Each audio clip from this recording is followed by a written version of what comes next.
Oh my god. You know what time it is? Oh, do you guys know what time it is? It's time. I'm back. Oh fuck. Alright. We'll be doing this. Fontaine time. Let's go.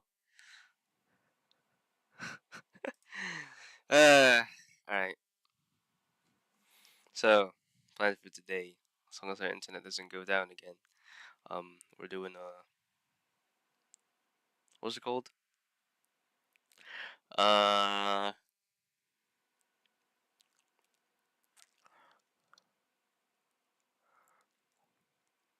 yeah, Act 1, Act 2, Act 3. I think we're doing some bit of exploring, I think, between these parts. And Liney's story quest.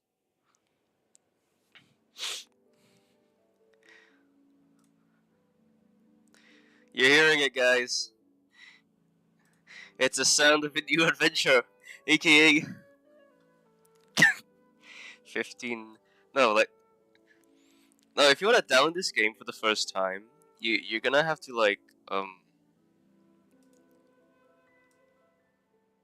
you're gonna download um 12 no 150 gigs.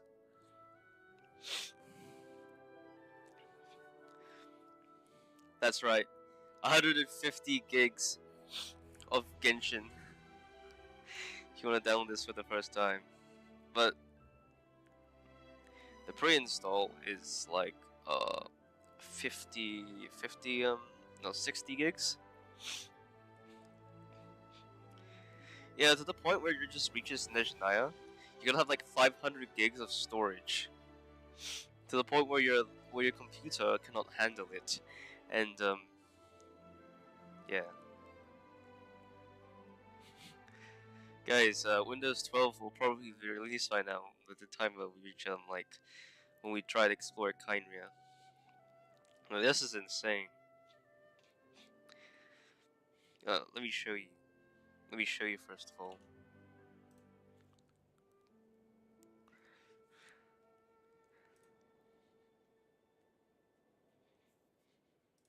Let me show you.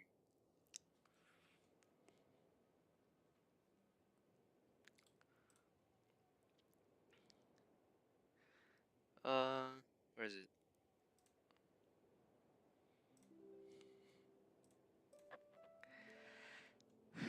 What? Where? Here. I think.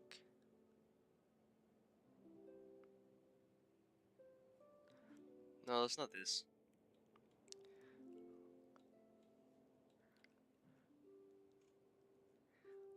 I think here.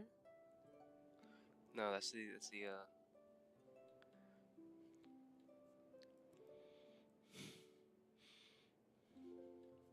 Where is it?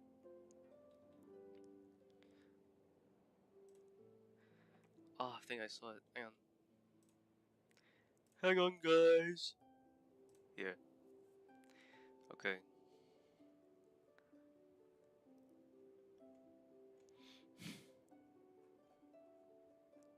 Um.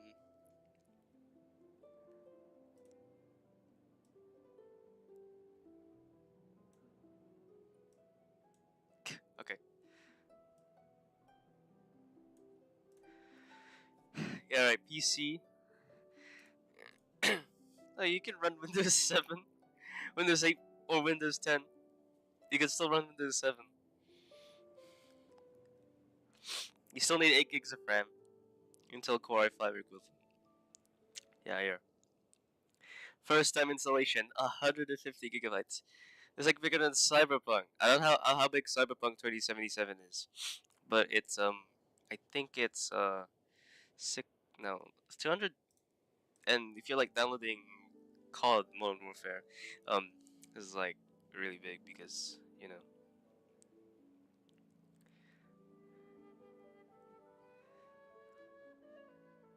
For a smoother gaming experience, we recommend that travelers install the game on an SSD. 100 gigs of available storage space. You gotta uninstall like, you know, Cyberpunk 2077. That's why I won't get Cyberpunk 2077, bro.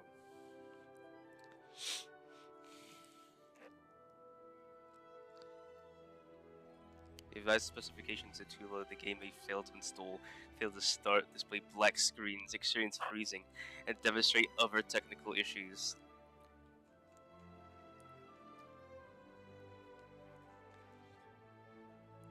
That's crazy.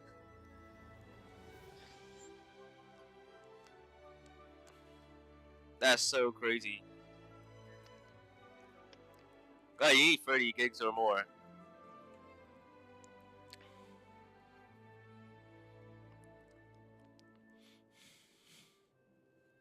30 gigs is fine. How would they like support that? It's on your bloody phone.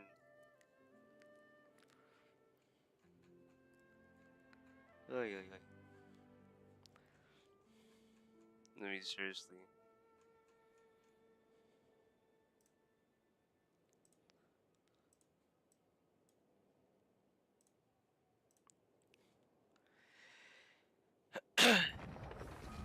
Okay, we're going in. Hang on, I'll be right back.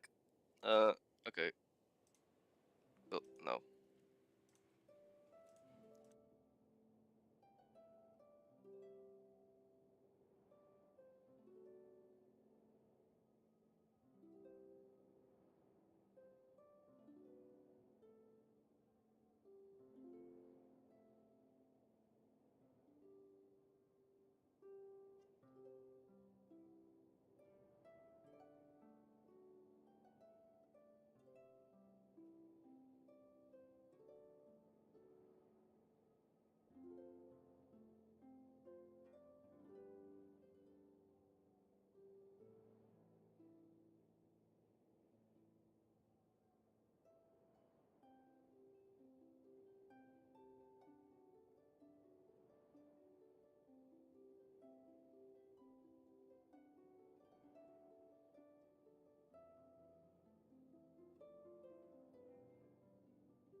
Oh whoops.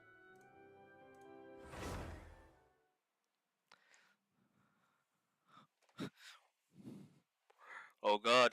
Here it is. I'm so excited. What we're gonna see. I wonder. We're going to the nation of Hydro. Also, I changed the language to the English language. Probably because I bet you like English is the main language you guys are having, right? I mean, seriously. I bet English is easier to understand for you, and it's just basically, for YouTube, right? I said that shit to Japanese. You're not gonna listen to droning Japanese voices, right? It's crazy, man. It's crazy.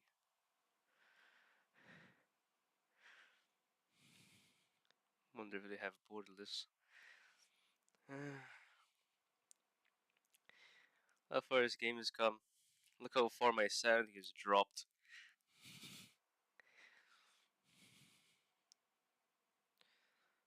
From playing this game. Who knows?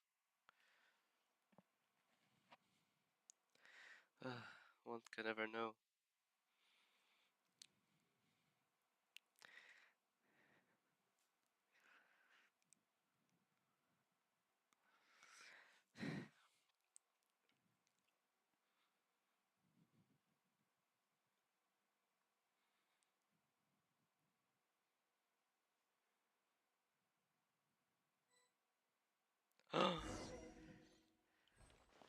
Guys! Guys!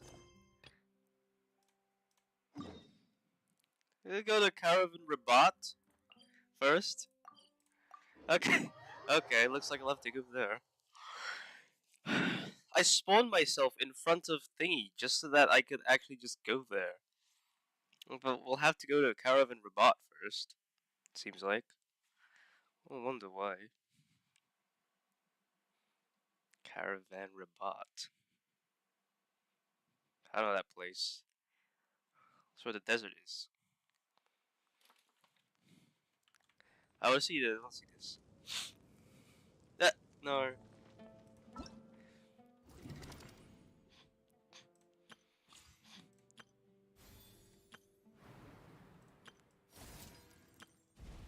Look at that. Wow. Once, there was a... Oh! Oh! Look at it. Look! Wow! There's new weapons. That. That's insane.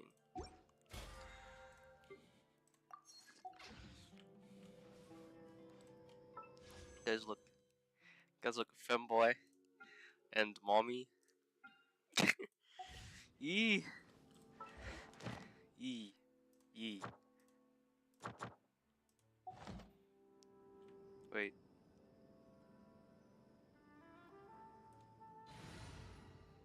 What? No way.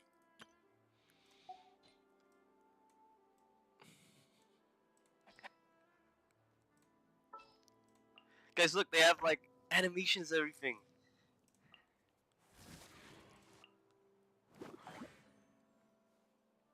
Bro, it's like Hawkeye Star Rail.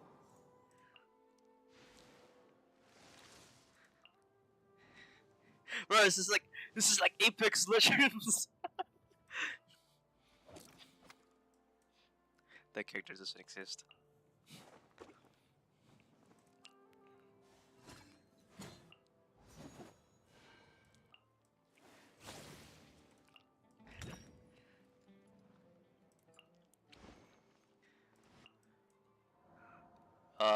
This is insane. Oh my. Oh yeah, I forgot I had this on low.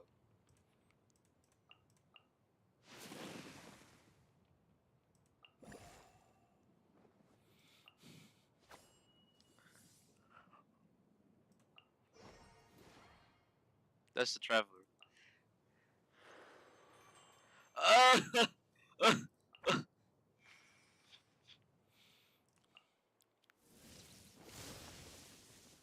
Yeah.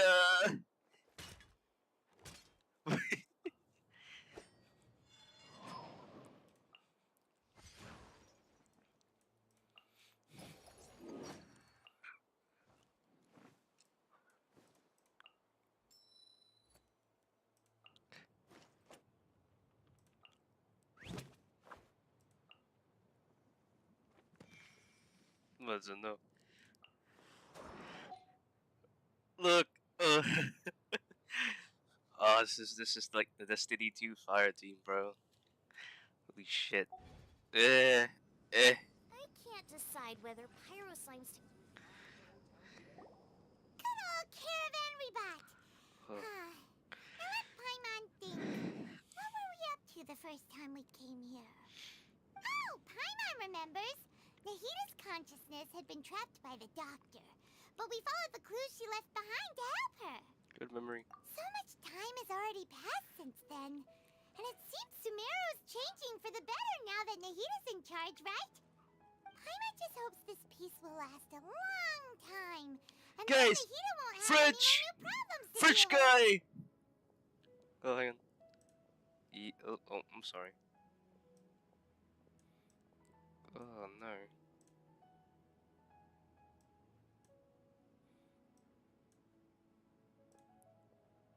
Yeah, guess you're right. We somehow always find ourselves right in the thick of it. Who knows what will happen next? Come to think of it, maybe it's all because of you. Maybe you're just a magnet for trouble. Yes. Me? Before Paimon ran into you, Paimon never ran into any trouble. At most, when she was super tired, Paimon got caught in some strange whirlpool and sucked out into sea. And even then, you fished Paimon out. Oh, sounds so Anyway, for Nahita's sake, maybe we should think about heading to our next destination for now. Just sounds like you squeeze a dog toy and just start speaking. Well, more like you just grab it by the neck and they just start speaking. Or a clown, you just grabbed it by the neck and they just start speaking. Ah, look who it is. Running into you in a place like this? I can see you two still love wandering around. Yeah, days. Oh, it's Dia! Since when are we just wandering around? We're usually taking care of some serious business. Even though it may have nothing to do with our journey. But never mind that. What brings you here? Come. Wait, what brings you here? I just finished a commission in the desert for a usual client of mine. Nothing too interesting. Just escorting a shipment of goods. I'm on my way to report back. That's when I saw you two all the way over there, chatting away. What were you two talking about anyway? I'm gonna head to Fontaine. Huh? Huh? What did you say? Serious? Can't say I saw that coming. But you are travelers after all. I guess you'd never stay for too long in one place. Bumping into you like this will become a rarity. I'm starting to feel sad just thinking about it. Hey, how about I gather a few mercs to escort you two? What do you say? Thanks, but no need. Oh, Paimon had no clue you'd miss us so much. But don't worry, we'll come back to see everyone when we get a chance. Sounds good. All you need to do to get to Fontaine is cross this stretch of desert and navigate some waterways. Knowing you two, I'm sure it won't be anything you can't handle. So, when are you leaving? Oh, No. wait a sec. Paimon just remembered there are still a few dishes in Sumeru that Paimon hasn't tried You yet. can try them later. Now, where's that list Paimon made? Hello. My name is John Fontaine. I'm from Fontaine. I see. Guess you won't be needing a going away party or anything. It's sad enough to see you go like this. Though, now that I think about it, Sumeru wouldn't be what it is today without you. Seems true heroes always prefer leaving quietly. By the way, should we go say bye to Nahita? Oh, good point. Then there's no need to bother her in the real world. True.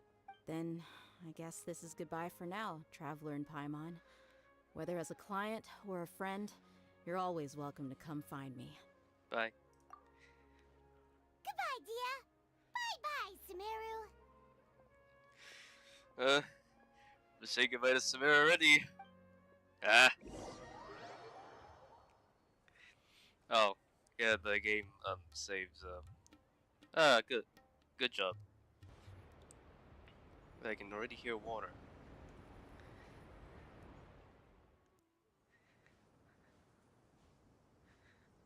As you approach.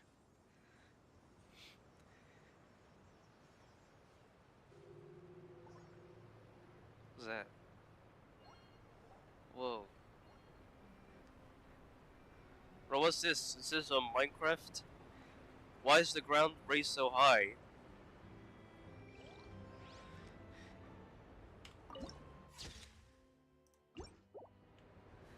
Guess I'll drop down?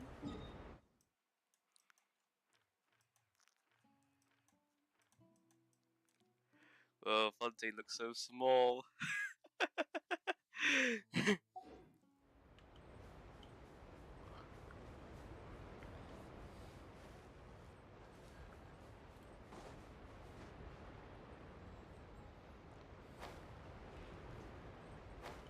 Bro, why it look so small anyway?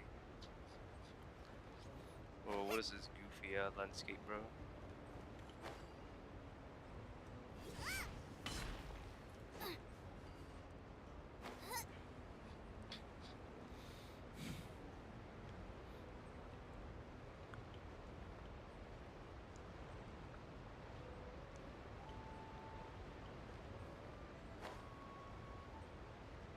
Turtles! I've seen these turtles before. Never mind. Look at that. French.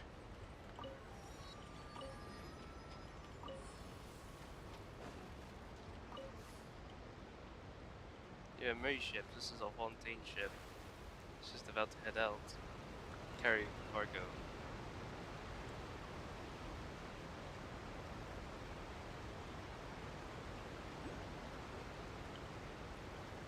Guys, the first hydroculus.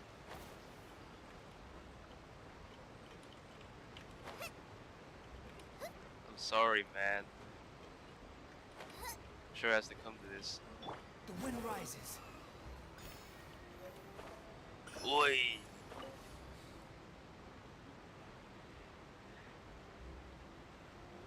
All ships come here. They always have the theme.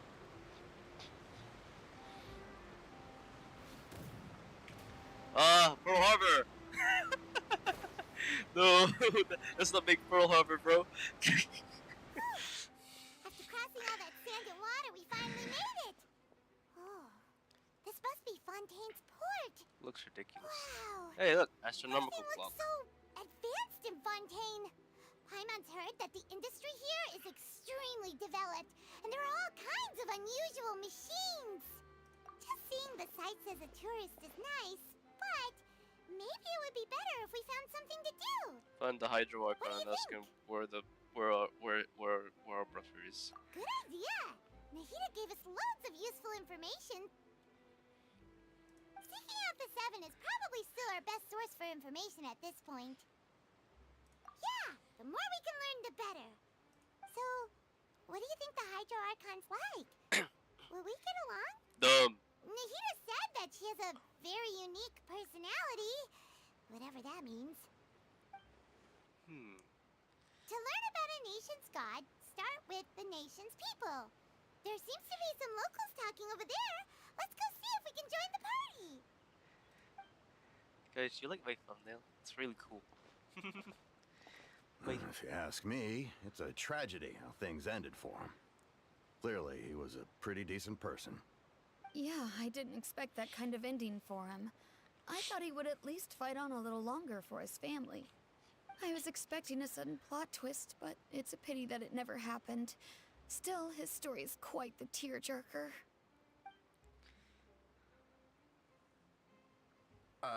Excuse me. Can I help you two? I couldn't help but notice you standing here listening. Who's that? Who's that? We're travelers new to Fontaine, and we had something we wanted to ask, but you seemed to be really busy talking about some kind of play, so we didn't want to interrupt. Play? Oh, no. We're talking about something that really happened. In fact, it's a case that was just heard a few days ago. Why you speak like that? Like, a real trial? But the way you were talking about it and the words you used just now made it sound like some kind of story. This is the nation of Well, justice. good tales are often based on true stories, aren't they? And what you see in reality may also be someone deliberately putting on an act while harboring ulterior motives. Whether something is true or not simply isn't that important. The main thing is whether the story being acted out on the stage is splendid enough. Oh, but it looks like you're not from around here. You probably don't know that the Fontaine Court of Justice is called the Opera Epiclese, or more commonly known as just the Opera House. They just dramatizing like the court. Your Honor, this is what I strive for. Then it just turned into some kind of fucking Broadway musical. Huh.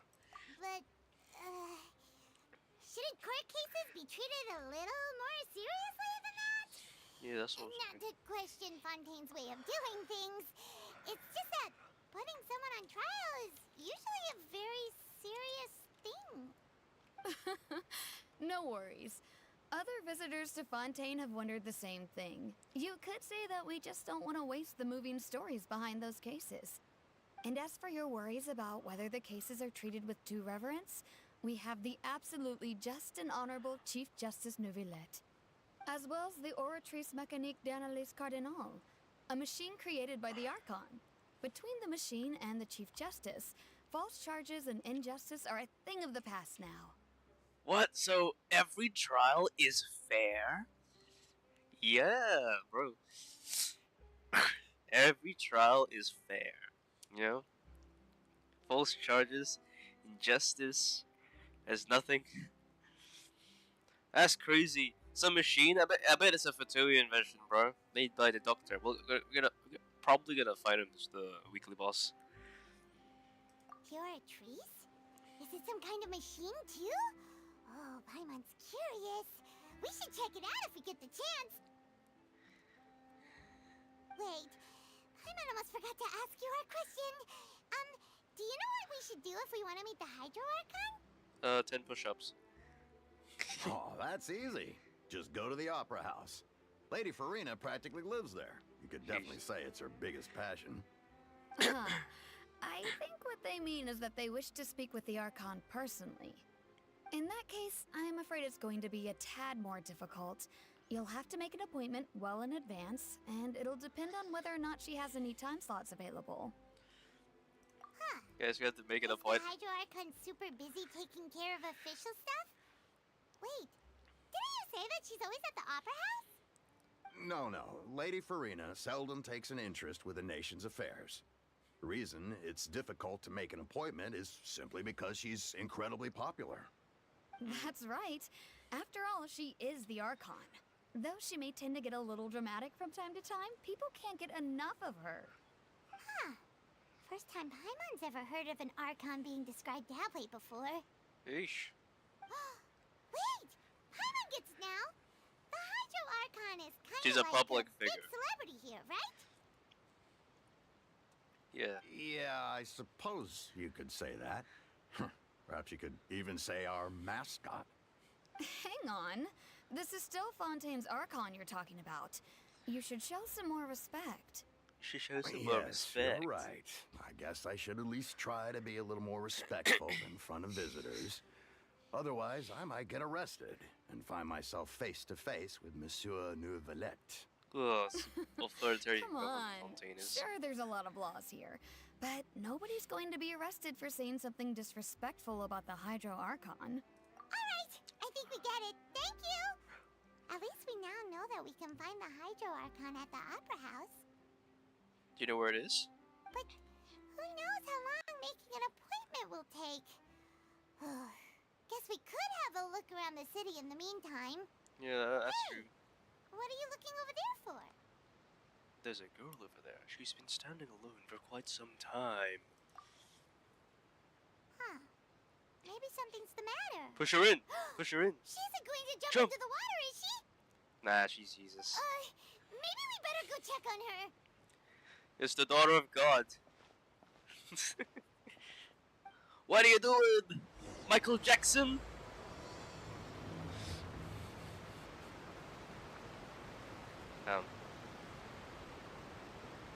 Just for the occasion. It's gonna make my character look a bit stupid. Whoa.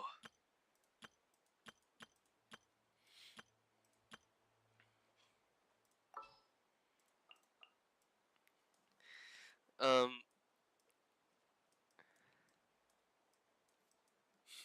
Hang on, guys. Where is she?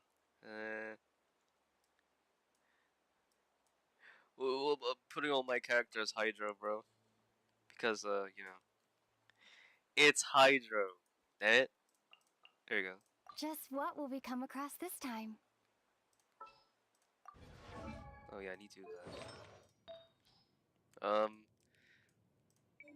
I just throw some stuff. Oh, I only have like 1 heart of depth.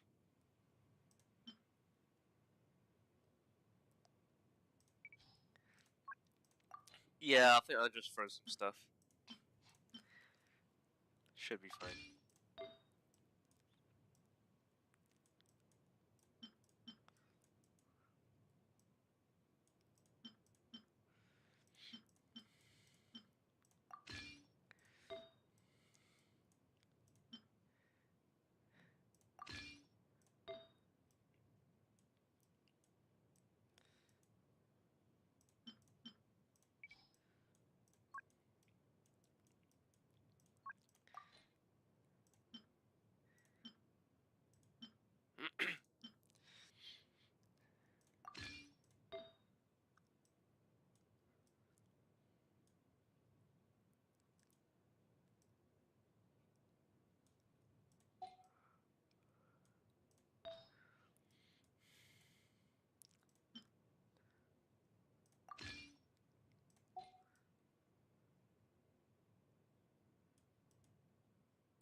Okay, I built, I built them.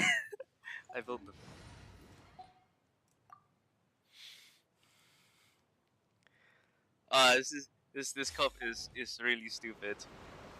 It's for my own good. I'm just staring into the water. Hello there. Excuse me. Are you alright? Huh? Guys, I'm ghost fine. store. Thanks. Oh, okay then. We just noticed that you seem to be worried about something. About many things, actually. But there's nothing I can do but just keep my troubles to myself. I was just reminiscing about a place my brother and I would play when we were kids. It was just atop that hill over there. See? Hill? You're pointing at the sea. Wait, are you saying that you and your brother lived in the water? No people call the waters around Fontaine a sea. It's actually just an inland lake that's filled with fresh water. And no, I can still see that hill clearly in my memories. Now, it's been completely submerged. He would skip and jump, tossing sand in the wind. The sun shone brightly, and the air was filled with the scent of the sea. But now, the water is gradually swallowing our memories. So the whole place is flooding. It won't be long before it swallows us. Sorry. Guys, it's Paimon global doesn't warming. really get what you mean. Ah, I don't believe we've had the pleasure of meeting. Are you Lynette's new friends? What are- Oh, and you are? I'm a femboy. Thanks for looking after my sister. She often comes here to reminisce about our childhood, that's all. There's no need for any concern. Sounds evil. Oh, allow me to introduce myself. I'm Linny, and this is my sister Lynette. If I had to guess, I'd say you must be travelers from abroad. Nice to meet you. Paimon is Paimon, and this is the Traveler. We just arrived in Fontaine.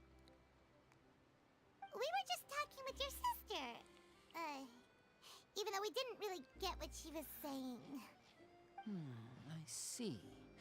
It's unusual for Lynette to be so willing to talk with anyone. In fact, she seldom speaks at all. I'm usually the only one she ever talks to. Oh, really? Then you two are just like us. Paimon's always the one talking for some reason. So anything left for me to say if you around? So that's how you think it is? I also think my brother can be too talkative at times. Seems you were right, Paimon. We are quite similar. Because we're... Wait. So, Yeah. what did Lynette mean just now when she said that the water is engulfing your memories? And that it won't be long before it engulfs you too? Yeah, global warming. Oh, that. It's from a prophecy that's been circulating in Fontaine for some time now. Well, I suppose prophecy isn't exactly the right word, because that implies a certain amount of uncertainty. There's no doubt about what's happening in Fontaine now. Where to begin? It all started. Let's put that question on hold No. for a moment. We still haven't formally greeted each other yet, have we?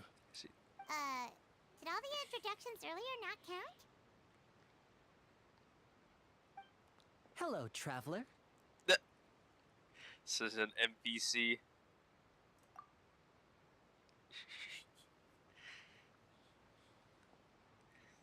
And hello, Paimon. Bro just literally restarted. Paimon, get a handshake! You're not poking fun at Paimon, are you? Please, don't take offense. Just consider it a sort of etiquette we have here in Fontaine when making new friends. You should remember it. It might prove useful. Oh, alright then. Well, Paimon's just happy to have a local friend now. By the way, we were just getting ready to go to the Opera House to meet the Hydro Archon. Would you be able to show us the way? No. So you're going to see Lady Farina? No problem at all. In fact, I was planning to go to the Opera House later myself. I'll gladly take you once I finish things here. Please, follow me. Please follow him, guys. We're gonna have to follow him.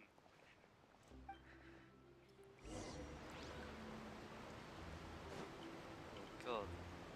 Alright. Where are they going? Is this the elevator?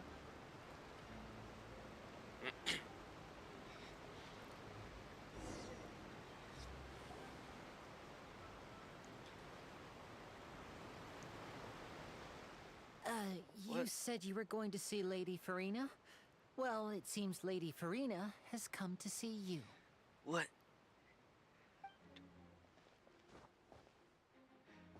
Wait. Oh. Oh, that's not. Ah, it's Boob Woman. Oh, it's just like Sino.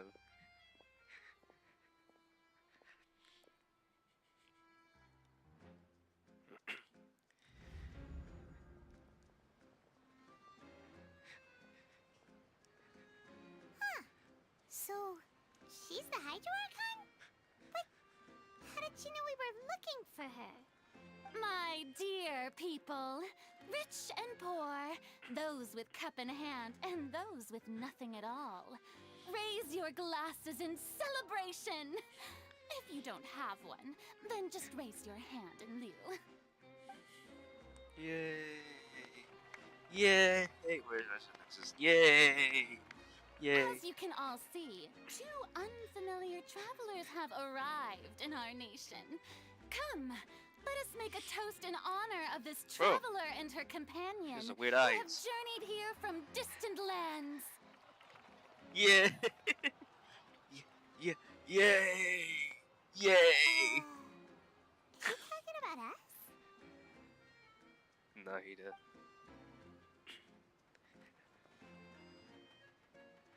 This is propaganda? I've long heard of the turmoil and chaos you've left in your wake as you visited other nations. But I welcome you nevertheless. No, I have come to receive you personally. Fear is for insignificant cowards. I am a god, and I will never entertain the notion of such meaningless wariness. You can be rest assured, I see clearly your sincerity. Of course, She looks flat. seeking an audience with me is the most sensible thing to do. It will allow you to truly behold my power and witness my authority. Intelligent people always gather under the correct banner. I, Focalor, hereby welcome you to the nation of Hydro and acknowledge the value and significance of your trip. Now, you may rejoice in this. Oh, that was easy enough. Yeah, Paimon still can't believe it. Feels like we've only been here for a few minutes. Let me get in the Fontaine already, man. But the Hydro Archon's entrance was, how should Paimon describe it? A little over the top? Miss Hydro Archon? How did you know we were coming? I see. As Outlanders, you inevitably lack even some of the most basic understanding. Don't forget that even the gods can be divided into the mediocre and the excellent. I suppose it's only natural for you to be awestruck by my abilities. You had best stop bragging. and consider. Do you really Stop have bragging. the noble qualities and etiquette necessary to communicate with a god? All it takes is a flick of my finger for me to know everything about you. Whoa. Talk about sounding high and mighty. Sheesh, so entitled. Oh? What's with these looks? Perhaps the welcoming ceremony still isn't enough? What else should I say then? Is she waiting for us to start talking? Wow, I didn't expect to see Lady Farina here. What a surprise! Wait, does this mean they're the legendary blonde traveler? How did I not notice before? Hey, You're what's blind. all the commotion? Oh, is that Lady Farina? Is there some kind of drama going on? Of course. That's the blonde traveler. The one all those stories are about. Lady Farina came here to personally see her. Oh, I bet this is going to be the duel of the century. Ooh, I've got to see this. I knew Lady Farina would never disappoint. Wow, French. Oh, je suis. Yes, but don't get too excited now. My dear believers and spectators alike tend to get quite rowdy, and despite the noise, I've come to tolerate all their ruckus.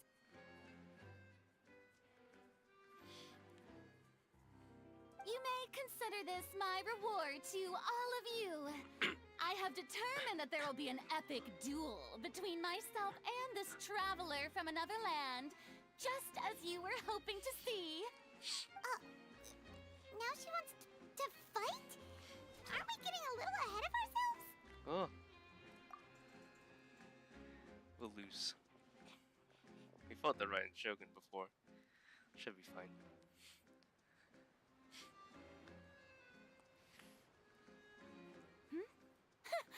Are you not afraid?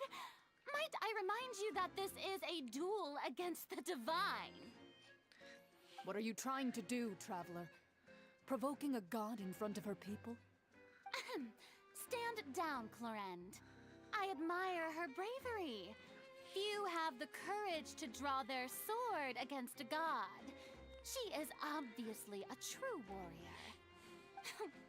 Unfortunately, people nowadays only crave to be thrilled, and a mere duel will not slake their thirst for excitement.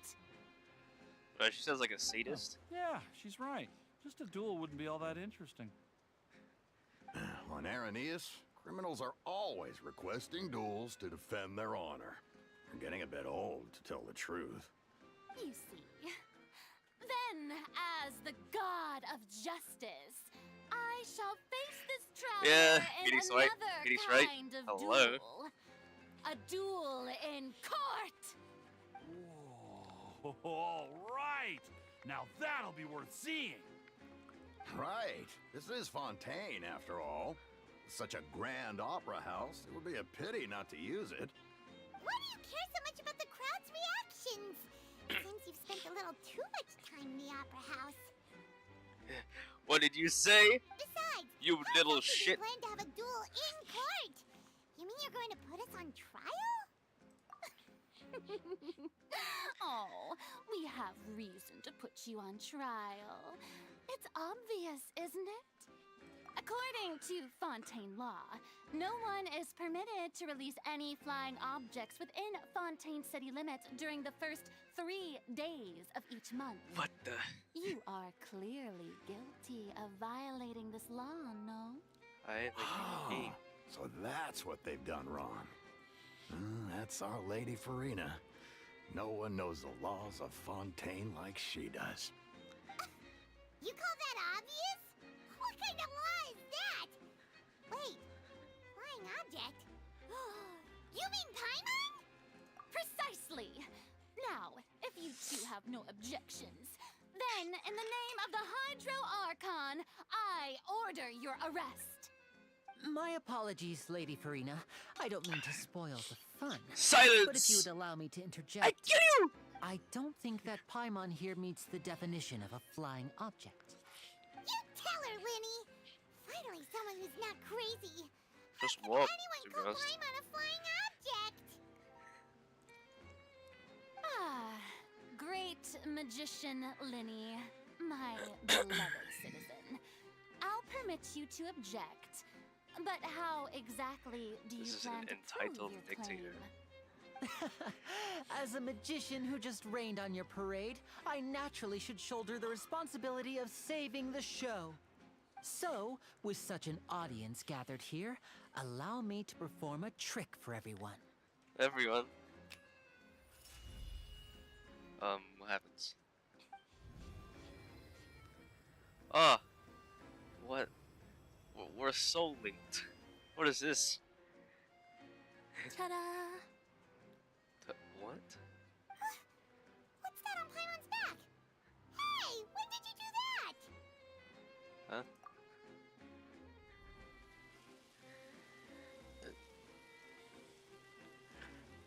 Classic misdirection.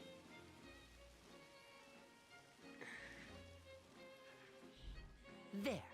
As you can all clearly see, Paimon should be classified as, well, something like a balloon. This rope has been in the traveler's hand all along. It was just that no one could see it before. Huh? You call that magic? You've got to be joking. That's just using. I thought it was pretty good. Nice one. Huh. I'm not sure what to think. It seems Lady Farina's charges no longer hold water. Ugh. She's even unjust. Dang.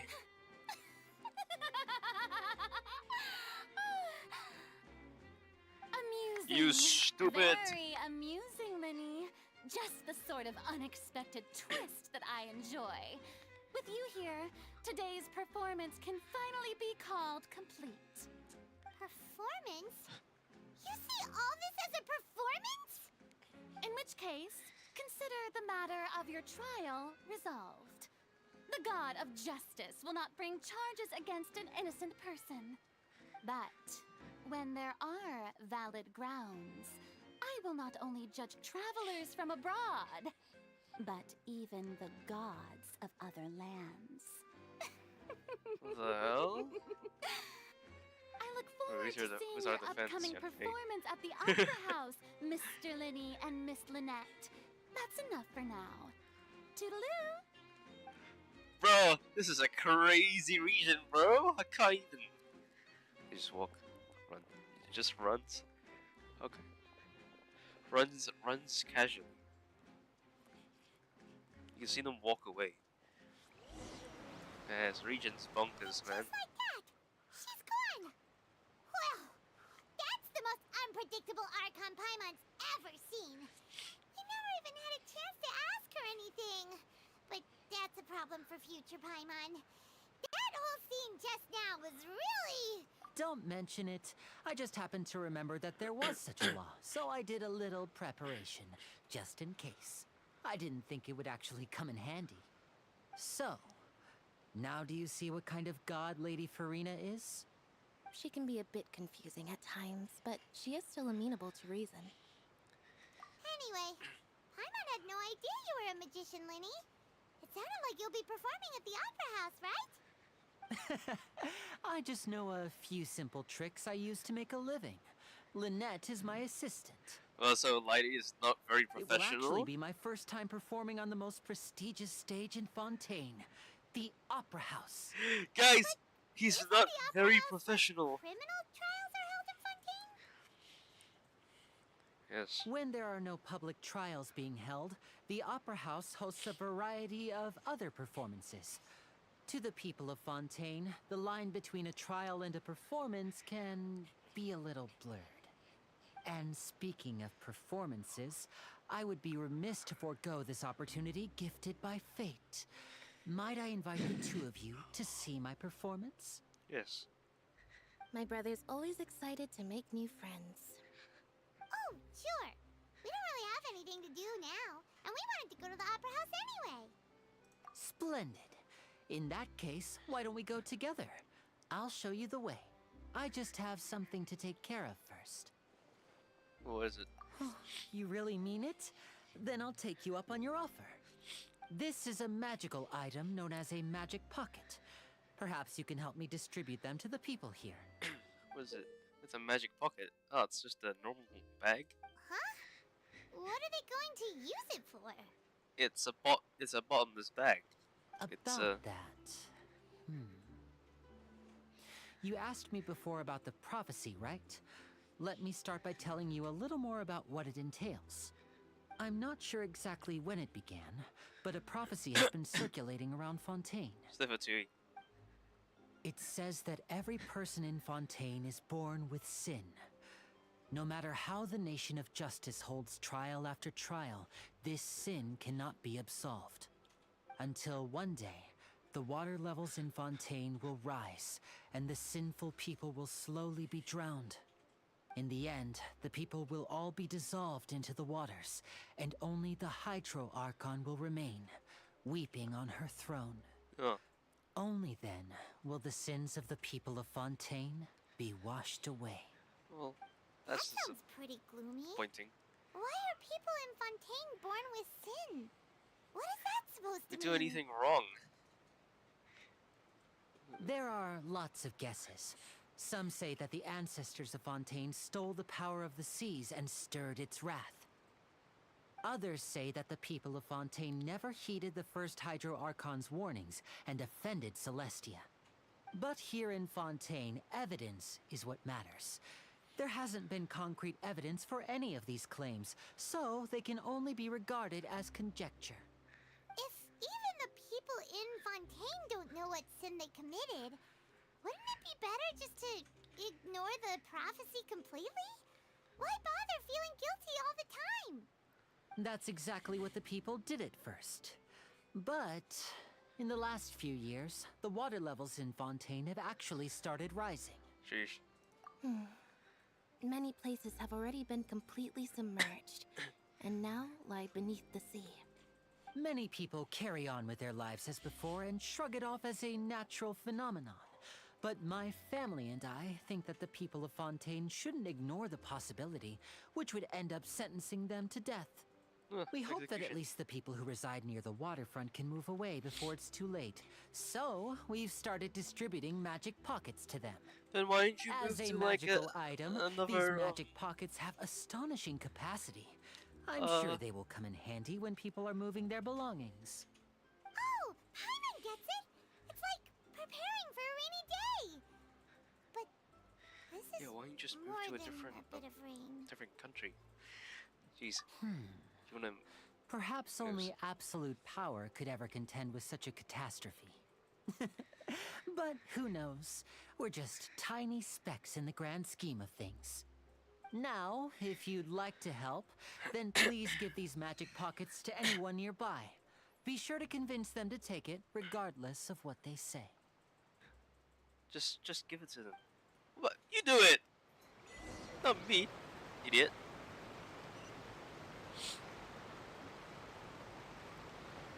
Okay. Here. Man. Have it. What's this? So you also believe in the prophecy. Keep it. I won't have any use for it. What? You mean you don't believe in the prophecy? No, I believe in the prophecy. But I also believe in another story. The story says that people once lived in the ocean. They were one with the ocean and couldn't live apart from it. But as time wore on, people desired to live on land and developed blood vessels, encapsulating the sea within their bodies. Thus could people set foot on land. So, if you ask me, when the water rises and takes us all, it'll be like we're going home. Oh, we hadn't heard that one before. But people can't live underwater. They'll die. You should probably still take it. True. All right, I'll take it. I guess I just feel that being dissolved into the water doesn't necessarily mean death. You know, just make underwater cities. I mean, you have the power to do that. This is Fontaine, the nation of justice. So you're the blonde traveler that everyone's been talking about. My apologies for not recognizing you earlier. Oh, a magic pocket? Seems you really thought of everything. I guess it's better to prepare for the worst and hope for the best. Thanks. Please, also thank the magician on my behalf when you get the chance.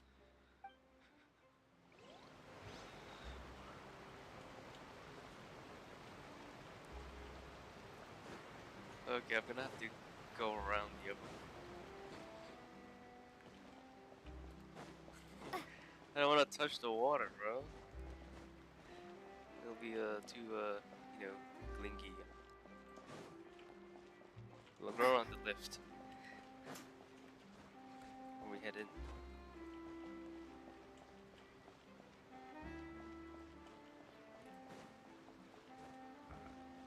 I like this place though. Looks nice.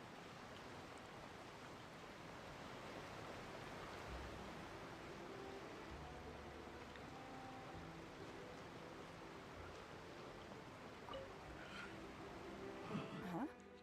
I don't want that thing.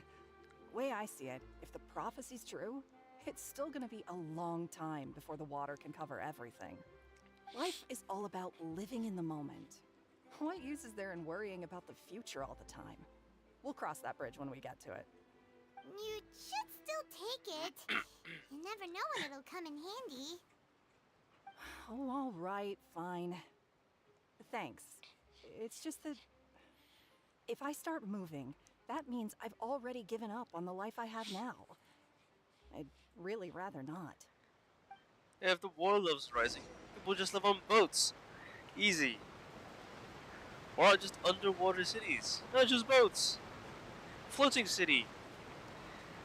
Come on, man. Oh, you already handed out all of the magic pockets? That was fast. So, what did people have to say? I bet you heard some, interesting opinions. Yes, but that will change once disaster strikes. I know they'll change their minds, so it's only right to help them prepare. Is there anything else you need to do before we leave? Yes, one last thing. I have the magic pockets made by a workshop in the court of Fontaine. Since we're out and about, I was thinking about bringing him some more materials. Who's him? So, you want to collect materials?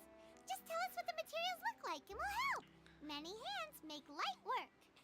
Oh, that would be much appreciated. We'll need some Romaritime flowers. I remember seeing them near the waterfront on the east side of the harbor. We're gonna have to swim.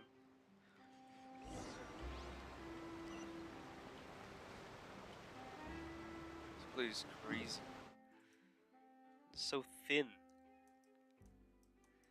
It's gonna expand in here, and then here. That's where Kaoying village will be.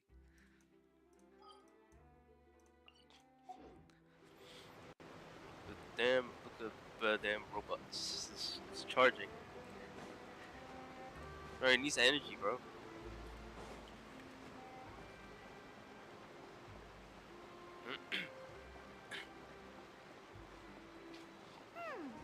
It seems we have to use Hydro to collect Romaritime flowers. This is like, yeah, the, you know, the electro things.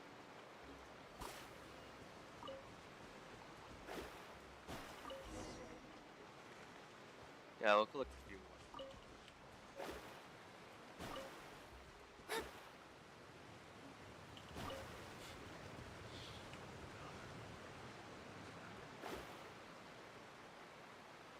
We just go around. We'll see what's around here.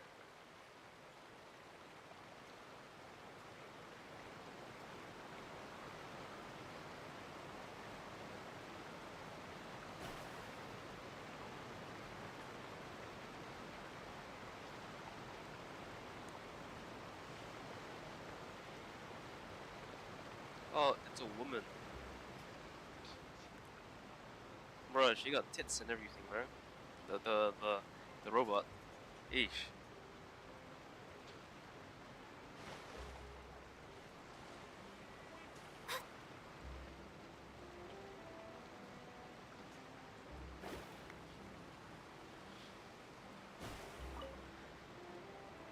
You made quick work of that. I can tell you're an experienced traveler. I've also finished collecting a few here. Maybe next time you'll feel like helping too, Lynette. No way. I'm in power saving mode today. Otherwise, I fear I may not have any energy left for the performance at the Opera House. Fine. Though the performance is still a long way off. Now that we're finished here, we should get ready to head back to the Court of Fontaine. So, we're going to the Court of Fontaine before we head to the Opera House? Good. Paimon wants a tour of Fontaine's Or there's a largest sun. city and try... She just walked on us. Wait, shh. Have you noticed that person over there? The young girl. She's pickpocketing. Huh? What's wrong with her? Paimon didn't notice anything.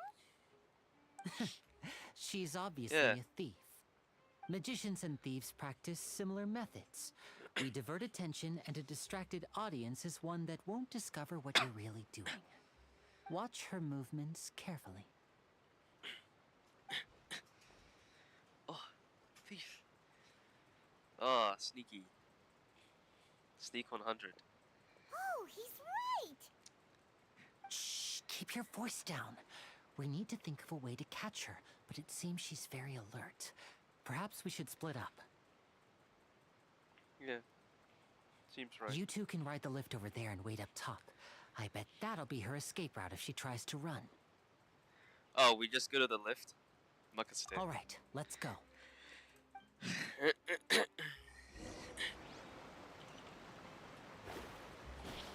Hey, wait, where's he gone? Where did he go? He was here. But he recharged. Dude, what the dog doing? What the dog do? Why the dog is all crazy, bro?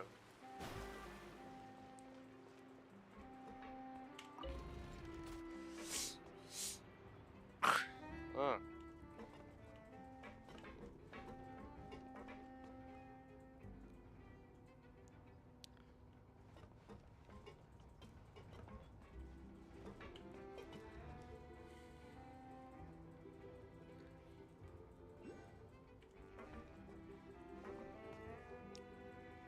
Saxophone.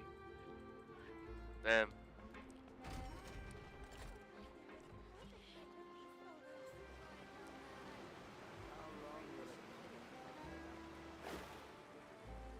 I just want to touch this first.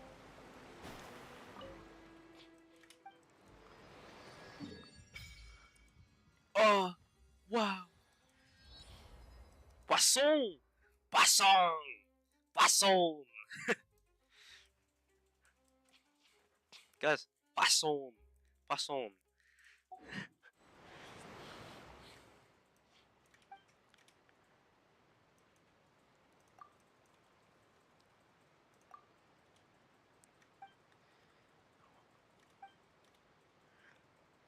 Whoa.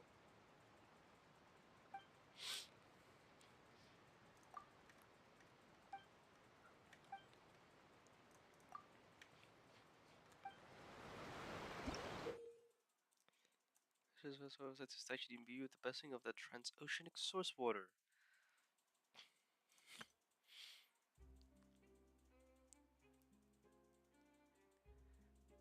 You will not drown.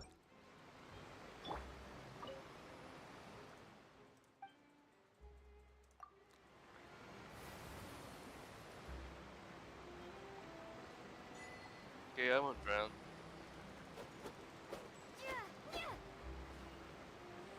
Okay, we turned into Hydro now.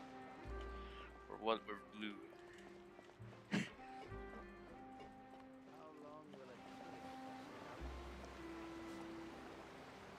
This is the spot where Linny wanted us to wait.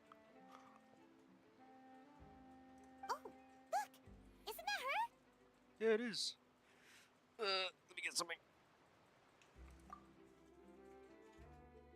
Oh no! Did she notice us? She started running the other direction! No. What should we do? Should we chase her? That's probably a very good idea. You're right. She might also be trying to lure us away.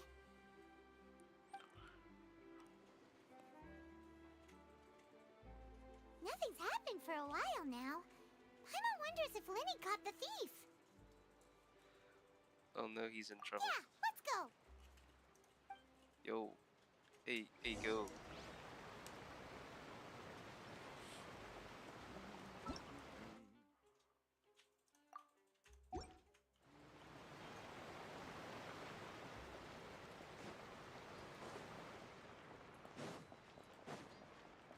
You catch him? Are you sure that's all she took? You should check to make sure you're not missing anything else. No, that was all. Oh, I can't thank you enough. I didn't notice a thing earlier. Anyway, I should be going now. Thanks again. Oh, were you returning what the thief had stolen? Yeah. She gave up? That's right. Pity I wasn't able to catch her. She distracted me by dropping the thing she stole on the ground. By the time I looked back, she was already gone. I saw the general direction she went, but Lenny twisted his ankle, and I needed to make sure he was okay. Oh, did you get hurt, Lenny? Oh my god, he got hurt. Ow! I'll be alright. It's just a twisted ankle, that's all. In fact, it's feeling better already. If you want to play at being a hero, at least try not to get hurt doing it. Imagine what would happen if you managed to derail our performance as a result. You're right. Sorry, Lynette. I have to admit that the thief was even more skilled than I had anticipated. But at least we were able to get the stolen items back, so it wasn't a complete failure. What a slippery little thief. Guess things turned out all right in the end, though. Lenny's initiative paid off. All right, let's put this little detour behind us. We should go to the Court of Fontaine now. The Aquabus.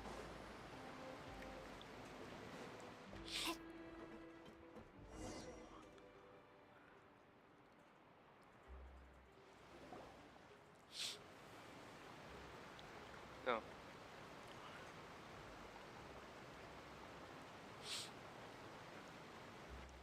You know, this looks like, So, we ride this thing to go into the city? What yeah. an ingenious way to get around. People in Fontaine really know how to use water. Yeah. This is an aquabus. It allows people to travel between several key locations around Fontaine. It's pretty convenient, but the ride can become a little dull after a while. The scenery is always the same. That's why it's better to travel with friends. So you mean it's still boring even when I'm riding with you? What? No, that's not what I meant. It's just that, well, you don't really talk that much. Fine, boo. Besides, it doesn't really feel like a real trip when it's just the two of us. It's the same as being at home. Whatever. Guess that's what it's like to be an older brother. It's about time for us to leave. Let's get on board. Guys, we're going on to the yellow submarine. It's not even a submarine. Oh, who's that? Ah, it's you know who. I know that person.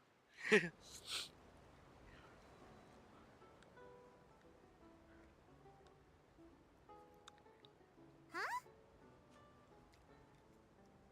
What? Traveler! Paimon! Charlotte! Yay. Oh, I'd never guessed I'd bump into you while riding the Aquabus. In the story of my life, this is big news. What are you doing in Fontaine? I didn't hear anything about you paying us a visit. Yeah, it's quite the coincidence. But as travelers, we're always on the move. It's not surprising that nobody knew we were coming. Though we still have no idea how the Hydro Archon knew about us. Oh, that Paimon introduce you to our new friends. Oh, no need for introductions, Paimon. I would recognize the great magician Linny and his assistant Lynette anywhere. I wouldn't be much of a reporter if I didn't know who they were. It's a pleasure to meet you. I'm Charlotte, a reporter for the Steambird. Nice to meet you. From the Steambird, huh? We've often relied on your paper to promote our performances. It's an honor to meet you. Now that everyone knows each other, Fontaine suddenly doesn't feel like such an unfamiliar place. So, what have you been up to lately, Charlotte? Any big news? Any big news? Not too much. When there isn't any breaking news, I mainly cover the trials at the Opera House. You can still manage to keep readers' attention as long as you tell things from a clever enough angle, even if it's the same old topics. For example, reporting on how a scammer once deceived vulnerable girls into relationships, or how a financial criminal was once so poor that they ate a single piece of bread for 5 days. Ah, you're right. Seems you know me pretty well. What I'm really after is exclusive, sensational news pieces that could shake the country. These smaller stories are a waste of my talents. Oh, I just remembered. I've been following a case lately. Well, a series of cases, actually. You mean the serial disappearances of young women case? That's right. These stories are the talk of the town right now, and it's probably the most mysterious case we've ever seen. This is an If time. I'm the first with a draft ready to publish when the case is finally cracked, and it's the headline story in the Steambird, oh, when that happens, I bet all the other reporters will shed tears of envy. I've already gathered all kinds of materials. I just can't wait for the truth to be revealed. So, what is the serial disappearances of young women case? You mean the culprit hasn't been found? That's right. The first missing girl case happened almost 20 years ago. And ever since, after a period of time, another girl disappears. What the cases have in common is that the girls are all of a similar age, and that they've all vanished without a trace. But the scariest part is that to this day, none of the girls have ever been found. What? Many suspects have been arrested over the years in connection with this case, but shortly after each arrest, another disappearance would always happen. Whoa. Yes, it's possible. But either way, Labor. I believe that every case has some precise truth behind it, waiting to be exposed. Yes, I agree. And at the very least, the family of those missing girls deserves some sort of explanation. Enclosure. I just imagined for a second what I would do if Lynette were to suddenly disappear. I'd pay any price to get her back, and then find a way to track down the culprit. Please don't imagine that, Linny.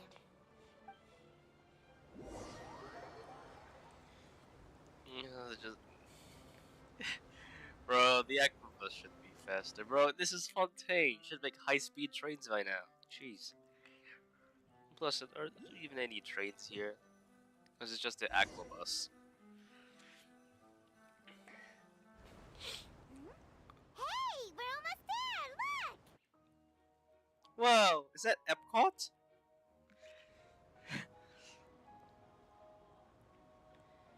You know, this reminds me of like that one city from Final Fantasy. I think this is the one with Noctis, where you literally just travel on something like this.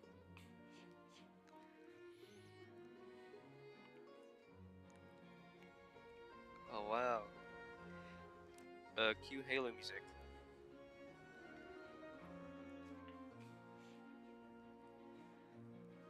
Oh my god.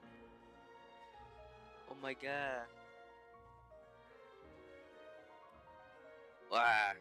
Another elevator? Really? Fontaine has so much elevators, man.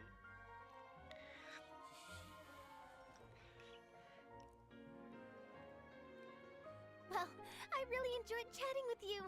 Life should be full of pleasant little surprises like this. Yeah, us as well. The ride went by too quickly. Ah, I have an interview to get to. I should get going before I'm late. Okay, Paimon hopes we can chat again soon, Charlotte. See ya! Bye now. sure to stop by and see me at the Steambird when you have time. Yeah. What a tough job. Always running around and interviewing everyone. Well, where should we go now? If you don't mind, how about we stop by my home first? Besides, I still have all the materials we collected. Sure, we wouldn't mind at all. This city is so huge, Paimon wouldn't know where to start anyway. True. Let's go, Liney. Should be calling him Liddy, but whatever. I pronounce whatever I pronounce. Don't criticize me. Wow, it's a giant rotating globe of water.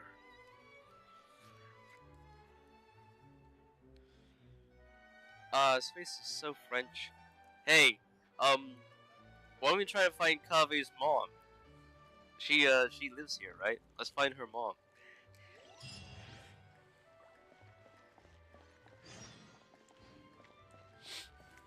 We're gonna take a detour and try to find his mom.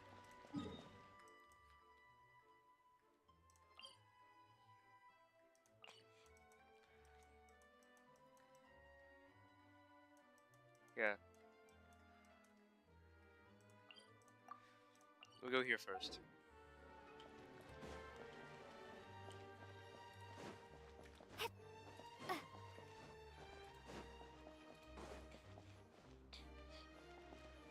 Wei Xiao Bao. What's he doing? Oh, what the dog doing?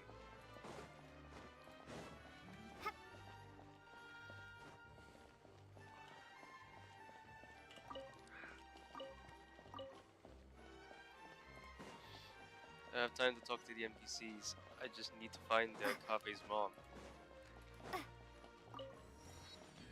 Oh, this is the core Fontaine.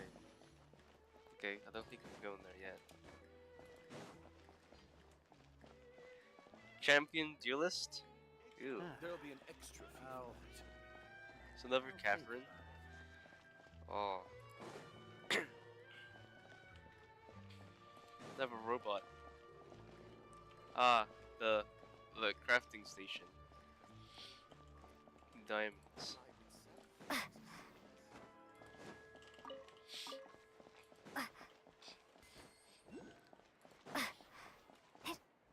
Hey, it's a robot. Wait, let us block the way. No, it went around. Lever. What? Oh, this is crazy. This place is crazy.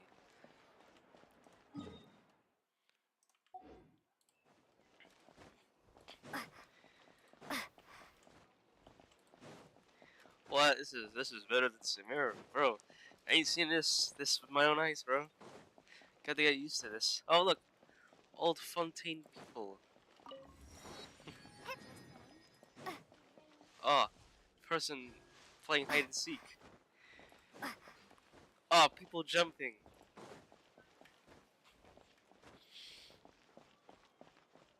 Oh, another charging station for robots.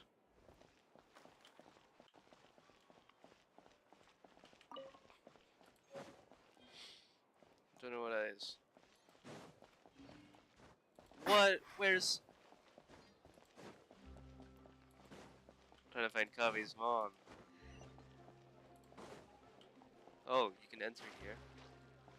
You stole. Where's the? It's up there.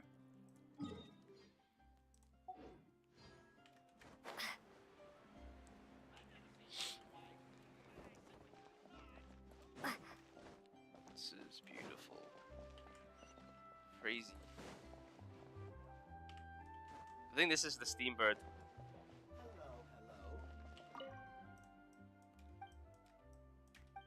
What? It's a talking robotic bird. A good newspaper should be a lighthouse of truth.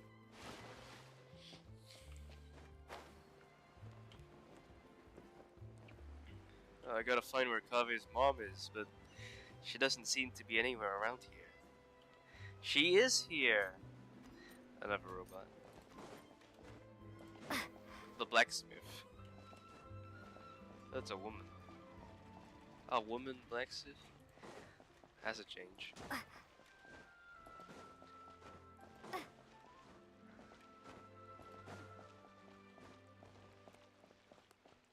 Oh, back here again. Oh man, we've gone around in circles.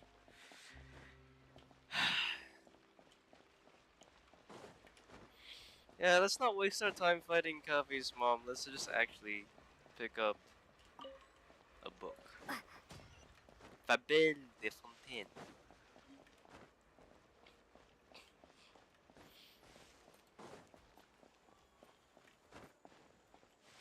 Higher?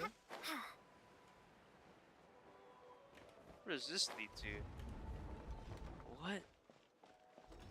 Oh, wait, that's the sewers. No. Not yet. Let's not go in the sewers just yet.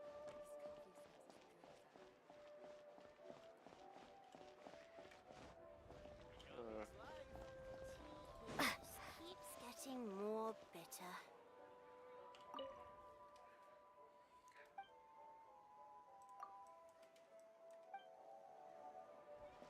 What? Did I just hear an accent? Say it again. Oh my god. Yo. Yo, goofy creatures, bro. No more free coffee for me.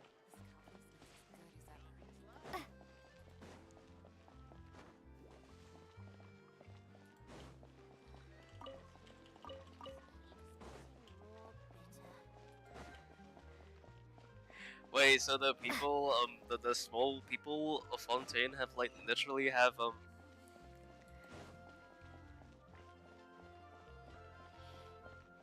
just going around in circles again. No, we should go to the mission at hand.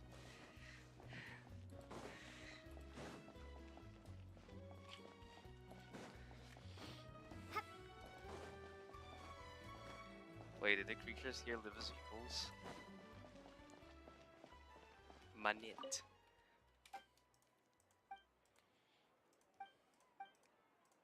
Like the painter, Manette. I'm gonna be confused by Monette.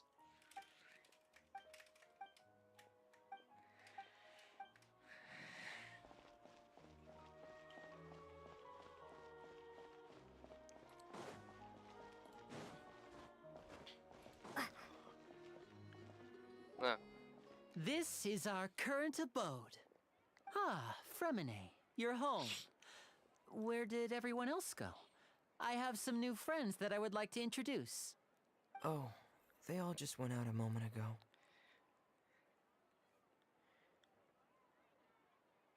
I see. Everyone is getting busier now that Father will be returning soon. I suppose that can't be helped. So it's just my song. What is it? Allow me to introduce you to my little brother, Fremine. He is a phenomenal diver. He dives. Hello. You seem a bit awkward. Nice to meet you. Paimon is Paimon, and this is the Traveler. Oh, you sound very proud to have a diver as a brother, Linny.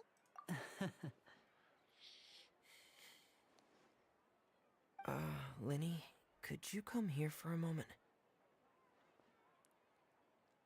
What? What is it, Fremine? Do you have something to tell me? It's alright, you go ahead.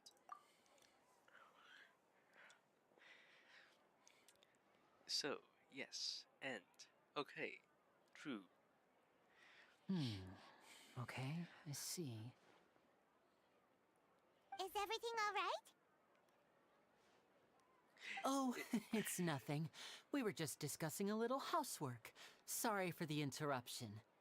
Oh, before I forget, the Traveler and I collected more materials to make magic pockets. Were you able to get any, Fremine?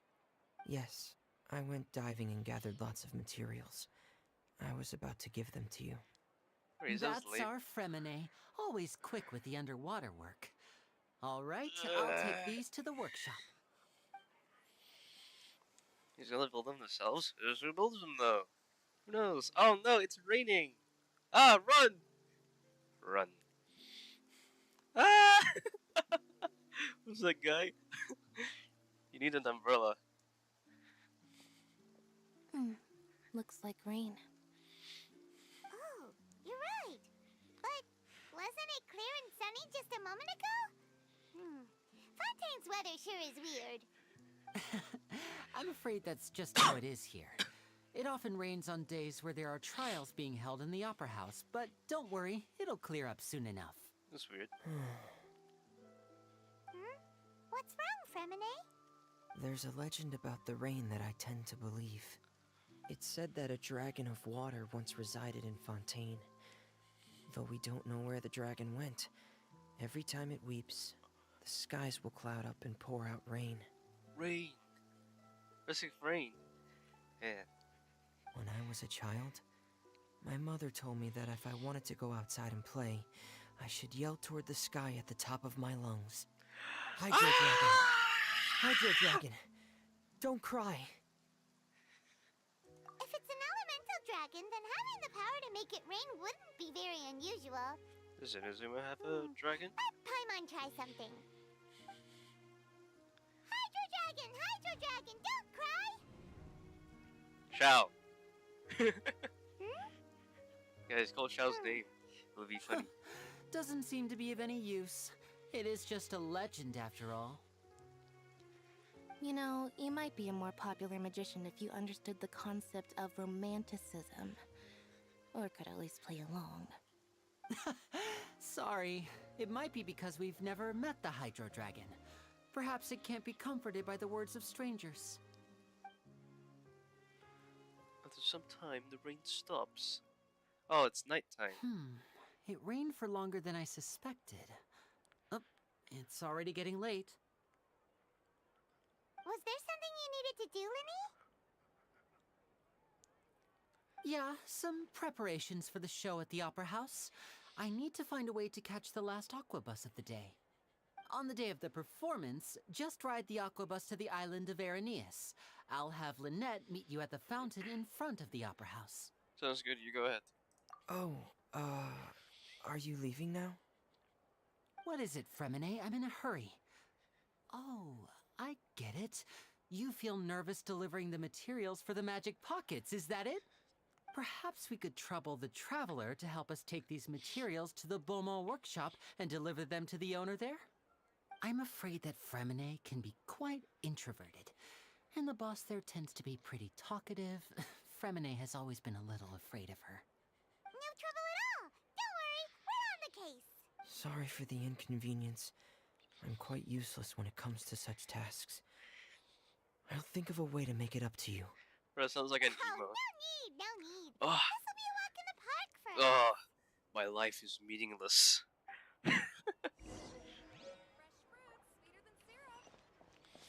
Oh, my life is meaningless.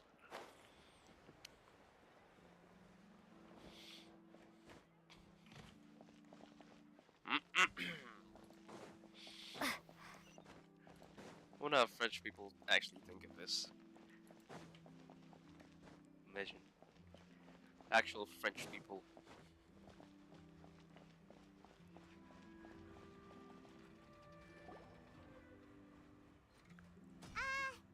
Hello? Is there anyone here? Hello. Oh, hello there. New customers? Looking to buy, or do you need something made? Or perhaps you're just looking for a chat with me. Oh no, we're just here to deliver some materials. Here they are. They're for making... what were they called again? Ah, these must be for magic pockets. I could tell right away. I've already made several orders worth now. You need to pay? No need. They've already prepaid several batches worth. When they told me what they'd be using them for, I even offered them a discount. But they insisted on paying the full amount, saying that I had a business to run. It seems both their hearts and their pockets are made of gold. It's true. So, is Linny actually loaded? He's rich. I can't say for sure, but who knows? Maybe there's good money to be made being a magician in Fontaine. Hey, is this machine what you use to make stuff here? It looks really advanced. It's a hydraulic press.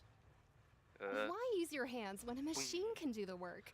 It would be a waste not to use the latest technology, and wasting is a kind of crime. Certain robots will replace Big their jobs. machine like that get its power from? Well, it's a little complicated. I'm not sure I can put it in Magic. layman's terms for you. Magic. But basically, everything we usually use here in the city is powered by indemnitium. It's a type of energy that's produced from trials. Huh? What the? How can trials produce energy?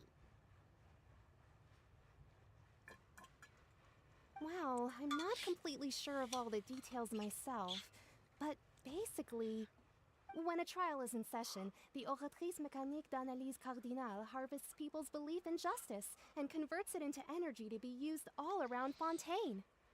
So that's what its other function is? Paimon heard that the Oratrice was created by the Archon to make judgments. Has the gnosis inside. But Paimon still doesn't get it. How could something unreliable like people's beliefs be turned into a stable power source for these machines? Well, the gods rely on belief to obtain power. Oh, yeah! So that means the Hydro Archon relies on the machine to take the energy created by belief and turn it into power for all of Fontaine, right? Even though I've never heard anyone really put it that way before, it sounds like it makes sense. Besides indemnitium, we have another type of energy called pneumosia. It isn't produced by the power of the Archon, but it is unstable by nature. Even now, it still cannot be widely used by civilians. I thought I'd find you hard at work, but here you are chatting the day away. Since you're already talking, I'm sure you wouldn't mind a few words with me. You again? Didn't I already promise you that I'd have the more I owe to Conferee of Cabriere by Loan next sharks and month? Fontaine. Why are you hounding me now? Yeah, but how do we know that you won't go running off by the end of this month? I want 50% today. Wait, no, 70%. Huh? You... Seems business isn't so great for the workshop. We've already finished our job and delivered the materials. Maybe now's a good time to leave?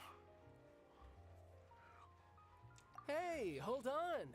Before you go around trying to collect payments, why don't you settle your own debts first? He appears. If Confrere of Cabriere wants to poach clients from Northland Bank, that's fine.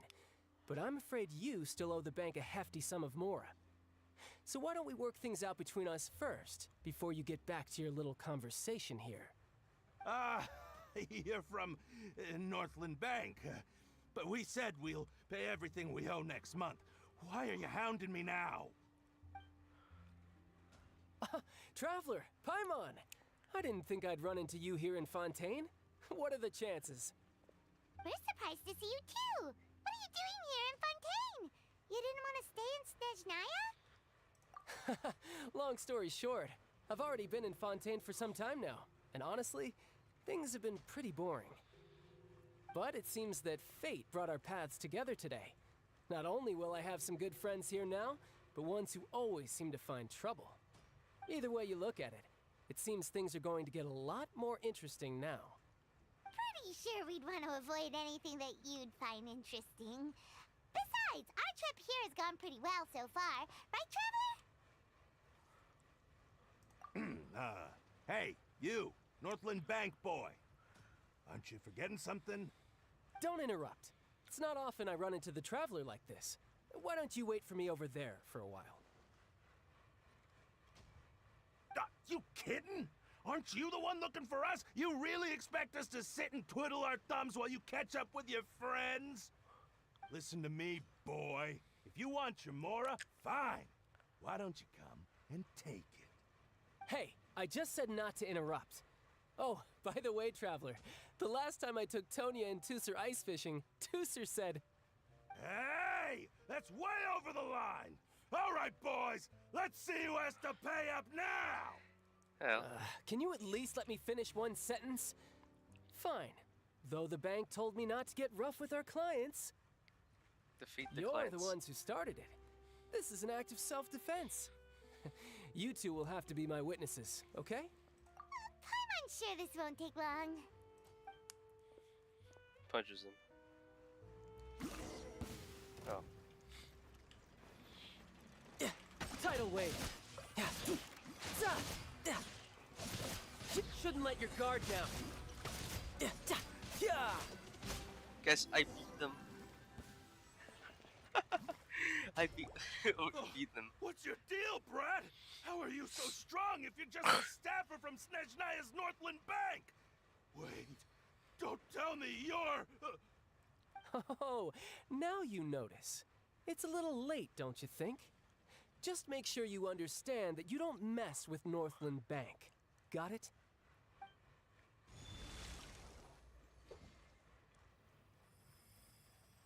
Huh? Now's my chance! What happened? Oh. He punched him?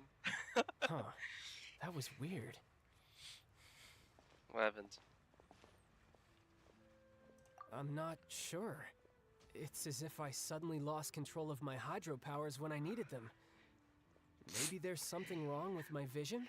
Like how people just run away. How could that happen? First time Paimon's ever heard of someone losing control of their vision. Oh, that's your delusion. Never mind. It doesn't matter.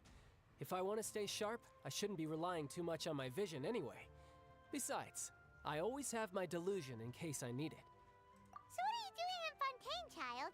And don't say it's work for Northland Bank. Well, I guess it's because I've been in a bad mood lately. Huh? What kind of reason is that? Wait, since when do you feel down about anything? I don't know. Maybe I still have a lot to learn about myself. But recently, there seems to be some sort of restless power stirring inside of me. And I don't know why, but every now and then I feel like I'm in a terrible mood. Maybe you losing control of your vision just now is connected with that power you're feeling inside. That is a possibility. Shiba's power. Can you remember that you were going for? I can't remember if I ever mentioned it before, but when I was 14, I fell into some When I unknown was abyss. 13, I It felt was my during that first time I love. learned nearly all of my abilities. The one who took me under her wing and taught me was named Skirk. Yeah. She was always quiet and very mysterious. Nobody knew where she came from or what she had been through, and she was always very strict when teaching me combat techniques. One time, I asked her why she was willing to take me on as an apprentice. From what I could make of her answer, it was because I had awakened it, and traces of it remained on me. She said that all my combat training would be useful in the future. But what is it? What did you awaken?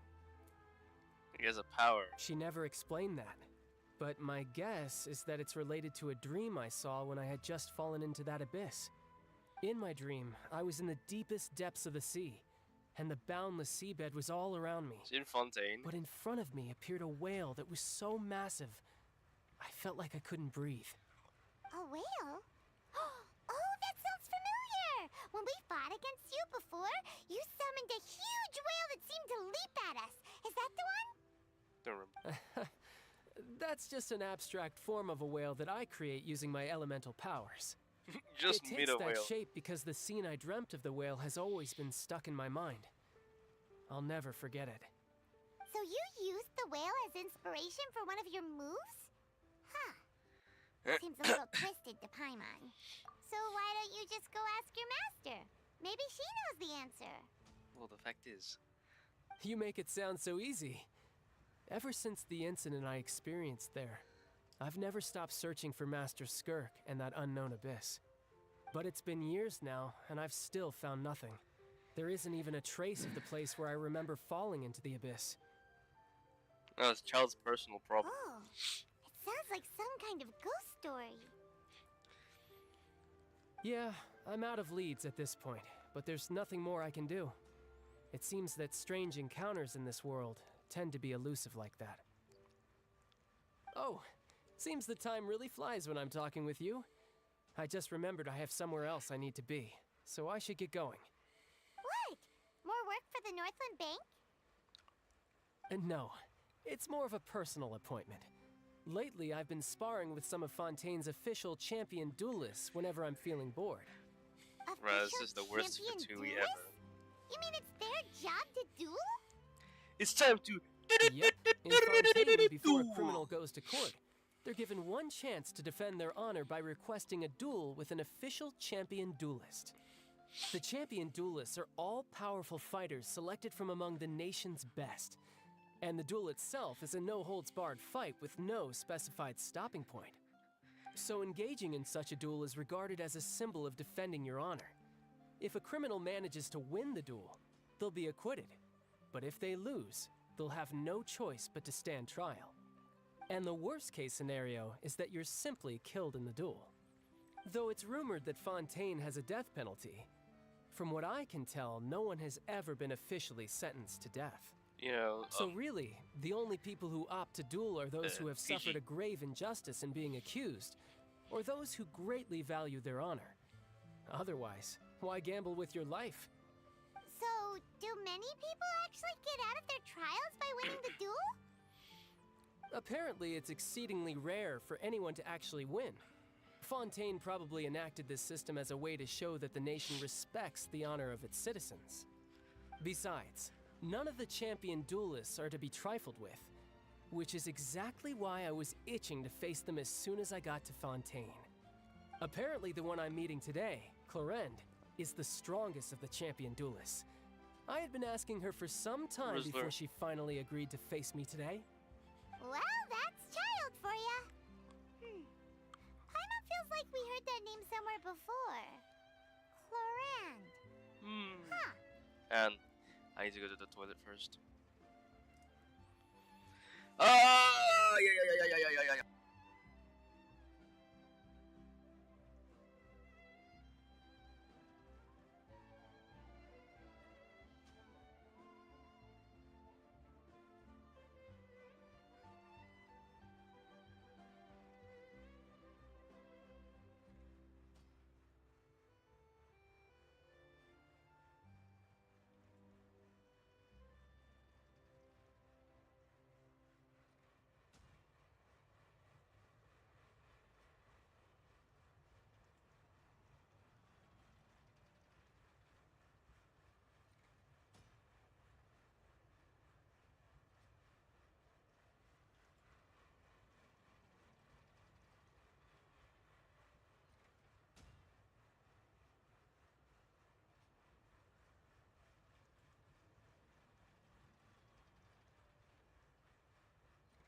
I return.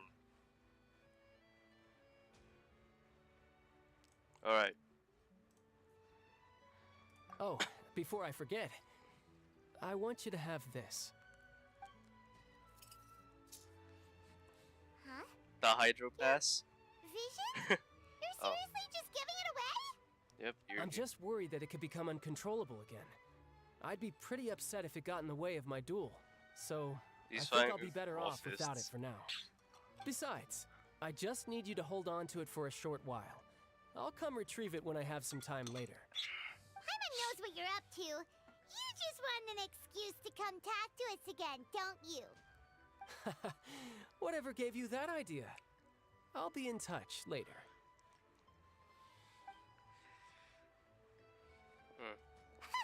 That sneaky guy.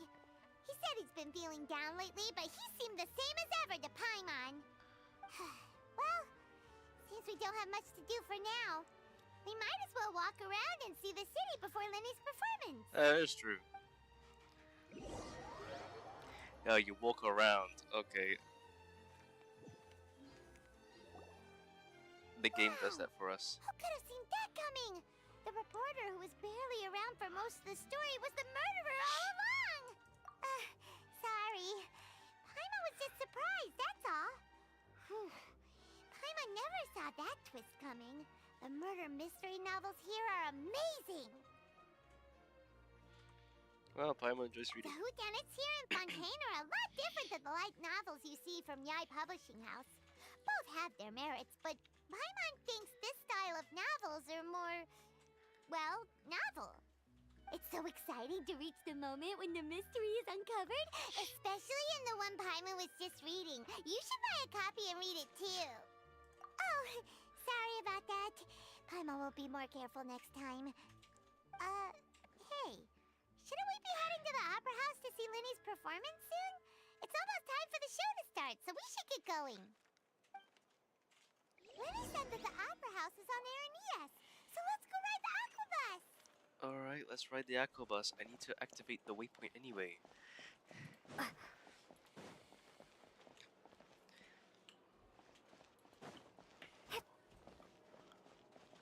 Wait, have I explored the bottom? I haven't, right? We're gonna have to do that. Ooh, have we? Did we? I swear we did. Or did we? Nah, I recognize the place. It's Alright, then we'll go up then. We have nothing else to do.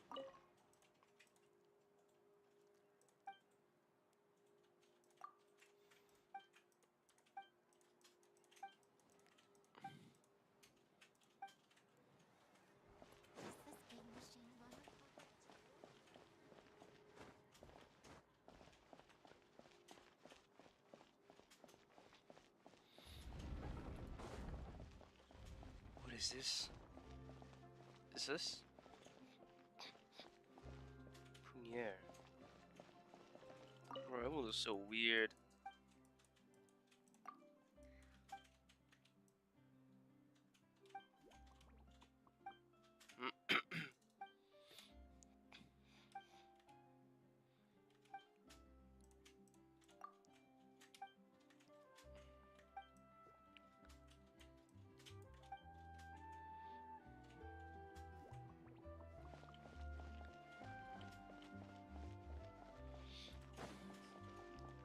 Feel free to check the Aquabus map and schedule for...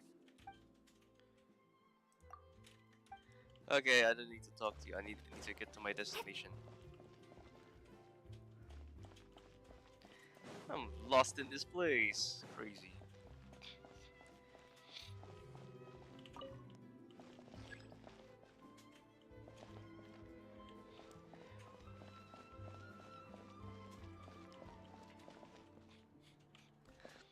I'm gonna get squashed by the lift. Oh.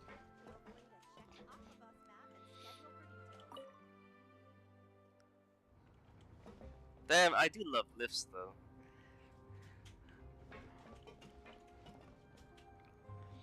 Bro, when does lift go any faster? Come on.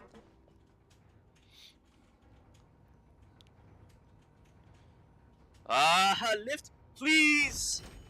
Thank you. Wow, what's this? Amazing.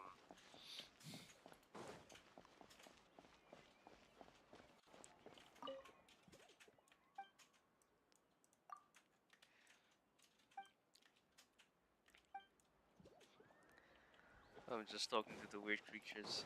I guess I just feel like it. Oh, Virgil, from from Devil May Cry. Wow.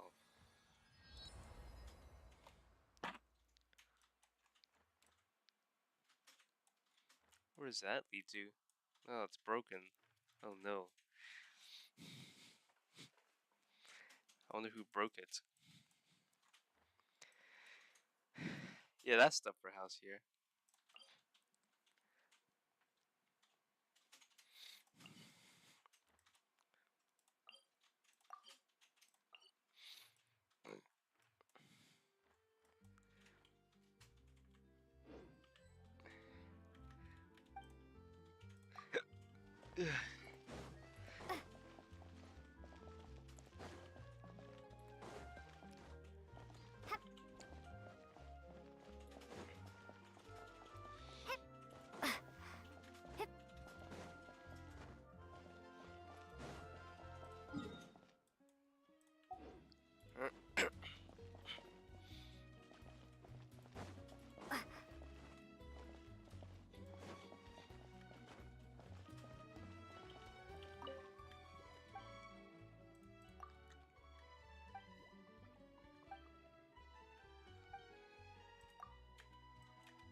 My first food.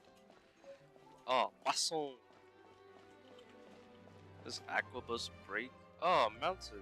Oh wow. The Alps.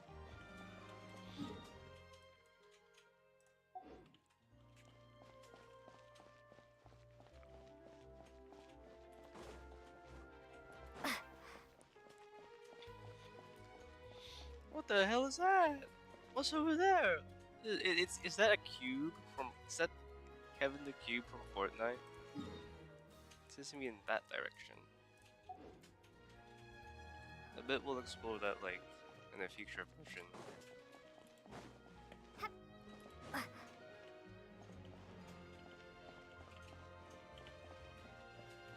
I'm very tempted to get that. I'm very tempted to get it.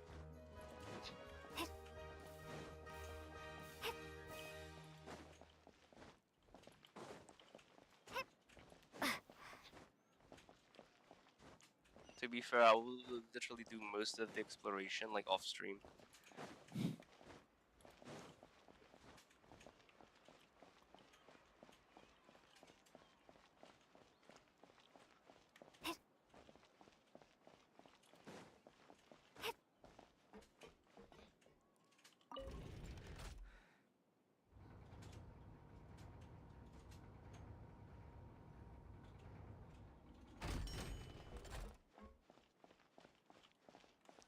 Oh, this aquabus. Oh, this is the one where I went to when I went.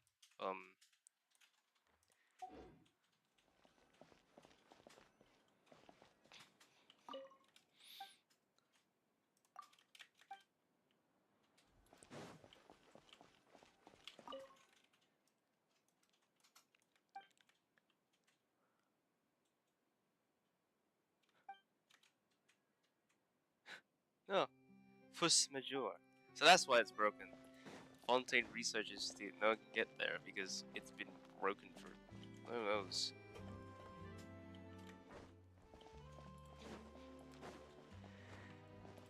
But we should head on to the Navia line. No! No!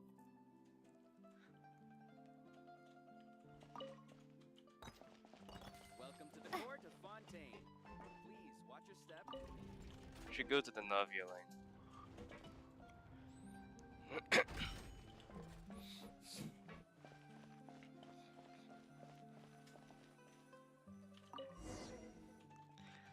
Yeah. But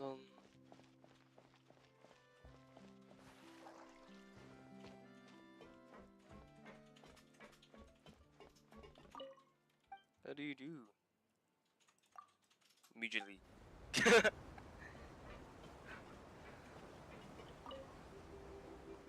What the hell? Welcome to the Navia line. I am Elfan. The boat will be departing imminently. Please do not stick your head, hands, or other body parts outside the boat. The Aquabus operator is not responsible for any accidents or injuries resulting from doing so. Also, please remember to buy the Steambird, though I don't read it myself. The destination of the current tour is Arenias. Points of interest worth visiting include the Fountain of Lucine and the Opera Epiclese. If you look to the left in the direction we are currently traveling, you will see the famous Fontaine Research Institute up in the sky. An Wow, experiment that's the gone wrong Research Institute. turned new sightseeing opportunity. Human ingenuity truly is a wondrous thing. What's that over there? What's to the right? That's like a building I've never seen before. It's in that direction, but it's not on the map.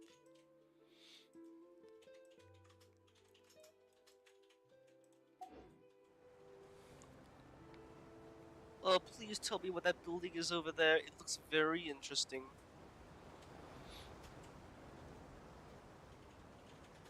Whoa. We are now approaching our final destination. Please be sure to bring all your personal belongings with you as you disembark. Even though I will take any forgotten items to the lost and found, the paperwork is rather annoying, as Melusine hands are not suitable for grasping pens. Please be careful when disembarking. It has been my honor to be your tour guide this trip. Thank you.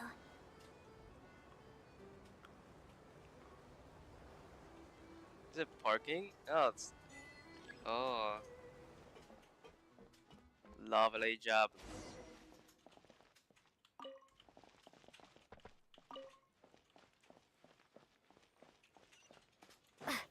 Oh, so this is like the outskirts.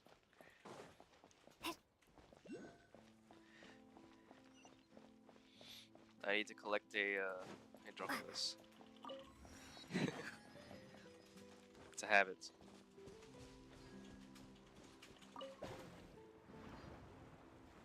Whee! Wait. No! No! No! No! No! No! Ah! Eat! Oh! Ah! Oh my god! I think he fell. I should follow the path.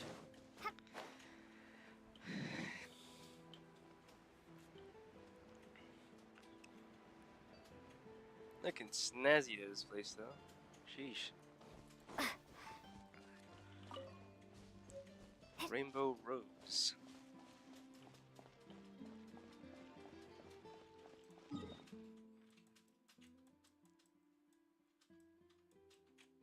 Oh.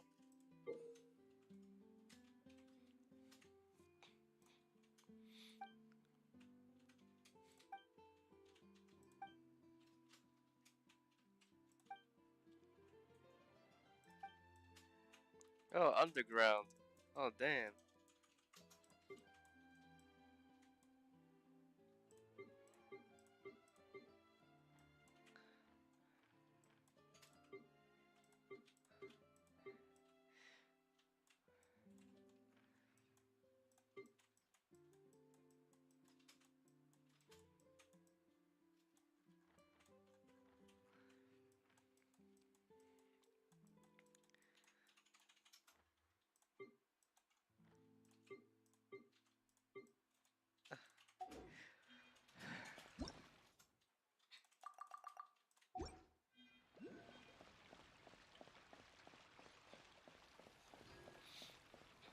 Wait, I want to see what diving looks like.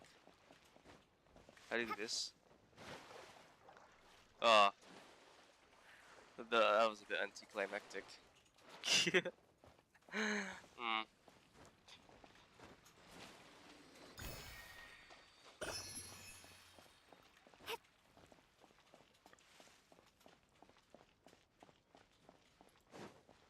It looks beautiful. Oh, a dog. Wait, what the hell? This dog doesn't look like it's in the game at all. Damn, that's crazy. What the dog do? Hey, bitch, you wanna die? Looks like he doesn't want to die.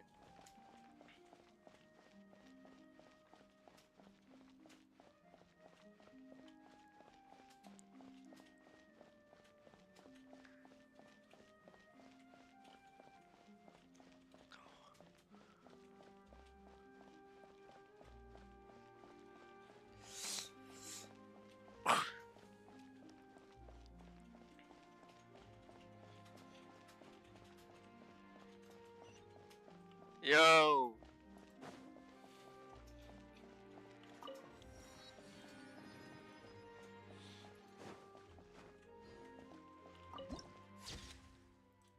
This reminds me of the Kalos region in Pokemon. I can't wait to see how this turns out. Whoa!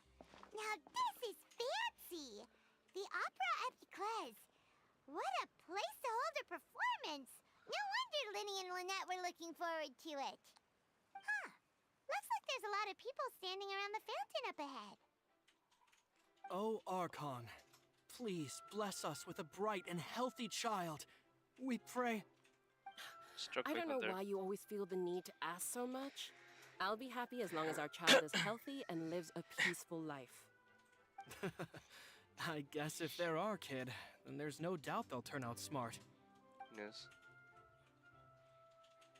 Maybe this is one of the customs in Fontaine. There sure are a lot of couples here. Vache.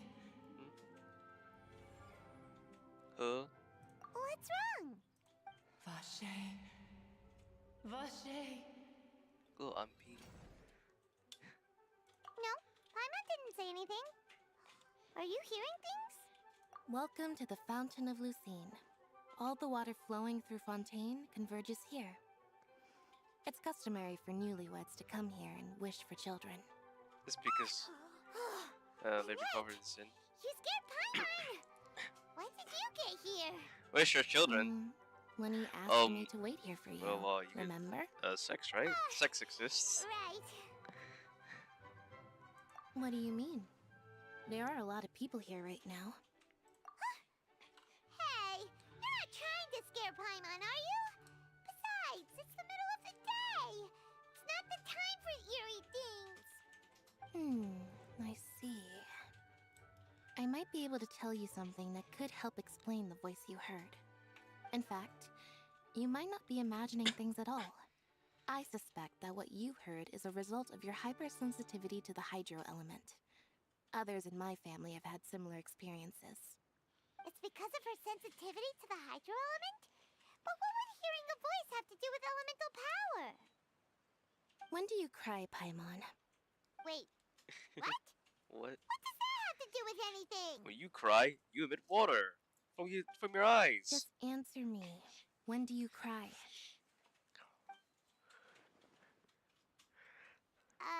When Paimon's really sad? Oh, and when Paimon's super happy. Oh, and also when Paimon's really, really scared. Then you should understand that tears contain your most intense emotions. Like I just mentioned, the Fountain of Lucine is where all the flowing water in Fontaine converges. Even the tears that fall to the ground will eventually gather here. So maybe what you heard was the intense emotion coming from someone's tears. Very interesting explanation. So, what did the voice say? Vache. Vache. If you were hearing their emotions, then Paimon wonders what happened to them. Rather than worrying about them, we should worry about my brother first. Don't let that calm look of his fool you. He tends to get pretty nervous just before a performance. So chatting with Linny might help him relax a little before he goes on stage. This guy's not an amateur, he's just a loser. That makes sense. Let's go in and see Linny. Liney.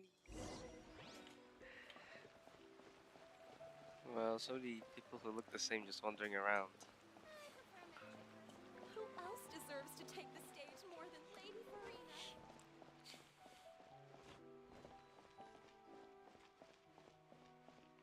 Lepera.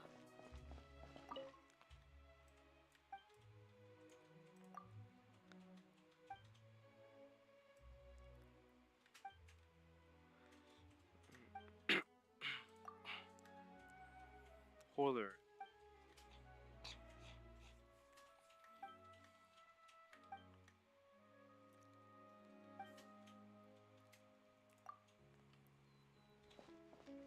Welcome to the Opera Epiclese. Oh, such a world of world, right? Insane.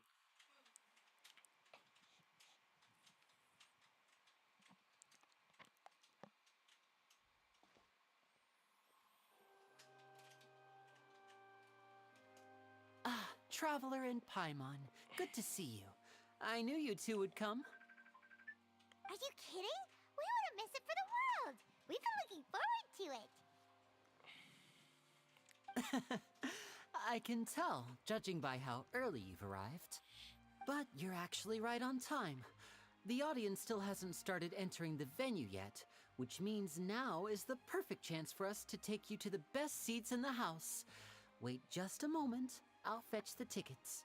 Oh. Fetches the tickets.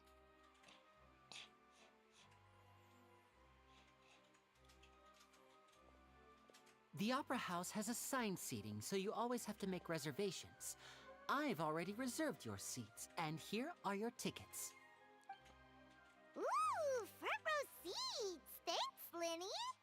Yay. See the action up Don't close. mention it. There's no need to keep thanking me. Hey, Lenny! Could you come over here and take a look at this? Simon Cowell? Oh, I'll be right there. Seems there's an issue with the stage props over there. That's Cal, my assistant, calling me. I'll go lend him a hand. Sure thing. Let's get busy. Yeah, we'll just go to our seats. You go ahead, Linny. Go ahead! Go, go, go, go, go, go, go, go.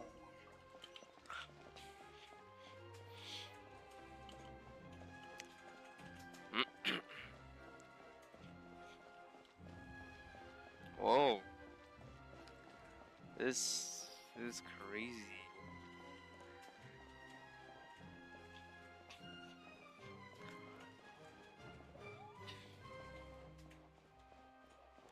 He's sitting here. Hello. Who's that? Oh, these should be our seats. Come on, let's sit down. Don't sit there. I wouldn't sit there if I were you. Wait, why are you not sitting? Hmm.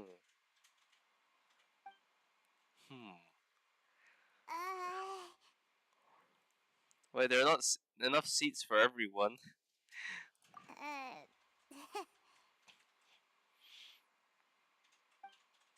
Hmm.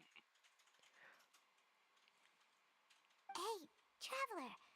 Maybe we should strike up a conversation with the person next to us. Since we're sitting together and the rest of the place is practically empty still, it's kind of awkward if we don't say anything. Oh, you little... Of course you put this on Paimon. Excuse me, I did not realize you felt awkward. I am terribly sorry. I would be perfectly happy to chat with you if that is what you would like. Oh, so you heard all of that, did ya? Did ya? Boy, you sure have good ears. Paimon thought she was keeping her voice down. Wait, that's not it. Paimon's sorry. Paimon's the one who was being rude, talking under her breath like that. So let's talk, but So he is the actual Hydro Archon? No. Oh, Paimon's got it. You're also here early and sitting in the front. Are you a friend of Linny's too? A friend, you say? Well, if Mr. Linny would like to be my friend, I would be more than happy to reciprocate. Oh, so you're not friends with Linny then? Oh, this is getting more awkward by the second. Paimon nearly forgot to make her introduction. Nice to meet you. Paimon is Paimon, and this is the Traveler. We just arrived in Fontaine. Nice to meet you. My name is John Wick. It is an honor to meet you two. I have heard of your deeds across Tevat. And as required by proper etiquette, I will also introduce myself. I am... Oh, Monsieur Nervillet. What an honor it is to have you here to see my show. Ah, Mr. Linny. I should say it is in fact an honor for me to see your performance in person. Wait, Nervillet? Could he be...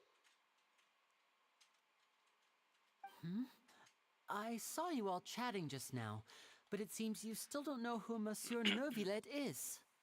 Allow me to introduce you to Fontaine's Chief Justice. That seat is always reserved for him. It wouldn't be too much to say that he's the symbol of justice and honesty here in Fontaine. Whoa! Sorry for being so rude just now. Paimon had no idea you were such an important person. No offense taken. Being Chief Justice is merely what I do for work. Nearly every person has their usual reserved seat, so I'm not so special, really. And by the way, I should probably let you know, even though I would prefer not to, there's someone sitting up there in the VIP seats that has been striking a pose for quite a while now. I believe she is trying to give you a most elegant and impressive first impression. So I think you should take notice of her sooner rather than later. Otherwise, she may become flustered.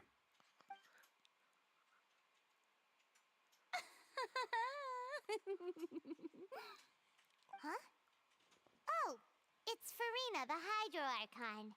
Huh. She sure has a smug and satisfied look on her face. Guess she has no idea that you saw right through her act. Very good. That is for the best. No need to pay her any more attention. We may now enjoy the show. Well, this sounds like ASMR. Huh? So is this what things are like between the Chief Justice and the Hydro Archon? All right, please wait just a moment longer. I've pretty much finished my preparations, and the performance will start as soon as the audience has made their way to their seats. Yay! The show's finally about to start! Paimon can hardly wait! Paimon's never seen a real live magic show before!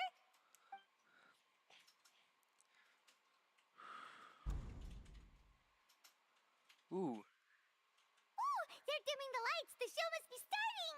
be quiet. Why is such a few seats in the opera house? Paimon will try to stay quiet. There's definitely for the elite. Tickets are quite expensive. Welcome, one and all, to the Opera Epicles. I am the star of today's show, Linny. And over here is my sister, Lynette, who will be working as my wonderful assistant. Please, let's give her a warm welcome. Yay. Hello. Hello, everyone. She doesn't seem all that impressed. I know she may seem to be a little sleepy right now, but that's just a sign that she's nervous. Whatever. Now, some of you may be thinking, two vision holders who can freely manipulate elemental powers performing magic is not true magic at all. So, I would like to take a moment to assure you that elemental powers will have nothing to do with what you will witness on the stage today. Ah, a masked man? Both Lynette and myself have removed our visions for the show. That way, even the gods won't be able to help us. Oh, good point. That's what makes the show real magic. Now, without further ado, let the show begin. Lynette will now exit the stage to make some preparations.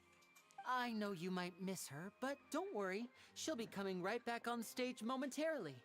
Perhaps in an unexpected way. I'm sure she'll be stealing the spotlight soon enough. Oh, and before I forget, there's one more thing I should say. I have over You 10 never million know what power can happen in Rise of the blink of Kingdoms. an eye. A magician's greatest skill is making things disappear or appear. The possibilities are endless.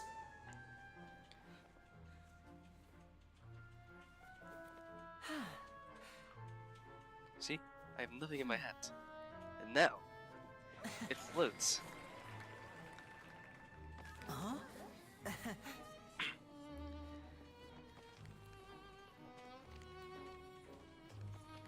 He's such an amateur.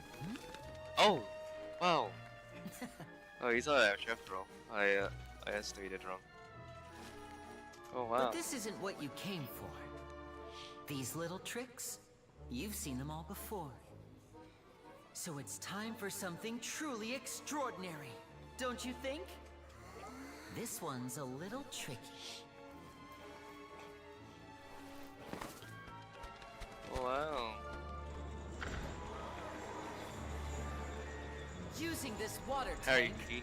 I shall make my sister vanish completely, right before your very eyes.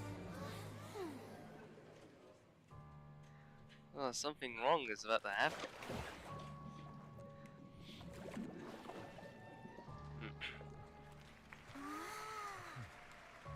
It's actually quite simple. She'll just turn into air bubbles and float right out of the top.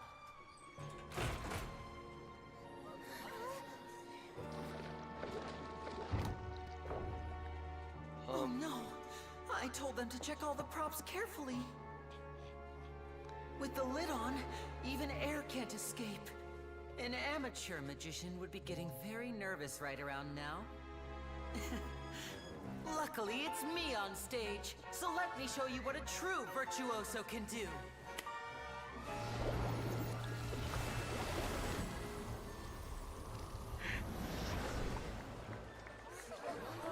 Oh, she's naked. Oh god. Lynette, are you still there? Don't go too far. We don't want to use up all our magic. Hi, I'm back. Uh-huh.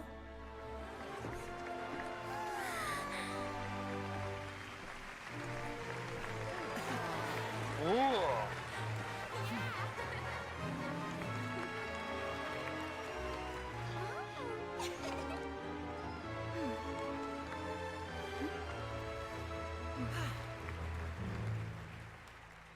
That's what I call magic. I like it. I really like it. Holy shit. Whoa! What in the world just happened? How did he do that? Paimon didn't see him do anything! Wasn't Lynette inside the water tank? How did she disappear and then reappear out of nowhere? If we could see easily through his tricks, then that would mean that his skills are still lacking. To appreciate magic, you should focus on the show happening on stage, rather than getting caught up in trying to see that which has been intentionally hidden. Guess you're right. Paimon couldn't believe her eyes when Lynette reappeared. Amazing! Thank you, everyone. I'm glad you enjoyed that performance. But our magical journey has only just begun. I've prepared even more astonishing surprises for everyone here. The magic of transformation and disappearance can go far beyond what you've just seen. I'm sure many of you are thinking that escaping the water tank was impressive enough. But Lynette is still my assistant after all. In which case, I have ample time to make all necessary preparations. So, for my next trick, I will require the participation of one lucky audience member. Who should it be? Please, if my assistants could bring out the magical boxes now. There are They're gonna 2 select boxes us. and only 2 boxes. One is here, and one is there in the aisle among the audience. Oh, 2 boxes. I'm Wow. sure many of our clever audience members have already guessed our next magic trick. A swap. Our lucky audience member and I will each enter a magic box. After 1 minute, we will each emerge from the opposite box. Now please, everyone pay very close attention to the box you see here. Don't give me any chance to make a move. Wow! How's he gonna do this? Hey, do you think this is all magic tricks, or does Lenny have actual superpowers? I bet it's a trapdoor, but that just goes under. The lucky audience member will be generated by this random number selector. There are even It random selects numbers numbers entirely at random. Even I don't know who will be chosen to participate. Now then, let's begin. Let me see. Oh, row 7, seat 3. Congratulations! No, it's not You us. now have the chance to experience magic firsthand for an entire minute. Please, come forward. My assistant will take you beside the magic box. Hooray! Oh, I'm sorry, it might no. be a little cramped inside, but no need to feel nervous. We've carefully arranged everything for you to be as comfortable as possible. You don't need to do anything, but no matter what strange things may happen, don't come out of the box. If the magic is interrupted, who knows where you might end up? You might even find yourself in the Fortress of Meropide. Oh, okay. You're out of jail. All right. Before I enter the magic box, there is one more thing I need to ask the audience to do. Could you all give me a countdown? Like this. 60, 59, 58. Just keep counting down. You can go a little faster or slower if you like. I won't be able to see anything in the pitch black box, so I'll be relying on your voices to know when time is up. Oh, and no tricks now. If you quickly count from 60 in just 30 seconds, then I'll be in a tough spot. Ooh! Paimon kinda wants to count faster after hearing him say that! Sure, he's prepared. No, that won't do. I can see it in your eyes. You still can't be trusted. Let's practice together. Come on, repeat after me.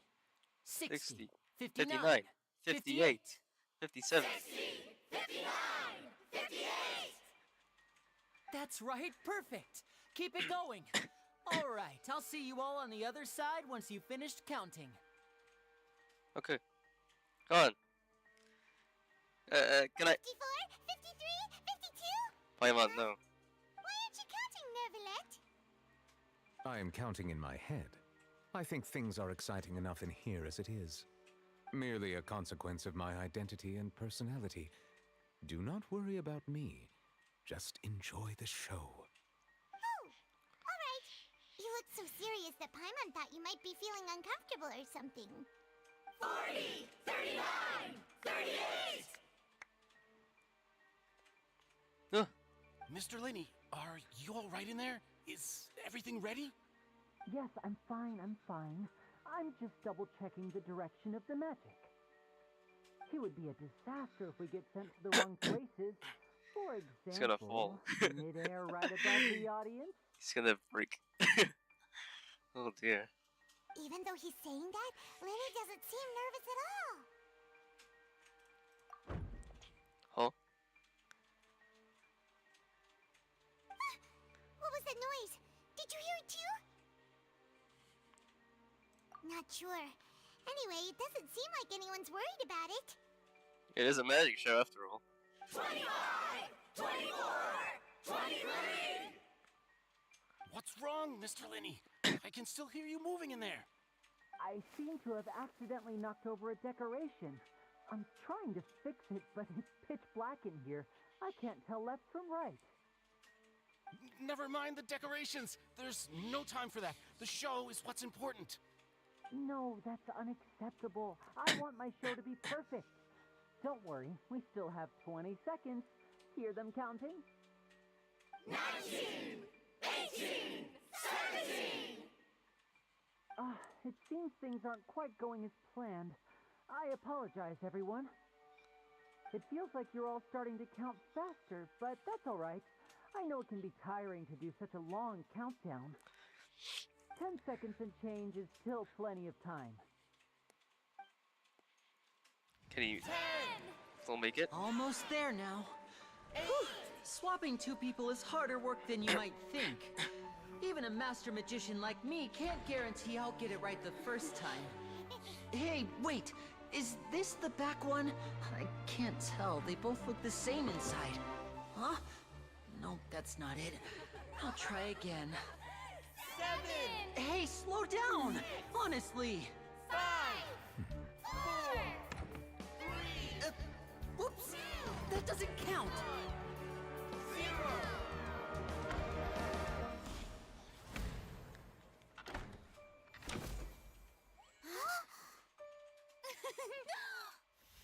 What?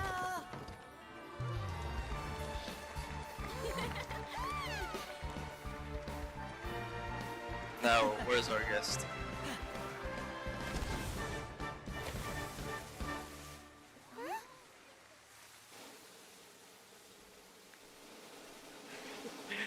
That's it. Oh, dead?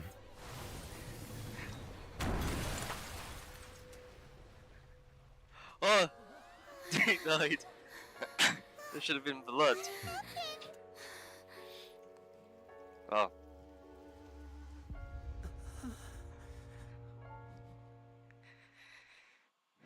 Pretty sure that he didn't see a dead body amongst the. Huh?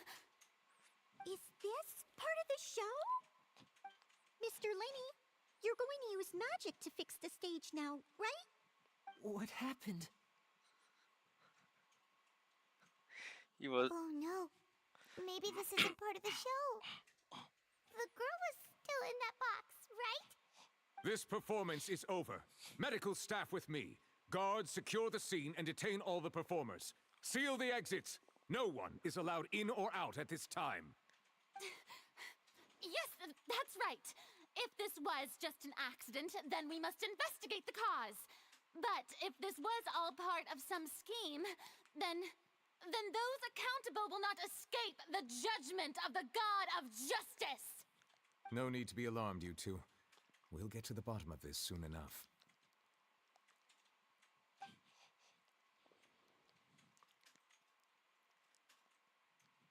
Unfortunately, the person who is in the magic box has been pronounced dead. His name was Cowell, one of the assistants in Linny's magic troupe. Apparently, the fireworks on stage ignited the ropes that were suspending the water tank, which then caused the tank to fall onto the stage. You need to use As a of metal now, one. we are still not sure why we found Cowell in the box, rather than the guest from the audience. And after an initial search of the area, the guards have confirmed that the girl is nowhere to be found. It appears that this incident was not merely some mishap with the performance. And there are many indications that it is connected with the case of the serial disappearances of young women. The serial disappearances case? That's the case that Charlotte mentioned before. I know the truth. I can see through the whole thing. Really, using such a shallow and obvious mystery as his finale. Did he really underestimate us that badly? I say that our powerful magician, Mr. Linny, is now the prime suspect for the serial disappearances case. Huh? Why me? This whole thing was an accident. Oh, this all occurred during your magic show, did it not? The missing girl disappeared after being chosen, did she not? The deceased is one of your assistants, is he not? Now that I think about it, that whole speech about magicians making things disappear was nothing more than a provocation, a bald-faced challenge. That can't be right. How can Linny do this? How could you do He was in this? the box on the stage the entire time. We could even hear his voice. Besides, before the show, he told us that he would like to catch the criminal behind the disappearances. He couldn't possibly mean catching himself. Save discussion for a later time, please. Lady Farina, may I assume that your comments just now constitute an accusation against Mr. Linny and his associates, and that you are pressing charges? Huh? I just think that he... Well, I think it might be a little early to talk about formally pressing charges. But what Lady Farina said just now makes perfect sense. Looks like she's gonna personally deliver justice. A kidnapping and murder carried out under the cover of a magic show. Lady Farina said it all. I mean, of course, my dear people. But what excites me even more than the obvious truth before our eyes is the opponent I'll be facing. That's right. I mean you, Traveler. You'll support Linny, won't you? After all, he was the one who helped you the first time we met. Then there's no problem at all. You know, the Traveler and I already had a duel the first time we met. But with Linny's help, our little duel ended in a draw. But draws really are the most boring possible outcome. So, no more draws. Between the two of us, there must be a clear winner and loser. And what better place to hold such a riveting showdown and decide the true victor than here, on the grandest of stages, the Opera Epiclese. No. It wasn't a draw. She obviously lost last time. I understand. Charges have now been pressed, and as such, a trial is in order. Well, Traveler, seems Lady Farina has set you in her sights. But putting her dramatic rhetoric aside for a moment, I would like to ask you, are you willing to act as Mr. Linny's attorney and defend him in this case? Yes. Very well. The trial will be held a day from now in the Opera House. Both sides may investigate the scene to build their cases and search for the truth. Alright, some Danganronpa shit. Let's go. Linny and his troupe are all potential suspects and shall remain within the Opera House. The audience may begin to leave in an orderly fashion once they have been cleared by the guards. A day isn't that long. Let's see what kind of case this big shot Outlander can build in such a short amount of time. I'm really quite looking forward to hearing it. It's exciting.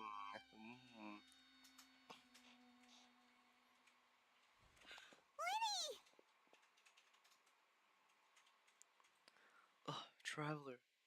Sorry about everything that happened just now. Were you frightened? Of course! Who wouldn't be scared after witnessing an accident like that? Yeah, I'm a little shaken up myself. How could this happen? And poor Cal. I know you already claimed that you would defend me, but now it's just us talking. Tell me, do you think I could possibly be the murderer? No. Good to hear. Thank you so much for trusting me. I'm sure everyone sees me as the biggest suspect at this point. But if you ask me, the whole thing is mysteries layered upon mysteries, such that all that's left is confusion. I don't know whether what happened there on the stage was purely an accident or not, and I don't know why poor Cal was in the box. As for how that girl chosen from the audience could suddenly disappear, I'm afraid I don't have any answers either. If someone tampered with my performance, then we need to figure out what they did. Even a skilled and knowledgeable magician like myself couldn't pull all that off in just 1 minute. Yeah, it is very strange. Which is precisely why we need to investigate. As this book says, the impossible could not have happened. Whatever happened must have been that which is possible. Where'd you get these glasses? Paimon bought them when we were reading at the bookshop in the city earlier. Pretty cool, huh? Don't worry, Paimon used her own savings to buy them. It wasn't from our travel funds. Do you have a purse? I think they look cute on you, Paimon. You have good taste, Lynette. That's the right attitude. Feeling depressed isn't going to help me now. I need to get back to my normal self. Yeah, go ahead. But with the guards watching our every move, it's going to be especially difficult for Lynette and I to prove our own innocence. Good thing you agreed to be our attorneys. Thanks for that. We'll be counting on you. Yes, thank you so much. I'll let you down. I'm used to this sort of thing. Leave it to us. Paimon's still wearing that glasses? Eesh. Since we're going to start investigating, Paimon has a question first. Where did Lynette go during the performance?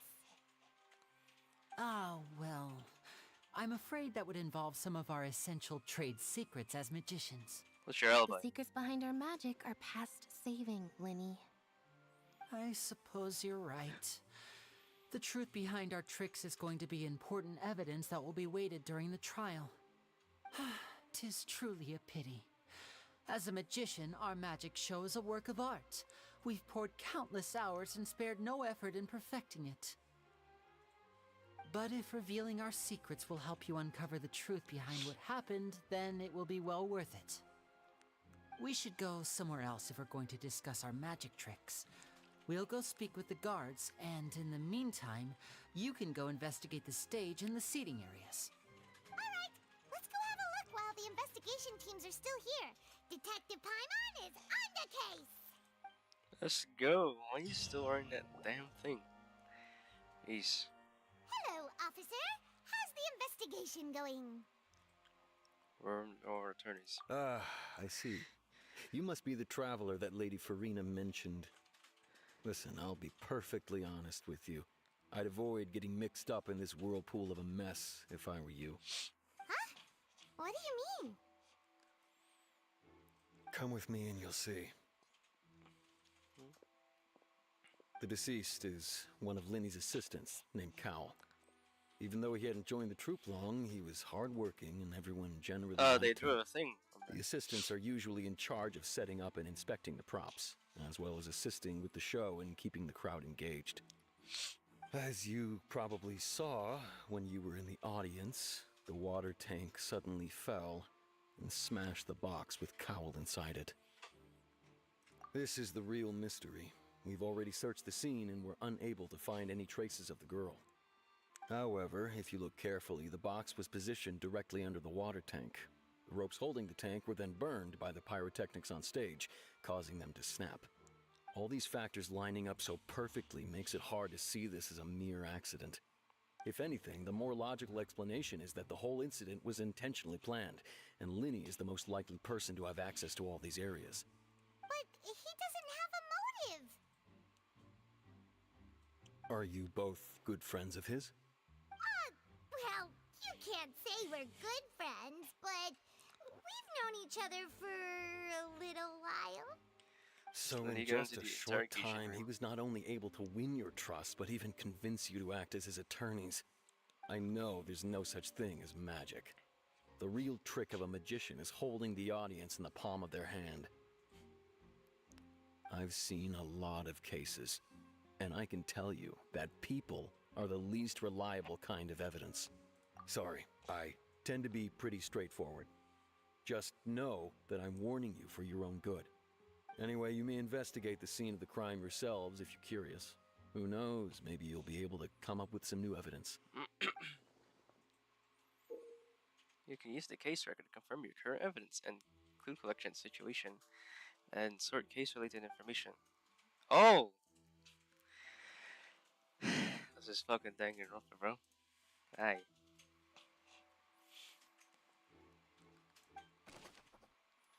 The investigation from the guards indicate that the fireworks launched at the tail end of the magic performance set the rope dangling the water tank alight, causing the tank to fall and kill Cowell, who was within it. It seems evident that Linny is the likeliest user of the prop to commit a crime. However, the reason for the victim being Cowell and the reason for the chosen lady's disappearance remain mysteries.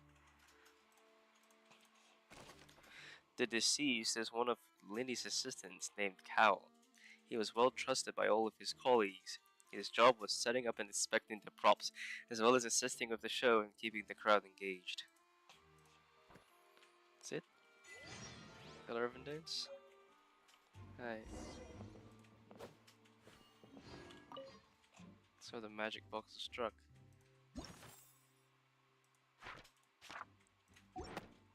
Carol inside the box at the moment.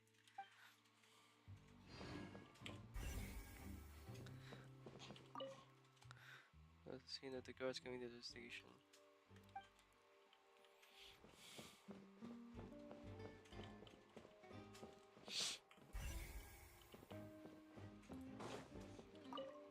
Satoris. Hello there. What are you investigating? Oh, this location has also been cordoned off because the Magic Troop members are currently considered prime suspects. The investigation team is still collecting evidence. The seats were all booked in advance, so we were able to deduce the missing woman's identity by checking the guest list. Sure, it's not like this is confidential information. We will publish it later anyway when we petition the public to help us find the missing person. Her name is Halsey. She's a painter from Fontaine who's made a bit of a name for herself. Oh shit. Apparently, she wasn't a regular at the Opera House, but she'd been feeling some pressure with her work lately, which made her decide to come see the magic show. The Magic Troop members all claim not to know her. We have looked into her social connections. It seems that she has no personal grievances or conflicts of interest with the suspects.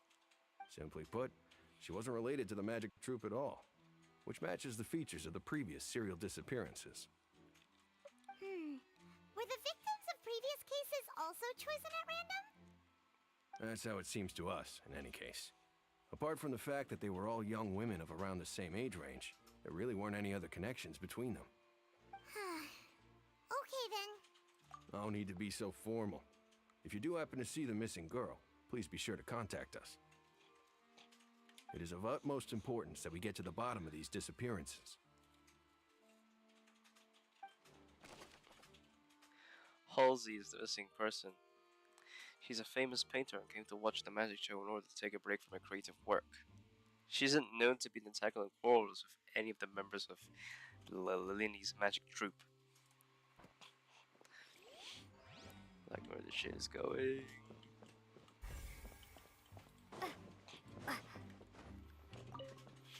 The burned rope. So this is the rope that broke and caused the water tank to fall.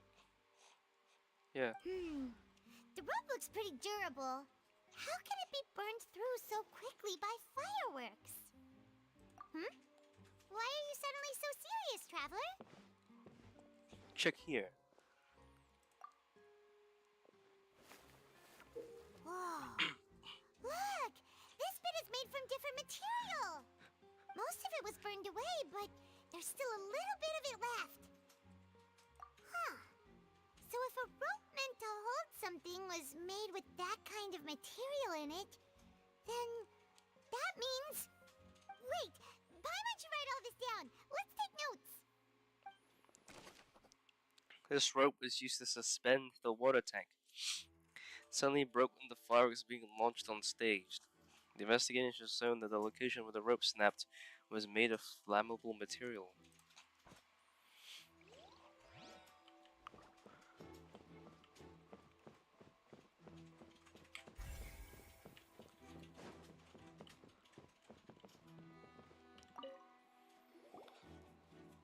The investigation team has some new findings.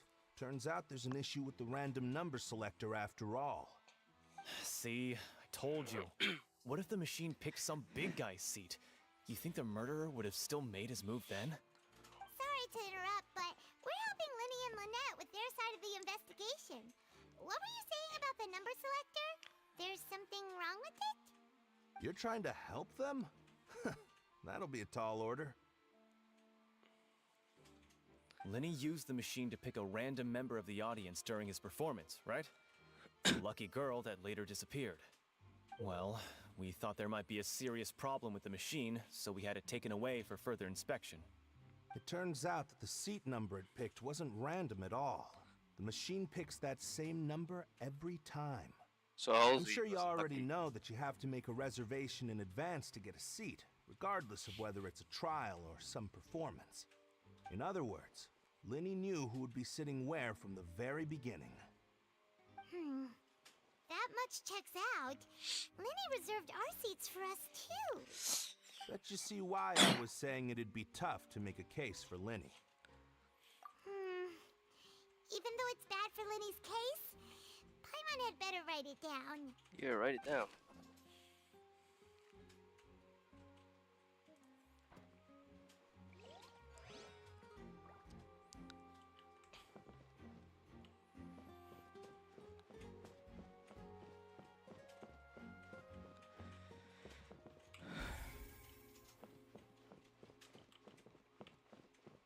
Let's go down and check the audience.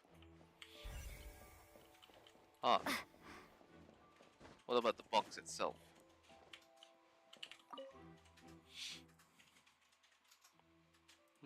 How did he do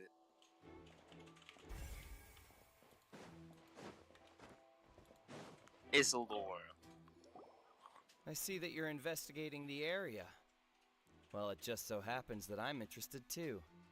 If you find any new and interesting leads, be sure to share them with me, alright? Doesn't I look don't have official. too many thoughts yet.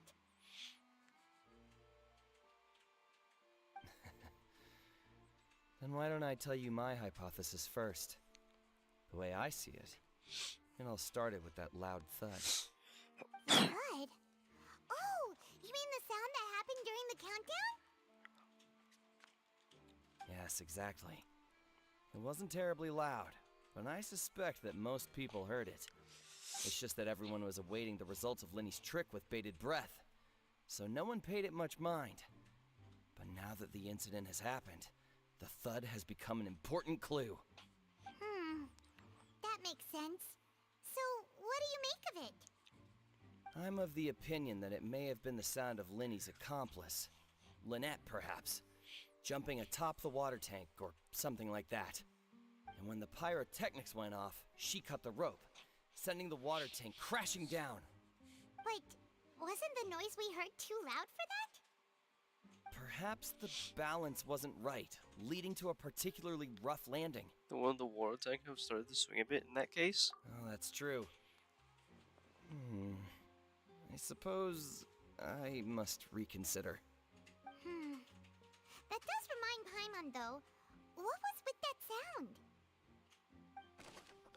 During the switching performance, there was an audible thump that many audience members heard.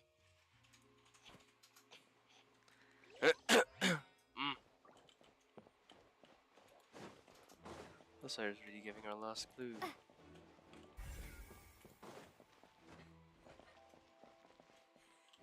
Linny's still talking to the guards. It seems he'll have a lot of explaining to do. I think someone will be assigned to monitor us later, but that's alright.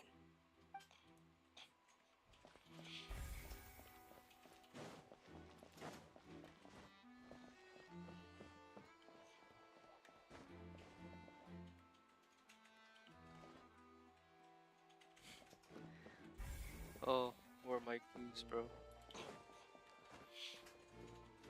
What about where she was sitting, right? Is that a clue?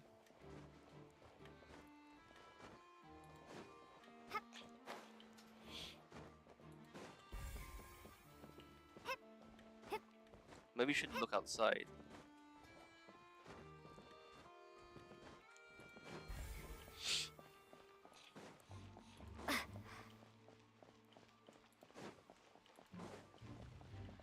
Oh. Hey, you! Yes, both of you! Over here! I've been keeping an eye on you for a while now. Oh, spice. Huh?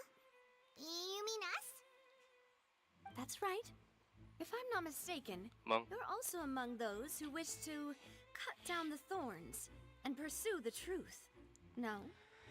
And by the looks of it, you're not from Fontaine. It's a rebel you're fighter. right on the more about that one, but who are you?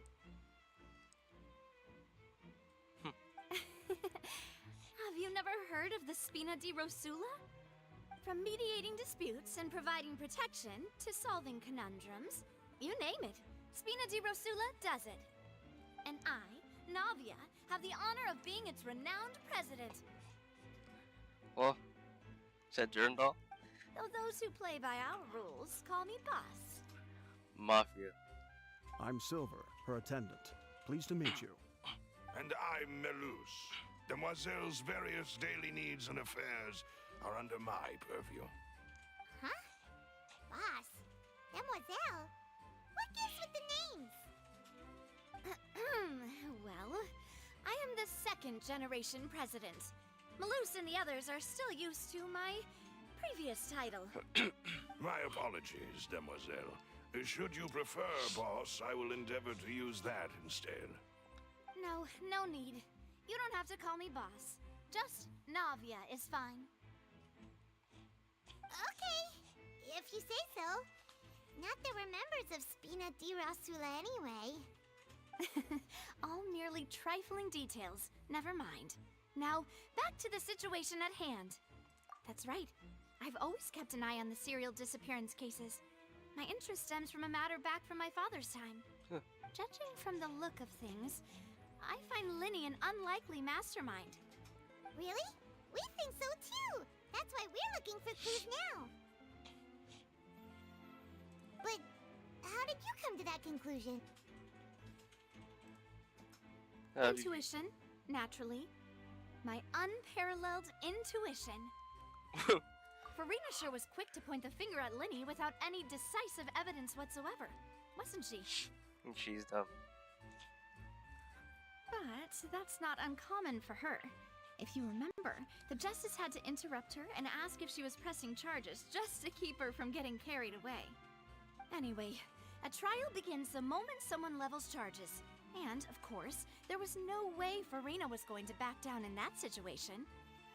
Sounds more like you just don't trust the Hydro-Archon. Well, what's your opinion? I must admit that she can be interesting at times, but liking her doesn't mean that I'll blindly agree with her. All right, I've answered your question. Now, it's time you answer mine. What's yours question? Wait a minute, did that answer count? Well, I say it does. But don't worry, you won't hear any pointless questions from me. In your opinion, do you think it's right to treat a trial like it's an opera?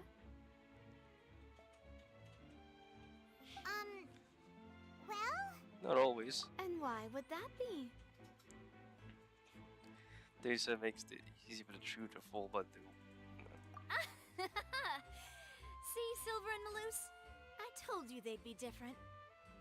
Most astute of you, Demoiselle. I, too, think that the Traveler's response was most excellent.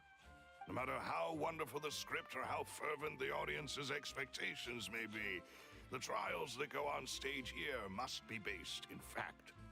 And if that can be done, boss, then...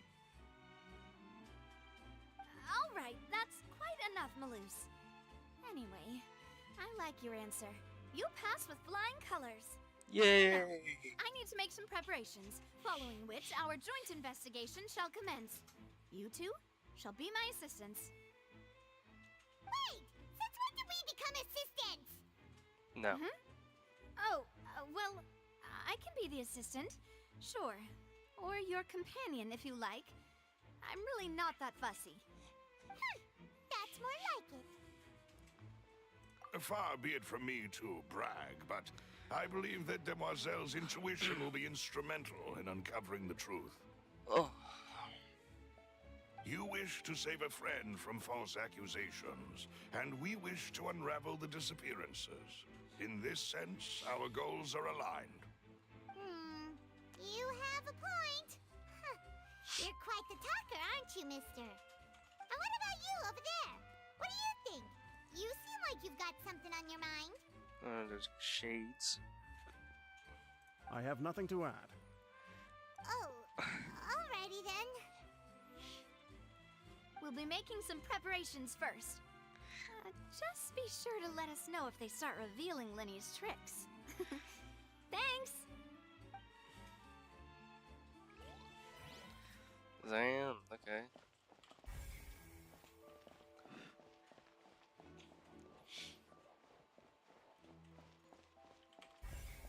What about funny looking person? Sorry, but no one can freely enter or exit the Opera House at the moment. If you wish to leave, you must register your identity with us first. No, we're not leaving. We're representing Linny and Lynette as attorneys, so we're investigating the case. Were you always guarding this entrance?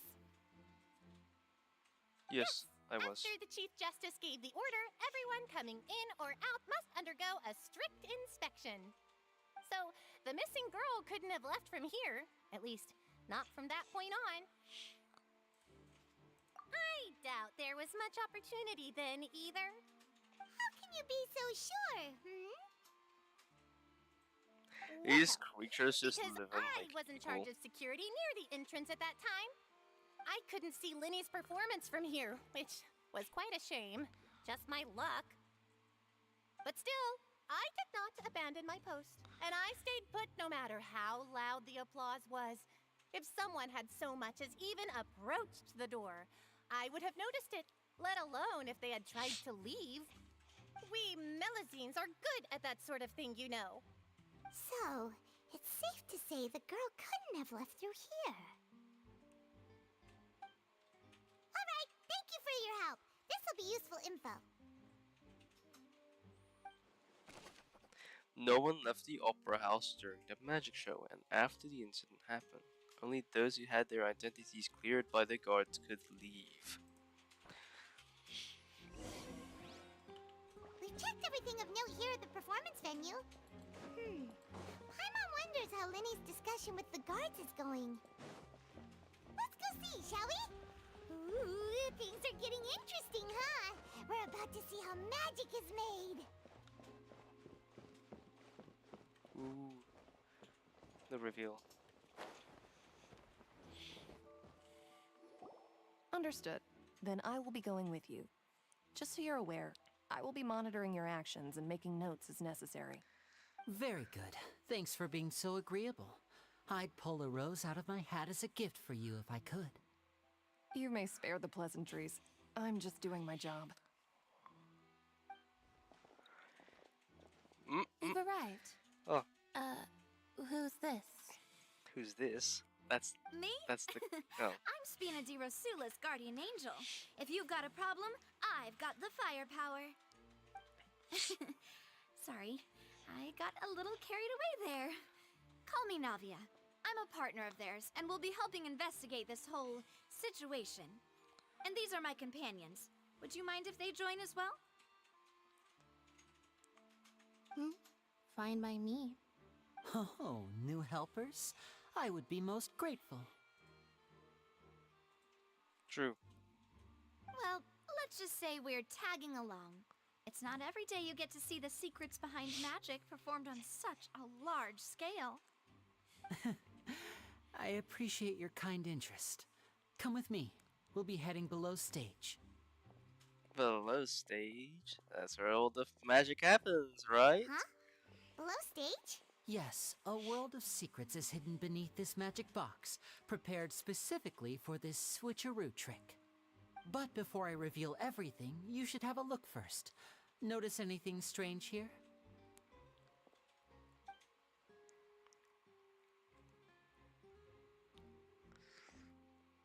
I'm not trying to be dramatic. Remembering the details of a trick will help you understand the methods used to perform it more easily. Huh. Weren't there balloons and other decorations here? Wait, was she Where watching? did all that go? We didn't notice. Good eye. That said, you're still far from discovering the answer.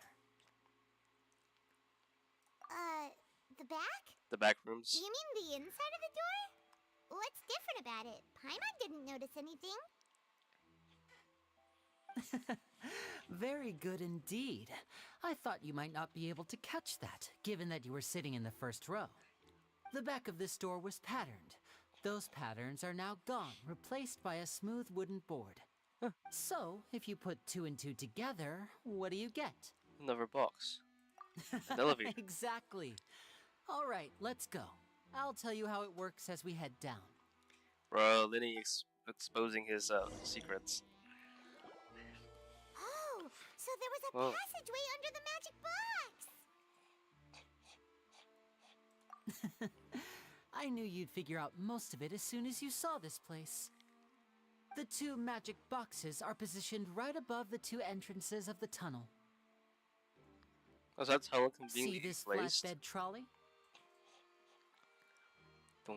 The box with the lucky audience member in it would be shuttled over to the other side using the trolley.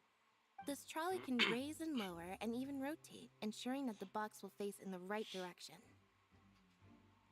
I see. So that's the purpose of the box inside another box. Precisely.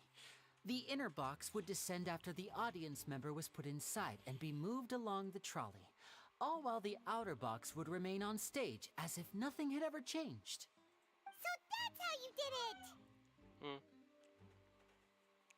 Once the box was lowered, the trolley would store some energy through this device here, with which it would complete the rest of the steps. The audience member would only be able to feel some slight movements in the dark, and by the time she walked out, she would already be back on stage. What about your side of the trick? Right. You were talking that whole time, and you even came out for a moment near the end. Ah, yes. A phonograph operated by Lynette was used to achieve that effect. Whoa. My assistant and I had already scripted our conversation beforehand.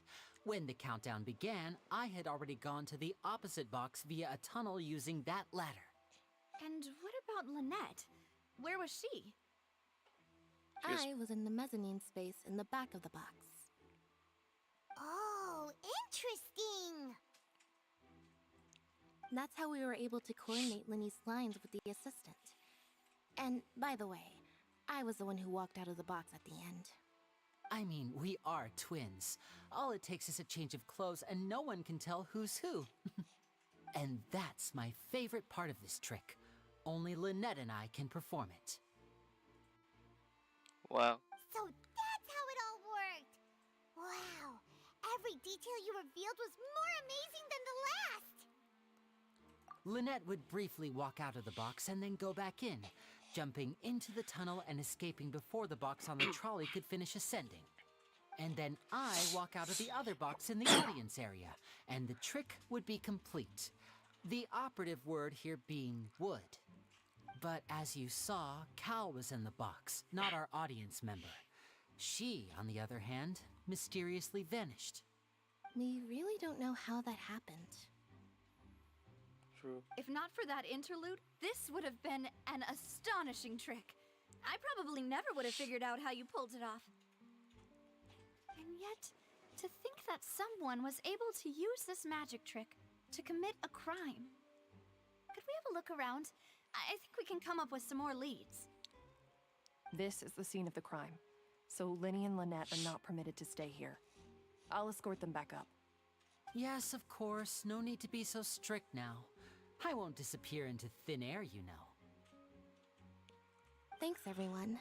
We're counting on you. Bro, she sounds like an NPC. Lenny gave detailed account of how the trick was supposed to work. By using a box inside a box, the idea was for the box containing the audience member to be transported across via a tunnel underneath, and Lenny herself also used this tunnel to get to the other side. Meanwhile, having changed her outfit, Lynette and her assistant would take charge of on-stage interactions.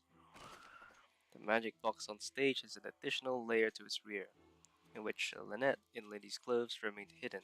She would appear at the end of the magic trick and lead people to believe that Lenny had been able to instantly move to the box on the other side.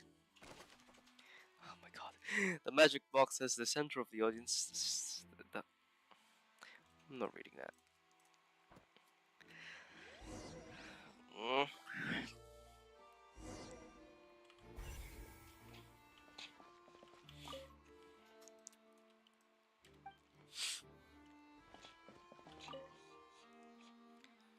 A ladder is required.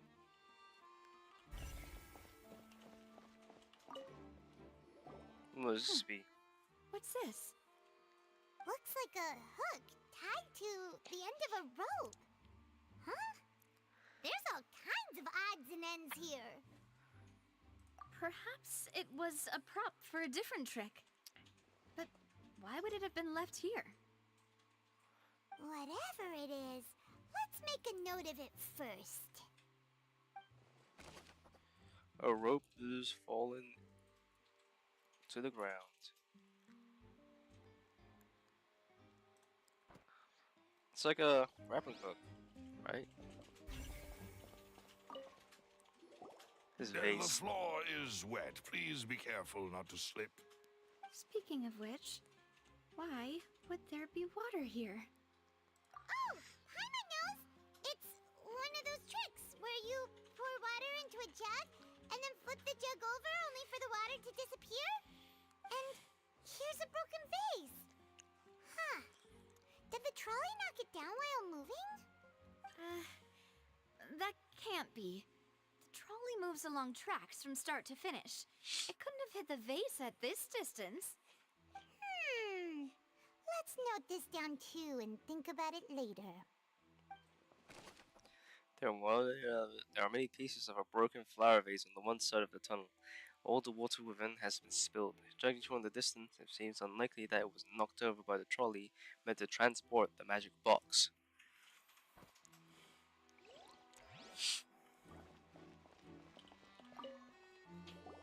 Oh, these are the clothes that the lady chosen from the audience was wearing, right?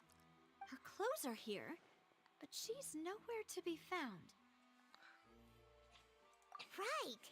And do you really need to do that if you're kidnapping them?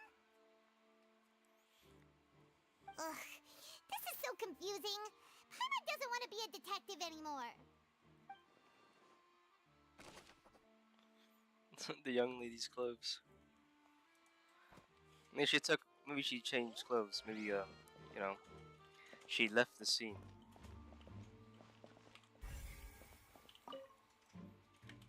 Nothing of importance.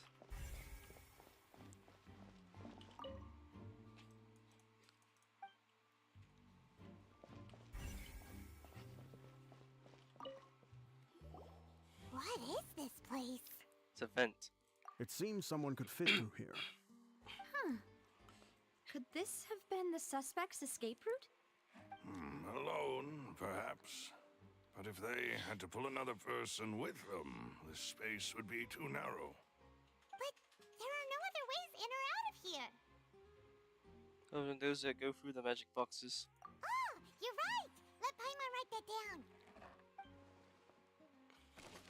The tunnel vent looks like it could allow one person passage. Barely. Leaving along with the missing lady seems an unrealistic prospect. Seems we're just about done investigating down here.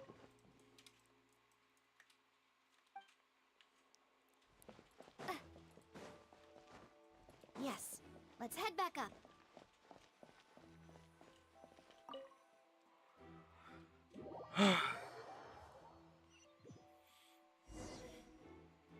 Well, we've ascertained the state of the crime scene. Let's find a place to sort out our findings once Malus returns. seems to me that there are several things that don't add up here. Apologies for the wait, demoiselle. So, what did the guards say? Did the criminal escape through the vent? They believe the odds of that are very low, since the vent leads to the Opera House's basement. The guards have checked the area carefully. No one left through the basement during the performance or after the incident, and no one was found hiding there. So the tunnels become like a secret chamber then. You know, like the kind you usually see in novels. The plot thickens. Halsey's disappearance and Cowell's death are both quite inexplicable. No wonder Farina was so confident in her accusation. All the current evidence points toward Linny and Lynette. In other words, the charges are very likely to be upheld unless we make some considerable progress. Charges and then trial. So if the charges are upheld, they'll announce a sentence? That's right. This is how a trial goes in the Opera House. During the proceedings, the Chief Justice and the Oratrice will hear statements from both sides. That's right. This is how indemnitium is produced. The statements from both sides, the defenses from attorneys, witness testimonies, and even the audience's emotions will all be projected on the Oratrice. To put it simply, it's as if the Oratrice has its own will, and is a judge in its own right. This also precludes any kind of favoritism on the part of the Chief Justice. Not that this has ever happened anyway. Fascinating. Once both sides have finished speaking, the Chief Justice will make his final decision. This, too, will be used by the Oratrice as a reference. Then, finally, the Oratrice will be consulted by officials. The result it returns is the will of justice itself. Huh? So that machine is the one that actually decides? Paimon thought Neuvillette called the shots. In practice, there is very little difference. Both have always come to the same judgment, which is why people have great faith in the Chief Justice. Yes, the guards also asked me to convey that none of us will be allowed to leave this place before the trial. Huh? Why? Because we've chosen to act as the twins' proxies. That makes us persons related to the case. They're concerned that we might be colluding with outside parties, or that we might find outside help to disrupt the case. And even if that were not so, it could prove problematic if we happen to spread key information about the case ahead of time. I'm ready to break out at any time. what did you say? Nah, you're so quiet. You said random stuff. There's no need for that. Paimon thinks they have a point. That said, are they providing food? Of course. I just hope you don't mind the lack of options. I'm afraid that catering to all tastes is not in the cards, nor is any guarantee of balanced nutrition. In that case, let's just sort out our findings together here. Pity. I was hoping to take you to try some of Fontaine's famous desserts, too. I mean, what better way to properly think through our findings than over some tea and sweets? Huh. Breaking out suddenly doesn't seem like such a bad idea after all. Fair enough. Again. My mouse. Just kidding, just kidding. Paimon will still do her best, even if there are no snacks. What do you mean, no snacks? Of course we'll have snacks.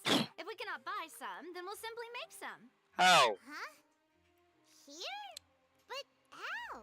Gun. Understood, demoiselle. Everyone, please come with me. How will you make snacks? Nah, they'll just shit it out. Wait, you're carrying a portable stove with you? That's Yes, I must be prepared to meet the demoiselle's baking needs whenever the fancy strikes her. You carry all that to the court. I have eggs, sugar, and almonds at the ready. You're gonna bake a cake? Good work, you two. Then I'll get to it. Please sit tight for a moment. You'll get to taste my awesome snacks soon enough. These three are quite the interesting group. The hell is this? This weird, goofy, thing. Oh. And Paimon thought it smelled good while it was still in the oven. Oh, it's even better now. Paimon can't stop drooling. They're quite From big. the way you had these two guys carrying all that stuff around, Paimon thought you'd have them do more during the baking process. But you ended up doing the entire thing by yourself.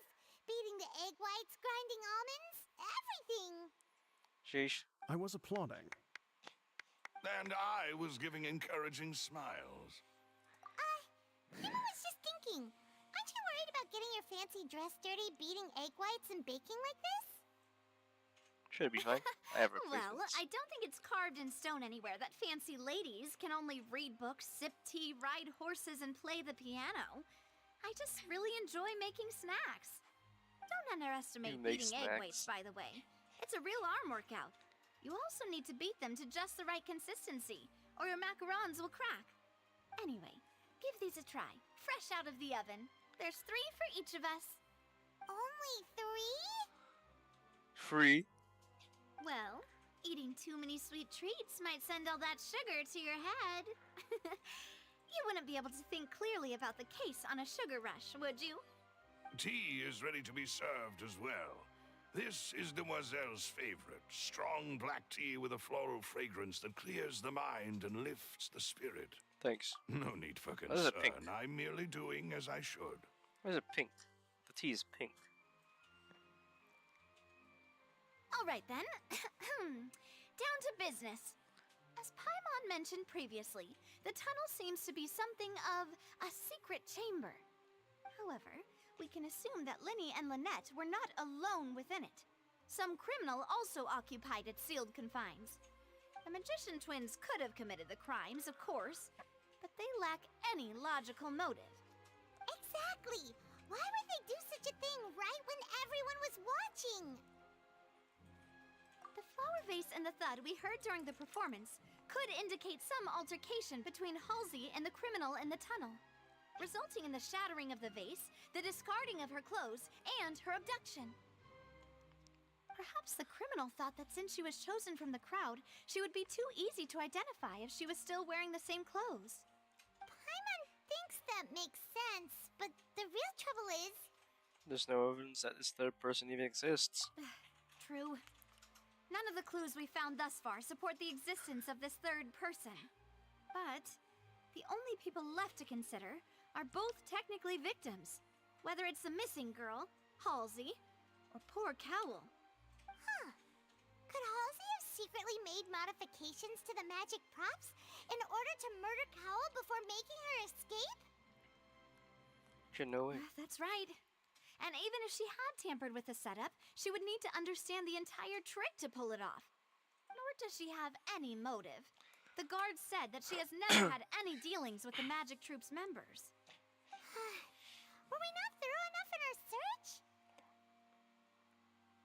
You From dumb. the sound of things, this is turning into an impossible case. True. Your macarons are amazing though, Navia. They smell great! They're nice and crisp and super sweet! They are my specialty after all. 5. And I see you've already had 5 of them. What? 5? Oh, that can't be right. Paimon only counted 3, honest!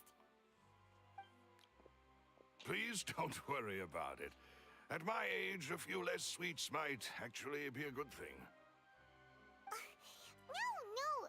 Being greedy is one thing, but Paimon knows how to count. Besides, Paimon knows that if she ate too many, then others wouldn't have enough.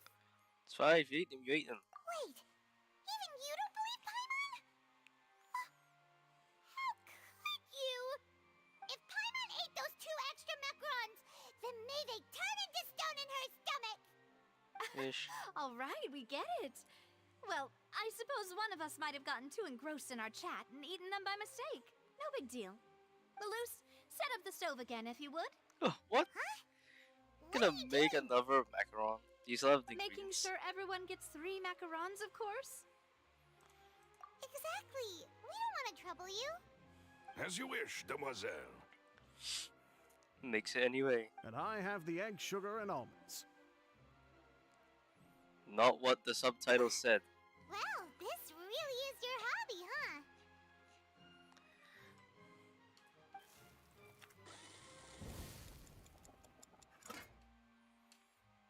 Yeah. Well, that's it for snack time.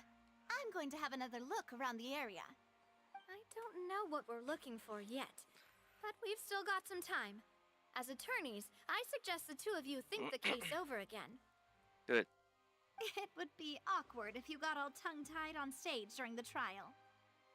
Alright, thanks for your help, and for the snacks. Yeah, thanks. It was nothing. A small task for the Spina di Rosula. Silver, Maloose, it's time to go. I'll be back if I find anything new. Neither Cal nor Halsey have a motive, but after having talked to Navia, the likelihood of a third person being involved seems very low too. Alright. Alright, it's time to put our heads together. We've got to get our defense ready for the trial. Oh, it's probably gonna be a long and difficult case. There's no point in worrying about that now. We just need to prepare. Can we... Take Paimon's notes. They should help you review the situation. I want to see those notes. Yeah, okay. Where is it? Yeah, let's read. Whoever the murderer was, they must have made preparations well beforehand. This rope was people... this is probably a... Why would it be hit? That's... What? I don't have enough evidence. Gosh. No wonder the serial disappearance... We all heard the report, and they were digging a tunnel just for a magic trick?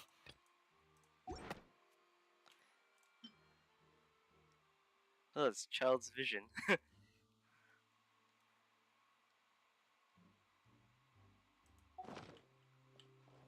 Okay. Let's wait. Before we do that, I smell something nice, so we're gonna take a break here.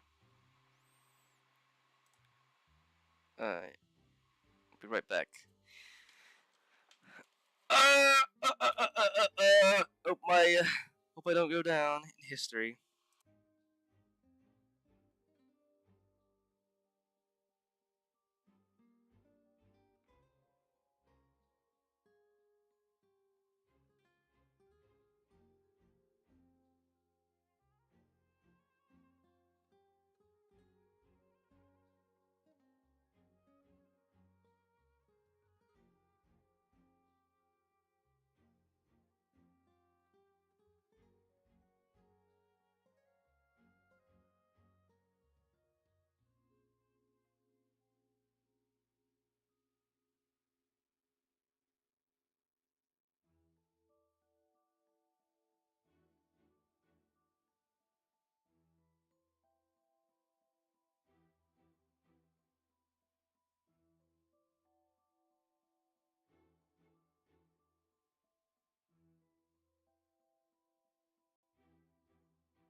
I'm back from my trial.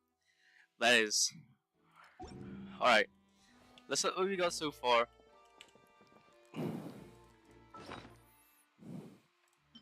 So. Why would it be him? Whoever the murder... This people needed to... Whoever...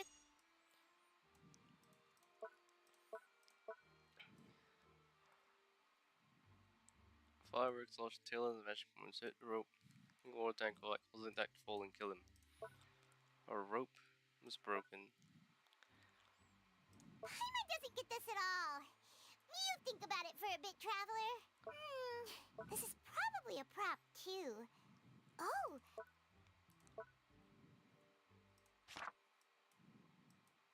There was no third person digging a tunnel just for a mad... Gosh, we all heard the performance would not... Well, there was no chance Paimon could have seen that the box had 2 layers. And that's why only the 2 of them can perform this trick.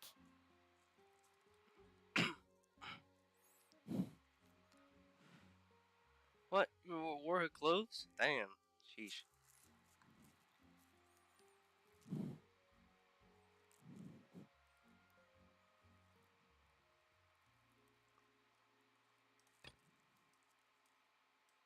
That size wouldn't have been a problem for Paimon.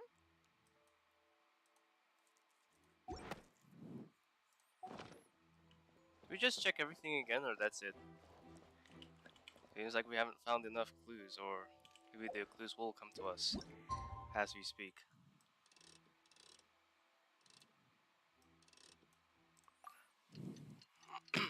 Oh, a view waypoint just appeared in front of me. That's so.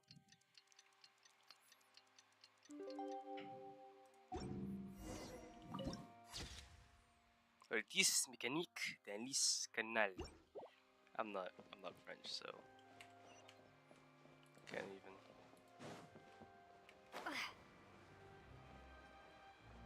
I made my fall, and now I'm rising. What do we do? The whole situation is so confusing. Good plan.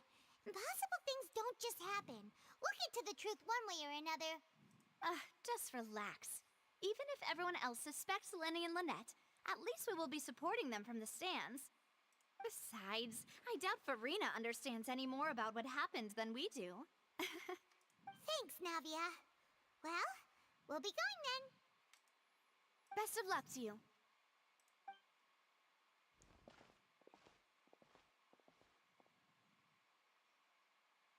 Alright. The court is now in session. Ah, finally, you're back. Well, how did your investigation go? To be honest, you might be disappointed. No. We're already very grateful that you were willing to help. Well now, don't you all look disappointed? Don't tell me that your investigation came up empty-handed. That was to be expected, of course. The guilty can never produce proof of their innocence. But don't let that stop you. I shall be terribly disappointed should you, my most anticipated foe, concede so easily. Since both parties are present, I declare that the trial regarding the magic show incident is now in session. Firstly, in order for the audience to understand the causes and results of the incident, could we please have Mr. Linney explain the trick? Yes, of course. I will explain while Lynette demonstrates on stage. All the necessary items have been prepared. We'll do it. Thank you, Mr. Linney. In that case, I take your statement to be that you ran to and remained hidden within the magic box in the audience stands once the trick began, and thus could not have committed the crime. Is this correct? Yes, that's correct, Your Honor. Yes. In that case, I call upon the prosecution. Lady Farina, do you wish to refute his statement in any way? Why, of course I do. me to take the first shot and break this case wide open. Mr. Lenny is clearly lying. There is Objection. no way Extra. you could have been in the box the whole time if you were to abduct Halsey and murder Cowell. In fact, I'd say you were hardly in that tunnel at all. That is simply your hypothesis based on the presumption that I'm guilty. Oh, is that so? And if I may ask, what did you hear while you were inside your box? The roaring countdown of the crowd, of course. That's how I kept track of the time and built anticipation for the finale. And you didn't hear anything else at all? Nothing that might leave an impression of any kind? No, nothing. I see. But when the count reached 30 seconds or so, there was a thud. One so loud that I believe practically everyone heard it. Huh? Hey, hang on. Something's not right here. How could Linny not know about that sound? Yeah, I'm sure he could have heard a noise that loud from inside the box. I was right by the box and I definitely heard the thud. Well, Look at those scales. Could those mean... the Ortress stands on the trial. Well then, ladies and gentlemen, allow me to use the words of the magician himself. You never know what can happen in the blink of an eye. Indeed, it seems his alibi can also collapse in the blink of an eye. Of course, I have armed myself to do far more than smash your alibi. Confidence cannot go unfounded, and my foundations are rock solid. Tell me, aren't you and Lynette actually from the House of the Hearth? Hmm? The House of the Hearth? Tutui? Heard that name before. No wonder they did something like this. So the serial disappearances were the Fatui's doing. Now it all makes sense. I've got a feeling that what happened on stage probably wasn't just an accident. That's irrelevant. Our identities have nothing to do with what happened. Indeed. Then perhaps you could tell us everything that happened during that 1 minute. Your first priority is to prove yourself innocent after all. I'm sure there is little that needs to be kept secret now. Unless your script already has holes in it. The Outlander is speechless. My, oh my, don't they look flabbergasted? Now comes the infighting and discord, I suppose. This was almost too easy. Oh, good thing I made all those preparations. Seems the all-nighter I pulled last night is really paying off. So, Hey, roll Linny, frustrated volume. why didn't you tell us this before? Order! Order! Mr. Linny, allow me to re-establish the facts. Lady Farina has raised 2 points. First, when the thud was heard in the Opera House, you were neither in the box nor the tunnel. Second, you and Ms. Lynette are both members of the House of the Hearth. Are these claims true?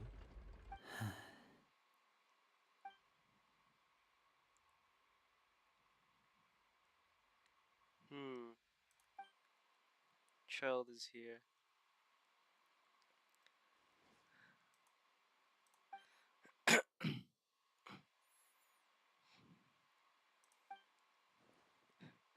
Please answer my question, Mr. Linny. I'm sorry. Yes, they're true, Your Honor.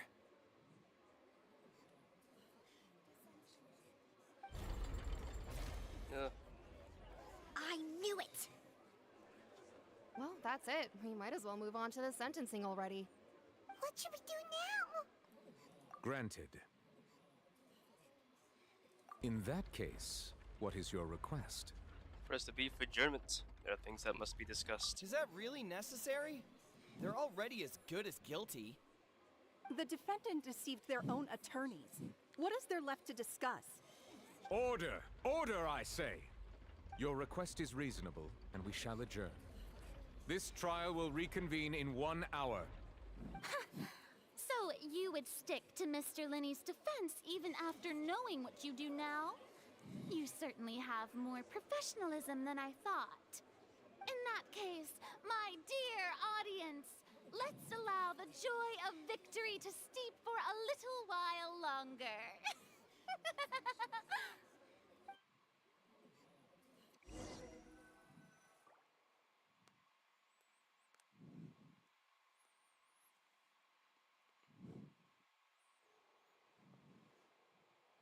What? Well, this is awkward.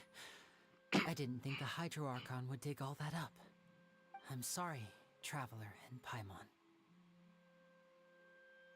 Yeah, sorry. Paimon doesn't know where to start. We trusted you two. We based our entire reasoning on the assumption that you weren't bad guys.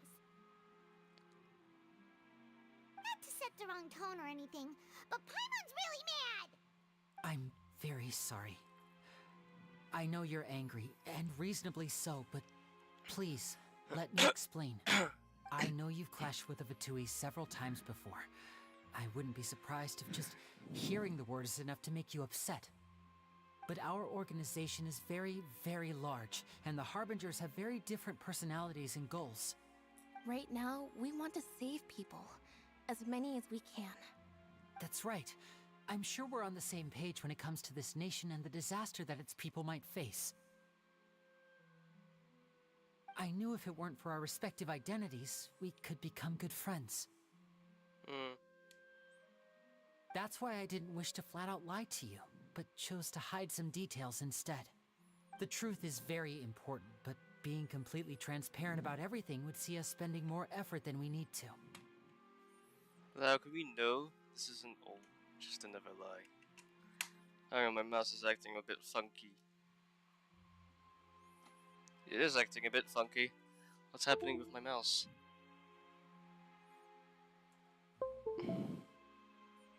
There we go. Right. So, you be the judge. Heck, if I were you, I fear that I'd even struggle to trust me at this point. You met a Fatus who works as a magician, a trickster by trade. All by coincidence, too. But still, I'm asking you to trust me. I am no criminal. At least, not in this case. Sorry.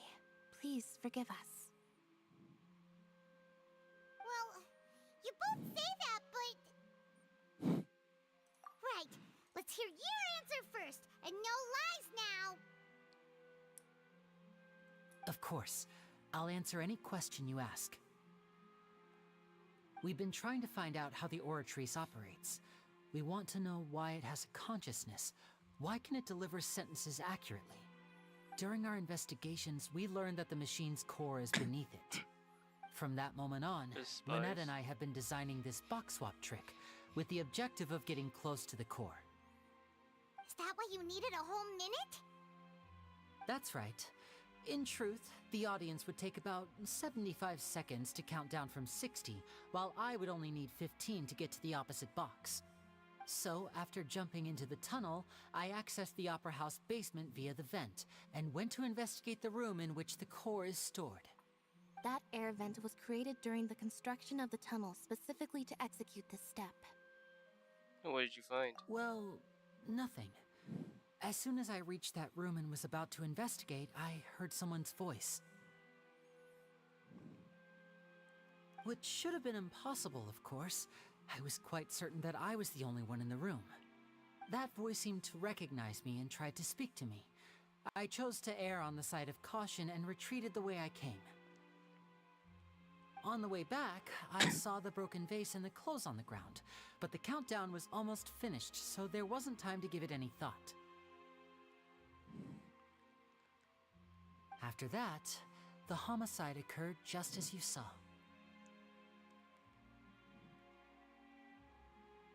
Well, that explains why you didn't hear the thud. Because of that prophecy I told you about, of course. We must know all we can about this nation's secrets in order to deal with that prophesized crisis. That's the only way we can save everyone. So, there you have it. The whole truth. I swear, I didn't hide anything from you this time. It was never my wish to proceed under this cloud of mistrust either. But, like I said earlier, you can be the judge. If you want to leave because you don't trust the Fatui, there's nothing I can do to stop you. Well, Traveler, you decide. Paimon will follow your lead however you choose. I believe in the facts. Okay, thank you. Thanks for giving us a chance. The current problem is that the scales are tipped pretty badly against you two. If we want to refute the Hydro Archon's accusations, we're gonna need a seriously watertight defense. We have already have the key evidence we need. Huh? Oh, Paimon thinks she gets what you mean. Lindy claims that he headed to the chamber ascertaining the Orator's core upon entering the tunnel, and did not witness the crime taking place and thus did not hear the thud. Lindy claims to have heard a mysterious voice within the chamber that houses the Orator's core. That's a typo. Within the Opera House's underground structures. I can't click.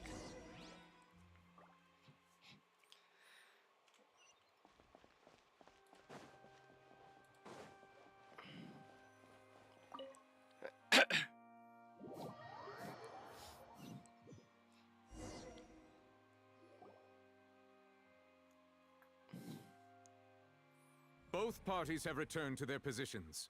Let us continue the trial. When last we left off, Mr. Linney acknowledged the new evidence presented by Lady Farina as fact. Therefore, Lady Farina may continue stating her reconstruction of the events. That took long enough. Now then, if everyone would lend me their attention. At this stage, let's revisit that scene from Linny's perspective. Based on the opposition's account of events, you can identify loopholes in the statement.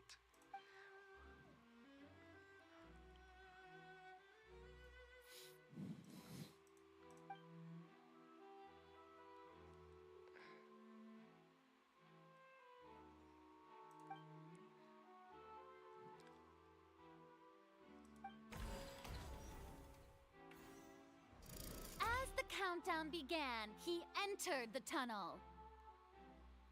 When the flatbed trolley passed, he opened the box and got into an altercation with Halsey, which caused the loud thud. He did not realize that this sound could be heard by everyone in the opera house, which is why he claimed earlier that he could not hear the sound. Finally, he used the vase to knock her out, before making her change clothes to prevent others from recognizing her.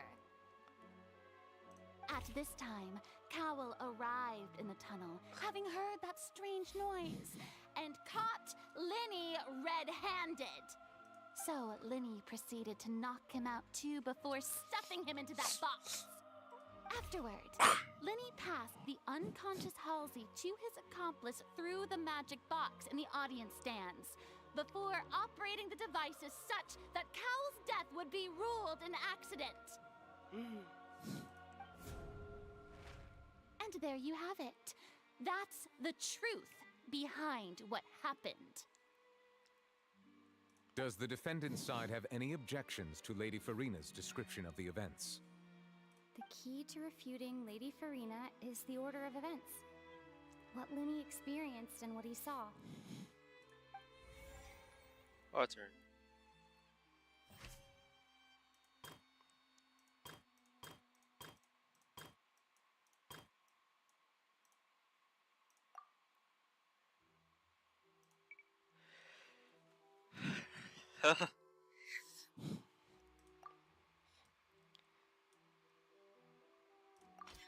According to Linny, he left via the vent after entering the tunnel. He couldn't have had that altercation with Halsey. It's true.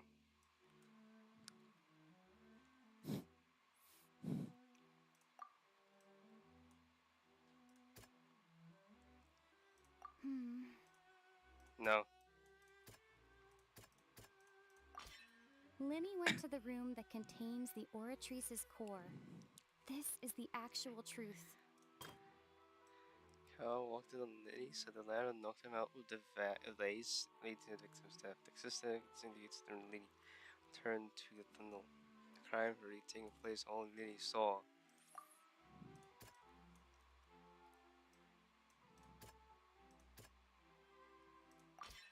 Linny did not take part in the underground altercation.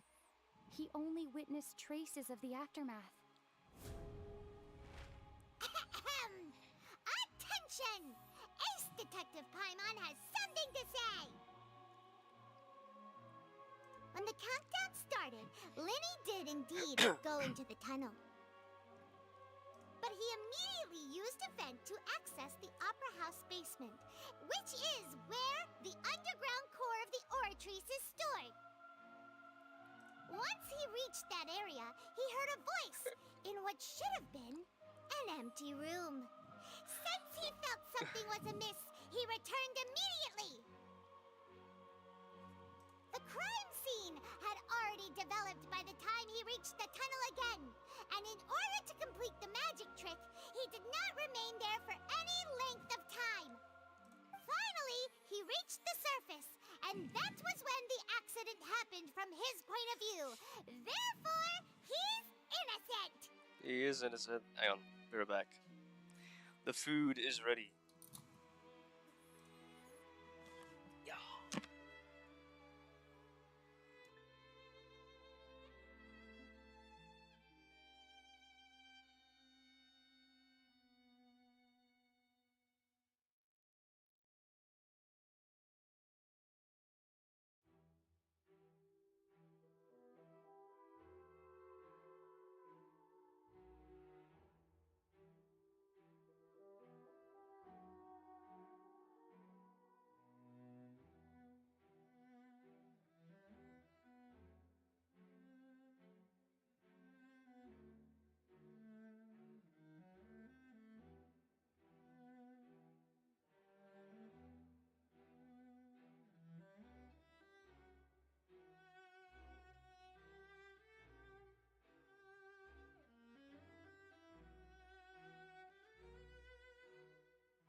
other words, you believe that he knew nothing of the incident?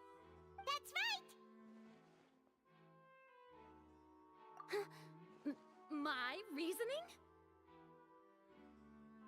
If that's the case, then if Cowell hadn't entered the tunnel, who was the entire setup meant to kill? Assuming that what you say is true, Linny only needed to kidnap the young girl to cause a new disappearance case. What would the point of killing someone on stage be? Oh, they have a point. That's right, you tell them! And that's why they're partners of mine. They've managed to turn things around. Oh, well, your denial is very strident, I'll give you that. But what proof do you have to back your claims? Of course I do. If he had been in the magic box the whole time, how could he have not heard that sound? Why do you ask? You're saying that he wasn't?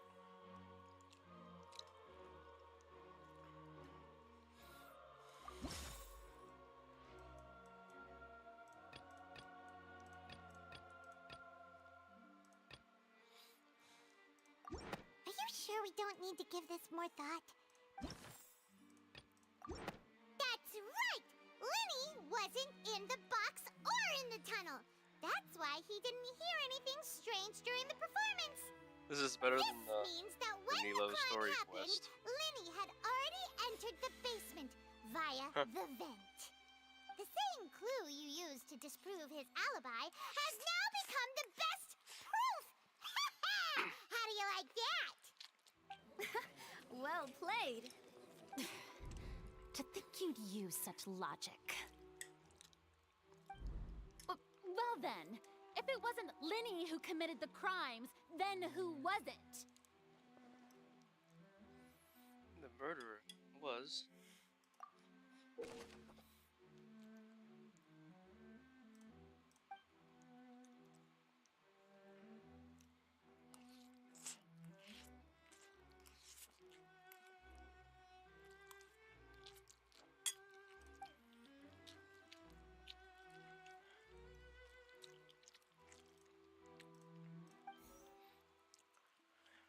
God's investigation more.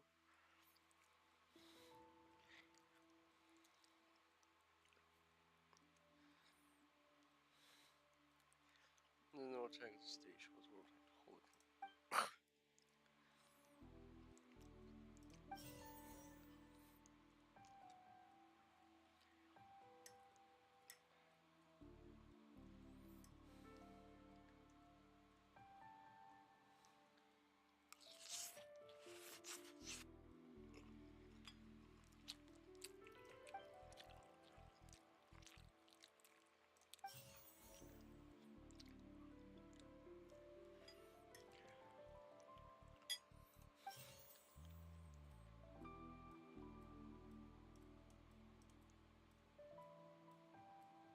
Halsey is the missing person and an ordinary audience member.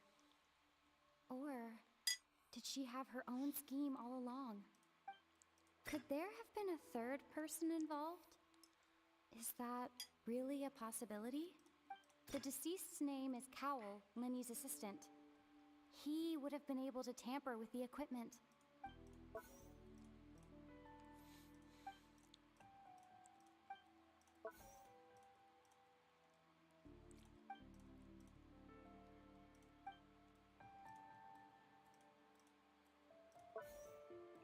Is it Cowl? Ah, that was correct. That can't be right.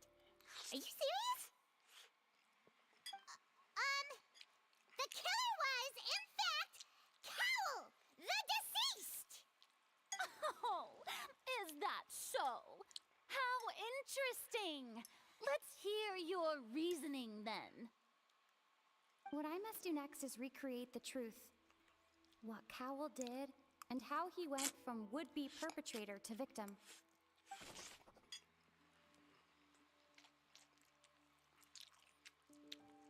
Linny was not in the tunnel at that... It would have been tough for both people to fit into that. Lenny was not in the tunnel at. The sound we heard may have come from a clash between. Halsey's clothing was in. No one entered or left the. The sound we heard may have come. Lenny was not in the tunnel. No one entered or left. The deceased's name is Cow. Halsey's clothing was in the tunnel. It would have been tough for both people to. No one entered or left the opera house through its end. Halsey's clothing was in the. No. So it's two of them. No one entered or left the op. It would have been tough for both people. No one entered or left. I'm just trial and erroring it.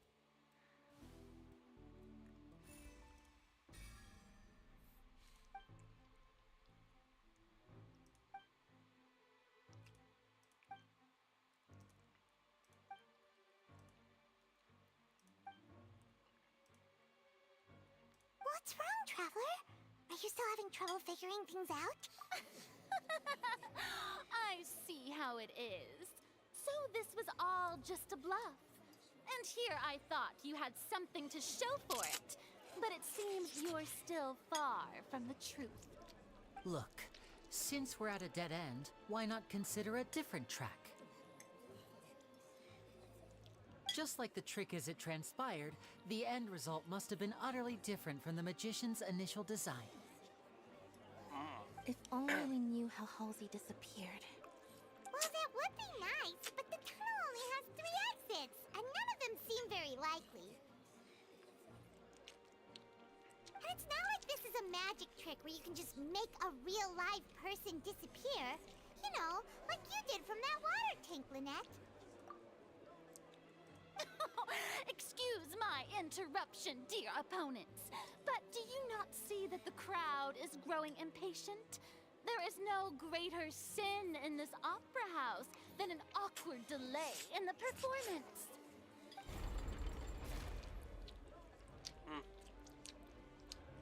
If the defense is unable to make further effective arguments, we will move on to the next stage of the trial. Objection. Lenny was not in the tunnel at that moment, which gave our criminal ample time. The sound we heard may have come from a clash between the missing Halsey and the criminal. The deceased's name is Cowell, Lenny's Halsey's clothing was in the. It would have been tough for both people to fit. The vase was not broken by chance. It was used to cover important evidence. The water. The water. Yes!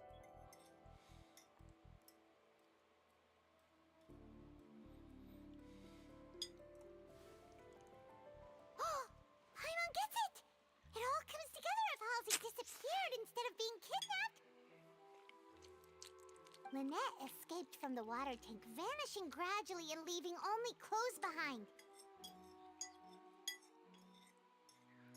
If there's a similar method where a person could be transformed into water... Oh, just a moment, please. I do hope you know how preposterous you sound at the moment. How could a person ever be transformed into water? This is reality we're talking about here, not some magic trick. Must we really? I should think that of anyone. Your friend Linny already knows this truth very well. Magic tricks are ultimately just illusions and misdirection. But Halsey's disappearance is very real. We're talking about two completely different things. Even so, I trust the Traveler's judgment. The truth must be out there somewhere. Perhaps some new line of reasoning may open if we try to gather all the focal points that don't make sense. Since Cal was the deceased, we haven't placed much attention on him. But given that we aren't making much progress with the case, it wouldn't hurt to have a look at his belongings, would it? People really do come up with all sorts of harebrained schemes when at the end of their rope. The way I see it, your suggestion that we broaden the scope of our investigation is nothing but a tactic for stalling the trial. Nevertheless, I believe that this is a reasonable request on the part of an attorney. Since the trial does indeed appear to be at an impasse, I believe that additional evidence may help us make more progress. Guards, please step into the lounge and examine the personal effects of the deceased, Cowell. We are still examining the items, but we have already made critical progress that we feel must be shared with everyone post-haste. We discovered several test tubes of fluid within Cowell's baggage, each labeled separately. The notebook in his backpack claims that these fluids are water from the primordial sea. The primordial sea? The note's contents also indicate that Cowell belonged to an organization that sells illegal drugs and that he had an accomplice. What? The notebook has many entries concerning safe usage of these fluids, in which the keyword dissolve appears many times. One of these tubes was labeled Opera Epiclese, along with yesterday's date. It is empty. The notes also state that these dissolution properties work exclusively on people from Fontaine. It's likely that Halsey was chosen as some sort of test subject. As such, we believe that the defense's hypothesis is, in fact, supported by sufficient evidence. You've got to be kidding! People dissolving into water? Could something so ridiculous actually be true? Wait a moment. This reminds me of a certain prophecy, but it's just a coincidence, isn't it? Huh. If people can become water, does that mean that the water tank's real use was as a means to hide water stains? And if Cowell was targeting that girl... Wait just a minute. Could that mean... You two, with me, quick! Demoiselle, wait! What about your partners? Let's go. Just trust me. Order! Order!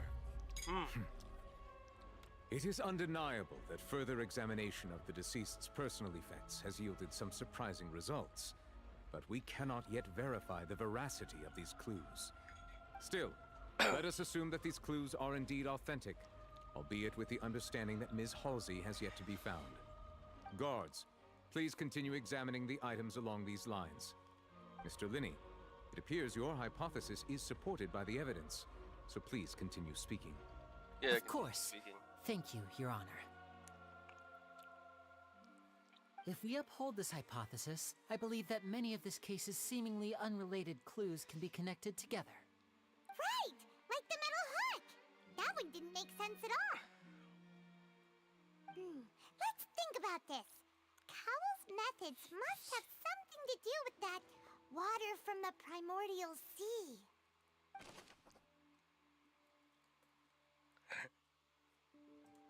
So they're made of water? I remember there was something else. The deceased's name is Cowell, Lenny's assistant.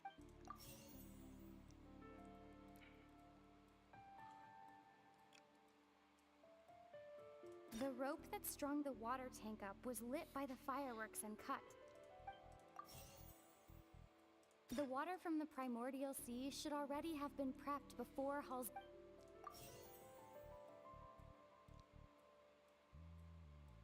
Lynette was in the magic box on... I remember there was something else with... No! Now it seems like the hook rope was not meant... Yes.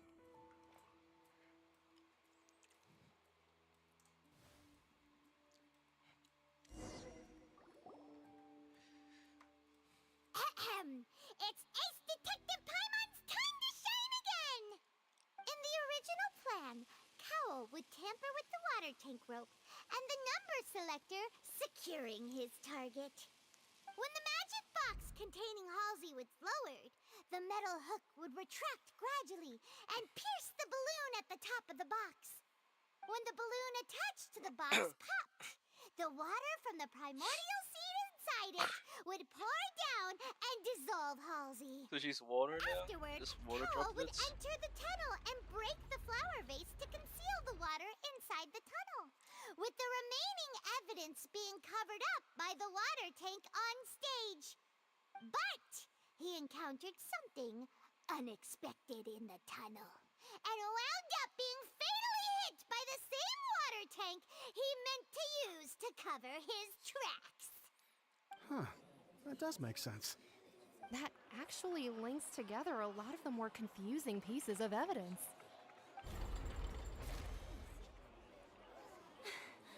Oh dear, what do I do? Even I think they sound convincing now. Have I falsely accused an innocent person? What a humiliation.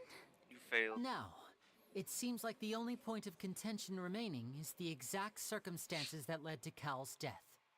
His notes mentioned he had an accomplice who could be related to the situation. On that note, the guards have just contacted me indicating that they uncovered new evidence. I shall now invite him on stage to share it with us. Thank you, Your Honor. We were just inspecting the luggage of the other people involved in this case. And we found an identical sample of the water from the primordial sea among Linny's personal effects. What? That can't be. Oh, I see. Well, how wonderfully comedic to have your own counterattack only to come back and wound you. Does this not clear all doubt? My dear citizens, my loyal audience, allow me to present my reasoning and bring this performance to a swift close. Linny did not need to take part in the dissolution of the young woman at all. Indeed, he did leave the scene via the vent. Having made modifications to the props beforehand, his accomplice Cowell then caused Halsey to vanish using the water from the primordial sea. But upon his return, in cruel avarice, Linny desired sole credit and prepared to do away with his partner in crime. Ultimately, he knocked Cowell out, and the tool meant to cover the crime up also became a murder weapon. Now, as much as I regret having come to such a viciously straightforward conclusion, it does seem that the famed Fatui is quite the cold-blooded and ruthless organization. Am I right, Mr. Linny? We've used up all the evidence we collected. There's no way for us to make a rebuttal here. Is this the end of the road? Oh, so shall. Oh no! Paimon can't think of anything either. It doesn't look like there's any way around this. Seems using the water as new evidence was too good a move. Why did this have to happen now? I think we've all seen enough now, and we have ample witnesses to my flawless reasoning. I believe this is indeed the finale. Now then, my good, noble Chief Justice, should we not, in your view, Excuse me, everyone, but I must interject. Miss, I must ask you not to shout and to respect the ongoing legal proceedings. Oh, come on. Don't be hasty. I have a good reason for interrupting, you know. Now, would anyone here like to take a little break from all this debate and see a little magic? I'll show you an amazing trick. One that can bring a young woman who has disappeared back in the flesh, right before your very eyes. Please, do the honors, Mr. Linny, if you would be so kind. What in the world is she saying? No offense, miss, but miracles like that are beyond my scope as a magician.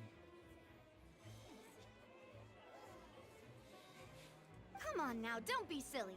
Magic is all about misdirection, isn't it? It often conceals the truth while presenting a fascinating illusion. But once everyone believes the illusion, can't magic reveal the truth to them once again? And wouldn't such a trick be the most marvelous finale to today's performance? Come on, Lenny and Lynette. Give it another go. Don't worry. Spina di Rasula has made the necessary arrangements on your behalf. But, as the magic makers and stars of the show, I think I should leave the final performance to you. I understand. Oh, this is getting interesting. Click. And voila.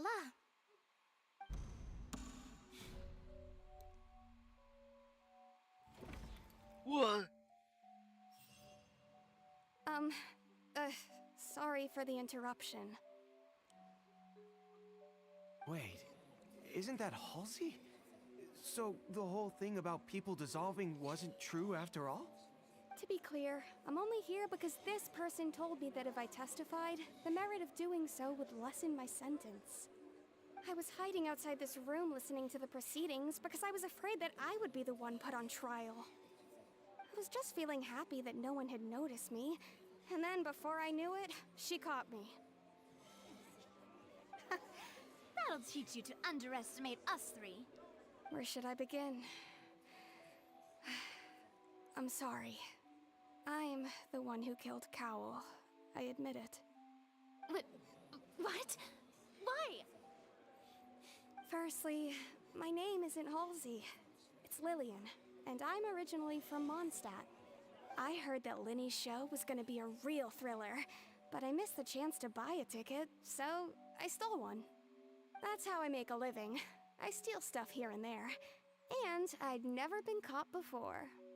But I was noticed at the harbor a few days ago, and I barely got away. Linny was the one who caught me in the act. Hey, no wonder you look familiar. So you were the thief. Liddy even mentioned that you were pretty skilled. Well, and I thought that would have been the end of it, but then the number selector chose me. He even mentioned the Fortress of Meripede. That's a prison, isn't it? So you can imagine how shocked I was. I thought he was onto me for sure. So I played along with the show while looking for an opening to flee, but then I got water poured on me for no reason, and then someone jumped into the tunnel to nab me. I wasn't going to take that lying down, so I knocked him out and stuffed him into the box. There was nowhere to run from there, though, so I had to change my clothes and hide in a box containing performance costumes. I slipped out after the first guard arrived at the scene and continued hiding inside the opera house. Can a person even hide in there? Special key for make it work. But I swear, I didn't know that the water tank would fall down. Really, I swear it. Had I known that, I wouldn't have put him in the magic box. I may be a thief, but I'm no killer. Well, that makes everything pretty clear now, doesn't it? This time, we need to tell the entire story from Lillian's perspective.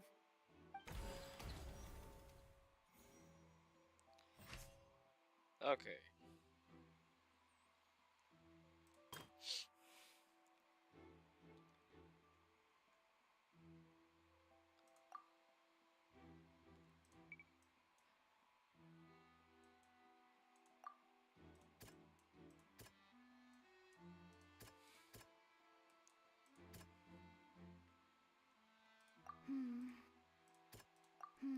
I'm just gonna select something random.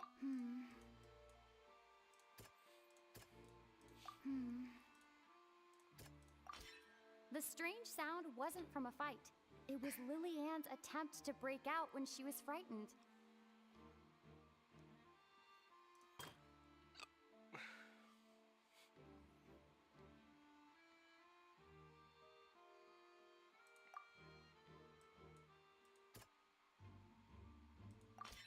The flower vase was not broken to cover anything up, but was smashed during the struggle between Lillian and Cowell.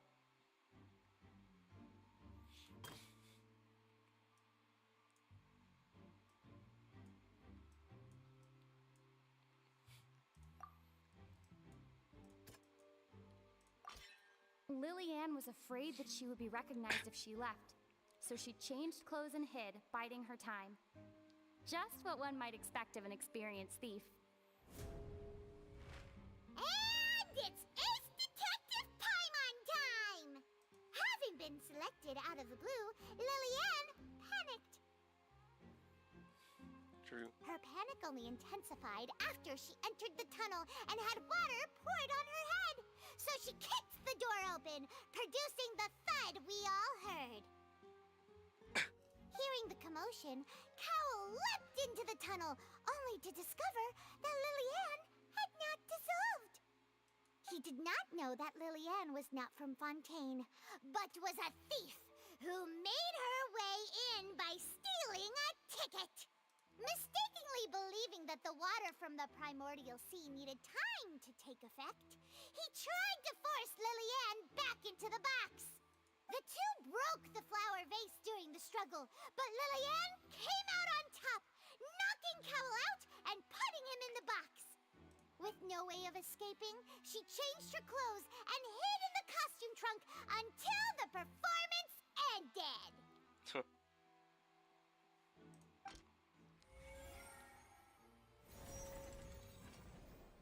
Alright. Solved everything.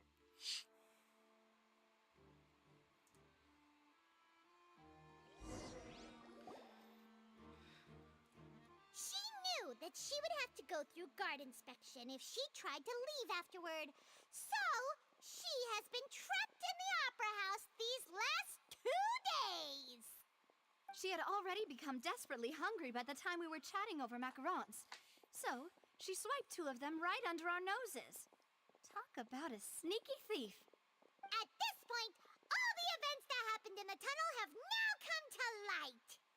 Ah, so that's the whole story. Bravo! Bravo! Now then, Lady Farina, do you wish to speak against the defense's statements? You win. Please answer the question, Lady Farina. Also, if I may add, the trial has not yet ended. As such, I request that the prosecution not leave the room before the proceedings have concluded. You tell him. What? Are you reading my mind now? No. I have no further arguments. I admit defeat. But really, could you at least have left me with some dignity? Wow, look at that! She's like a deflated balloon now. If there are no objections, then as the Chief Justice of Fontaine, I shall once again repeat the full sequence of events. The actual perpetrator of the serial disappearances, Cowell, selected his next victim from the audience reservation list. With some modifications to the selector, he could ensure that the pre-selected young woman would be chosen. To cover up any evidence while committing the deed, Cowell thought of allowing the water tank to fall, which would conceal the water left behind after the young woman was dissolved. He also tampered with the rope suspending the water tank, using the fireworks at the end of the performance to cause the tank to drop and hide the watermarks. He poured the water from the primordial sea into a balloon during the preparation of the magic box, and stuck it to the box's lid. Finally, he passed the prepared hook on a rope through the gap in the magic box's door when bringing the young woman to said box. When the magic trick officially began, the box containing the woman was lowered into the tunnel, tightening the hook rope and bursting the balloon containing the water. If all had gone to plan, the young woman would be dissolved at this time.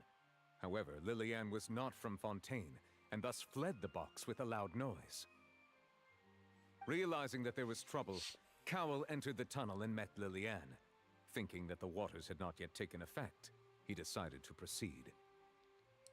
However, his opponent was more capable than he thought, and he was overcome, knocked unconscious, and placed into the magic box, and thus became his own final victim. Lillian, according to her own statements, then changed clothes and hid until the performance ended, before hiding in other parts of the opera house. As for Linny, he was in the underground structures within the opera house, and was thus ignorant of these happenings. From this reconstruction of events, we can conclude that Linny, the accused, is in fact innocent. Wow. While there is much in Linny and Lillian's conduct that should still be investigated separately, this case, at least, can be handed over to the Oratrice to make the final decision. Turns out it doesn't work. Oh, what? Yo. Bro, I just look like you're the... It's the wish system in Honkai Star Rail. As such, Linny and Lynette are officially declared not guilty.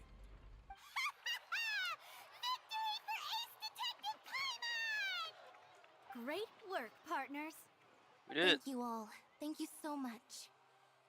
Next, I think we deserve an explanation, Guard Vaughn. How did you find the water from the primordial sea in Linny's baggage? Right! Your discovery caused me to make a serious mistake, you know. Or was that not a discovery, but false evidence that you dared to bring before this court? I suspect that the accomplice mentioned in Cowell's notes was not Linny, but you, yes?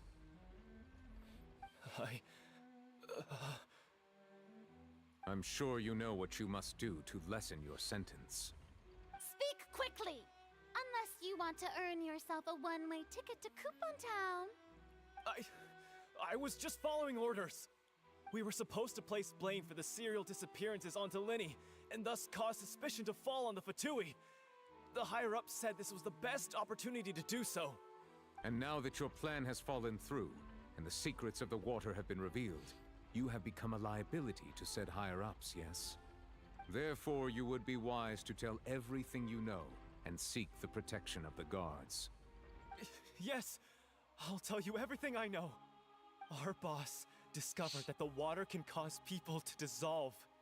It can also be made into a potion, which when extremely diluted, can cause people to experience unforgettable exhilaration. We've been in this business for a while now, and have made decent more off it. The disappearances were also the boss's idea. I mean, this is the boss we're talking about. What the hell? Guys, gone. Ugh. And now he can no longer talk. Such ruthlessness. I shouldn't have expected any less of them. An outrageous act. All present, please submit to inspection immediately.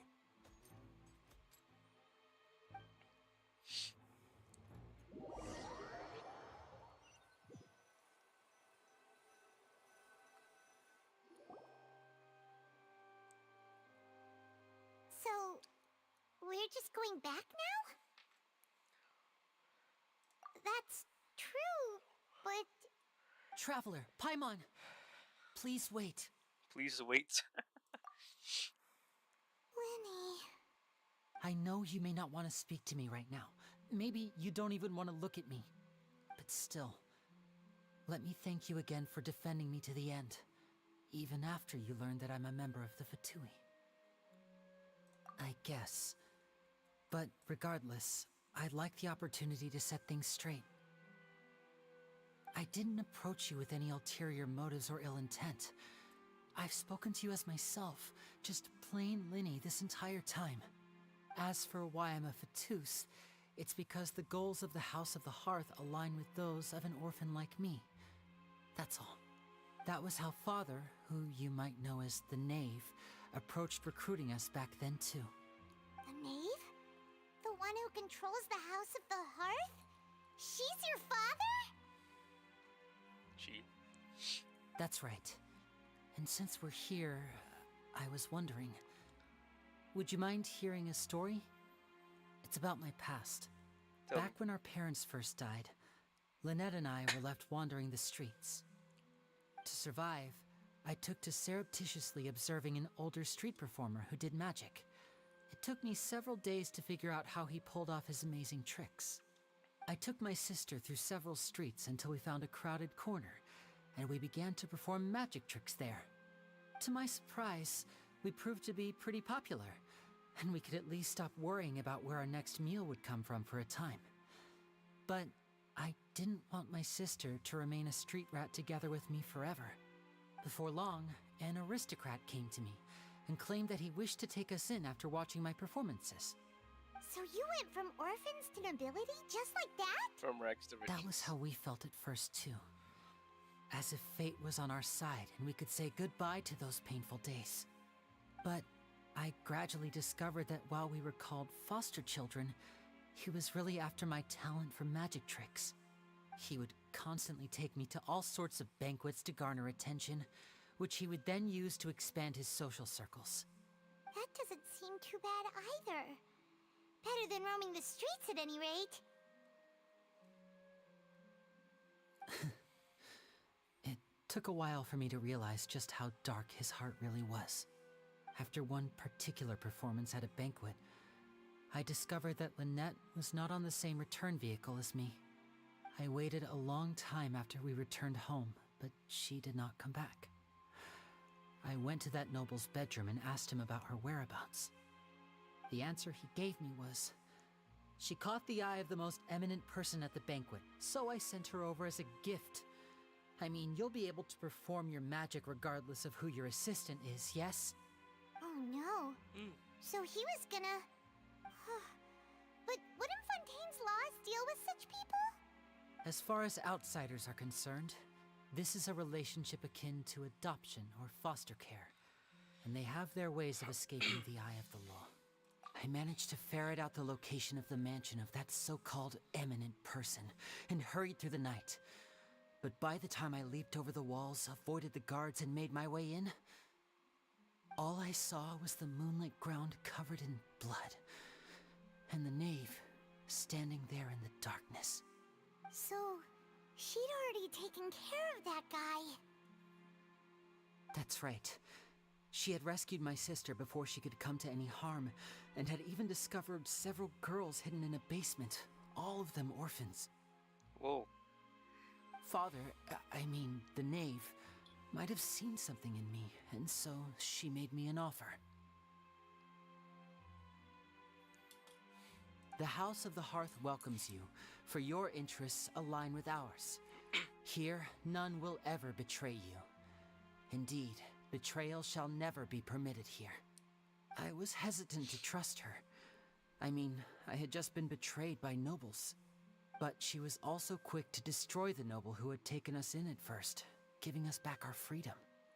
Oh, so that's how the two of you joined the House of the Hearth. She has her own plans. She has gained permission from the Tsaritsa to first use the Gnosis' power once she obtains it. She plans to use it to find a way to break the prophecy and save Fontaine. So, she believes in that prophecy too? That's right. The whole House of the Hearth is currently working to combat that crisis. Today's case has also proven that people from Fontaine can indeed dissolve into some sort of water, thus further supporting the prophecy. All of us house members here, Lady Arlecchino herself included, are from Fontaine. We won't give up on defending our homeland. Yeesh. To us orphans, the only connection we have left to this world, apart from our family, is our homeland. So, from small deeds like distributing magic pockets to huge schemes like stealing a Gnosis, everything is aimed at dealing with that prophecy. It's all right. I understand. The only thing I can do is relate all this to you.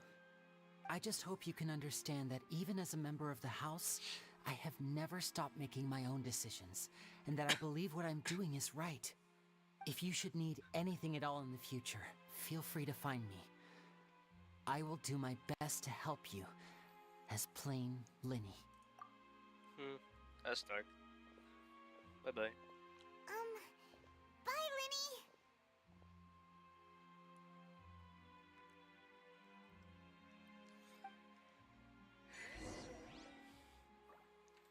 Yeah, it was pretty dark. Holy crap. A twist to the story, I would say.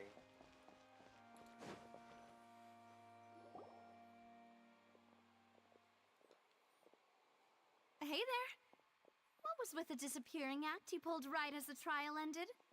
Were you looking for us, Navia? Yeah. Well, this whole thing isn't exactly over, is it? I do feel that we're getting closer to solving the serial disappearances case, though. Don't you think so, too? This is Nahida. Huh? What's wrong, my dear partner?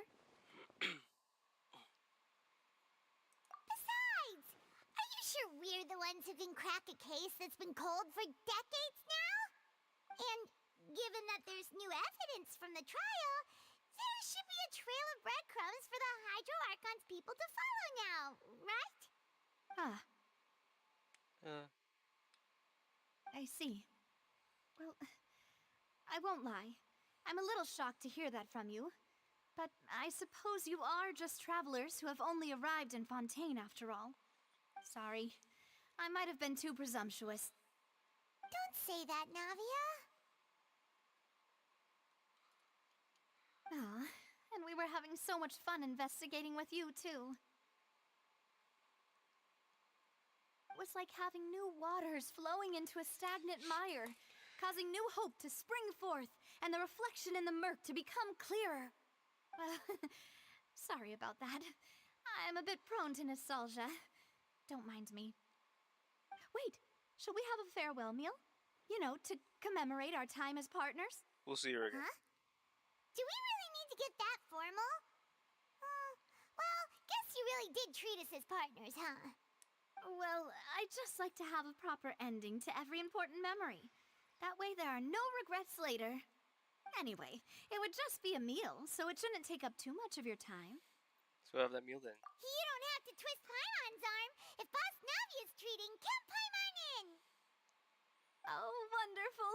In that case, why don't we return to the Court of Fontaine and head to the Hotel de Boer? I believe we'll make it just in time for dinner. All right, then. Let's have our farewell meal. Farewell meal. Act 1 complete. Oh.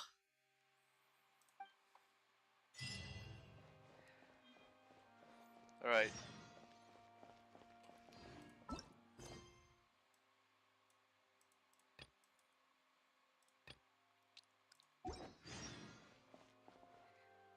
I think we should take a break here. A quick break, I think. Okay. See you there. I believe.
My return is here.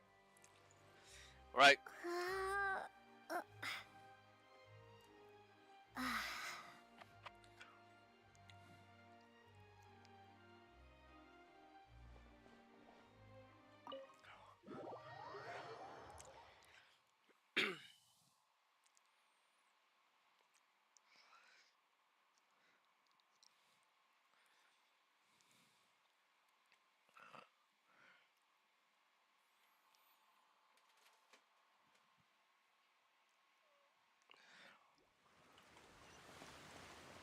Hotel the board.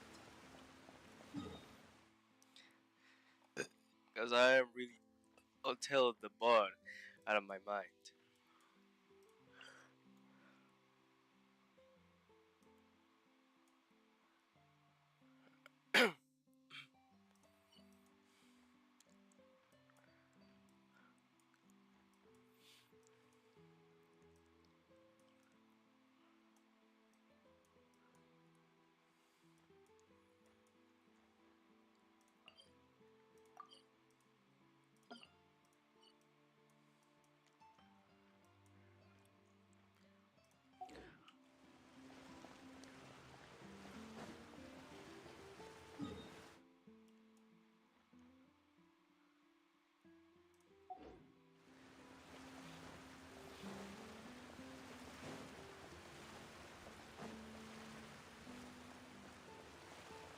I get the next one.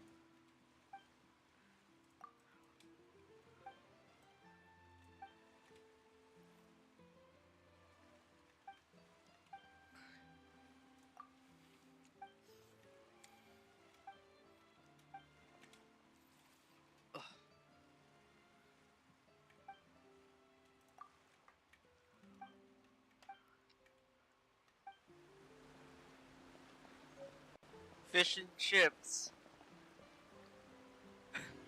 Guys, I got fish and chips.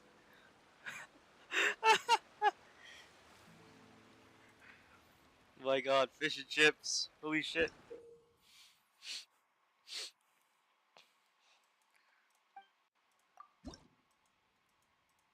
No, I just really wanted to acknowledge that I actually have like fish and chips.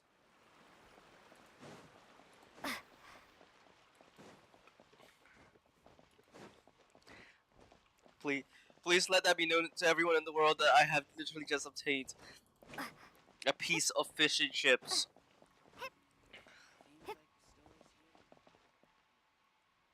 Wait. Oh, the dog. What? What just happened? That woman went through the ground. Yo. But she just came out from the back rooms.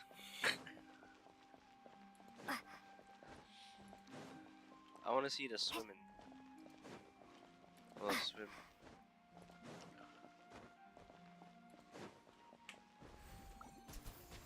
Die, everyone! Water jet! Wow. Oh, look, it's the funny dog again.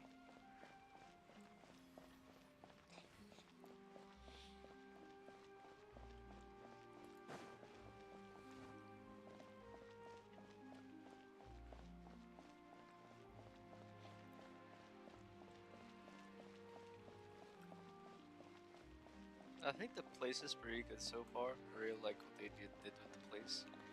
I hope to see like more. Is probably like next patch, which is 4.1.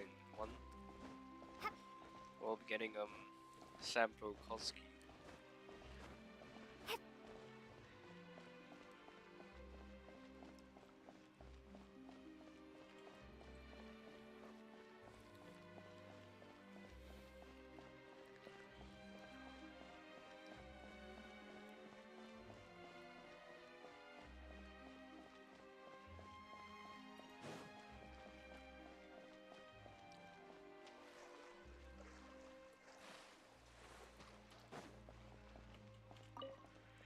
You know, we'll just actually just do this instead of like teleporting. You again.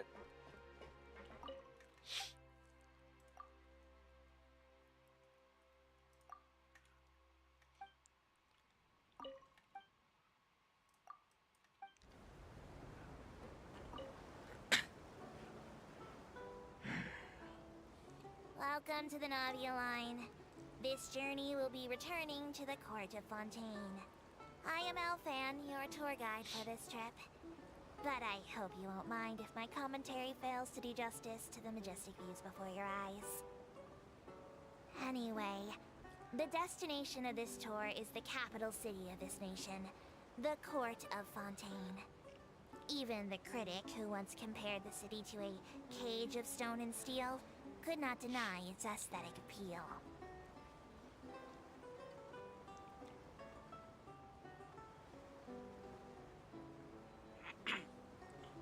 Wow. To the right of the aquabus, suspended in midair, is Fontaine's renowned research institute. I hear the employees there do crazy overtime regardless of rank or distinction. I'm not sure if that had anything to do with the incident.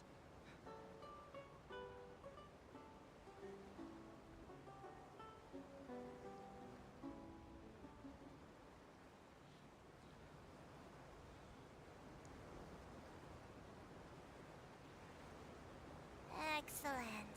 We've reached the terminal station. Please prepare to disembark. I don't mean to hurry you, but there are just so many attractions in the Court of Fontaine worth visiting. I recommend that you begin sightseeing as soon as possible, so you encounter as many of these treasures as you can.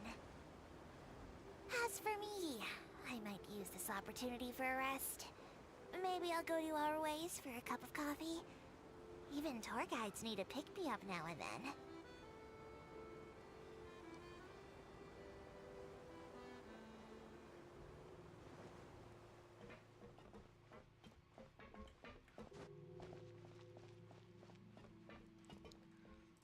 Where is it? What level? So like 2 lines in the third one.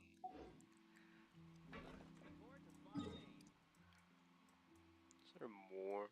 Just feels like there need more lines. Who knows? I'm just kind of around here.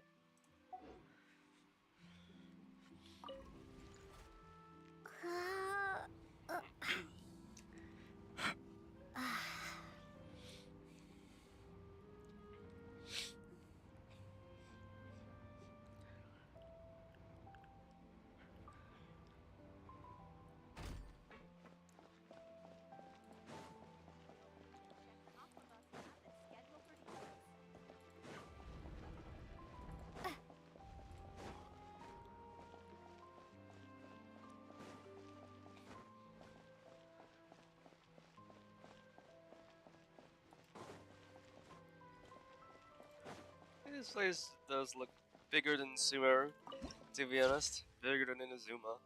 Well, because of the modern architecture they probably have. It looks stunning. Like I said, I would literally do some exploration off stream. You know, be all the waypoints in that.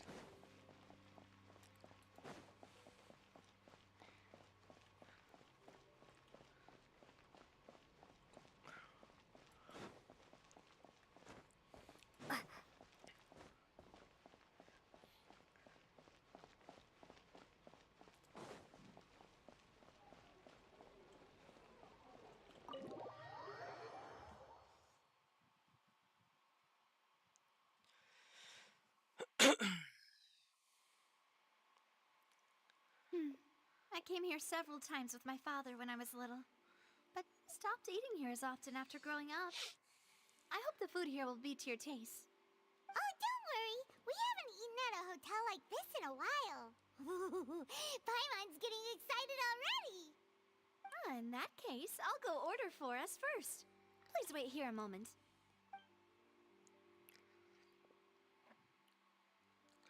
Ooh, everything looks so good. People in Fontaine Oh, sure Hop. know how to enjoy life. True. Why, of course. Go ahead, try whatever you like. If the food's good, I'll make a group reservation for the rest of Spina di Rosula next time. And if it's not? Well, then I'll still bring everyone. Albeit with only one dish per table. You, sure have your own way of doing things. Oh, we called this a farewell meal, but we could also treat it like a victory feast, right? We did just win that case after all. Pleasure working with you. Who's that empty seat? Oh, true. Very true. In that case, boss, we'll have another 2 dishes. Huh? Paimon didn't mean that you had to order even more food. Oh, for Paimon to eat. Hey, it's a lasagna. Speaking of cases, do you think that the mastermind behind the serial disappearances will get caught soon now that this has all happened? Well, we've certainly taken a big step forward, but I feel that's about it. We know that there's an organization that means to dissolve these young women, but we still don't know what they are really after. If it hadn't happened right in front of us, Paimon wouldn't have ever believed that a person could be dissolved like that. Right? Yet it was because this was such a preposterous notion that the investigation could never really move forward before. Ugh. If only that guy could have finished speaking. We were so close to hearing who was behind it. Yeah, true. In such investigations, even the smallest step can seem like a yawning chasm if the trail of clues is cut off. To be honest, I don't have high hopes for any follow-up that the authorities might conduct. It's not that I don't have faith in their ability, it's just that a different perspective is required in some matters. It's easy to guard against and deceive a single narrow perspective. A shift in thinking is required at such times in order to produce a breakthrough, which is exactly why the Spina di Rosula exist. Those highfalutin folk are not all-knowing.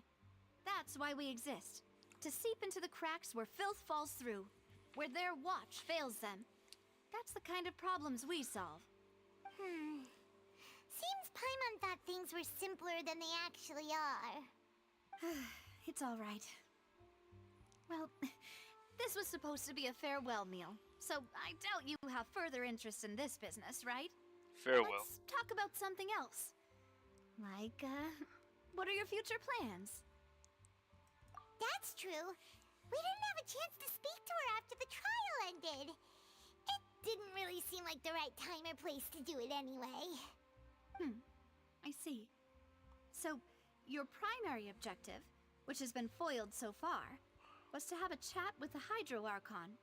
I've heard that there's a long line of people waiting to meet Lady Farina. I suspect you'll be waiting for quite a while, considering that you missed your chance today. Yeah, we've heard that she's super popular here in Fontaine, and that it'll be tough getting any of her time.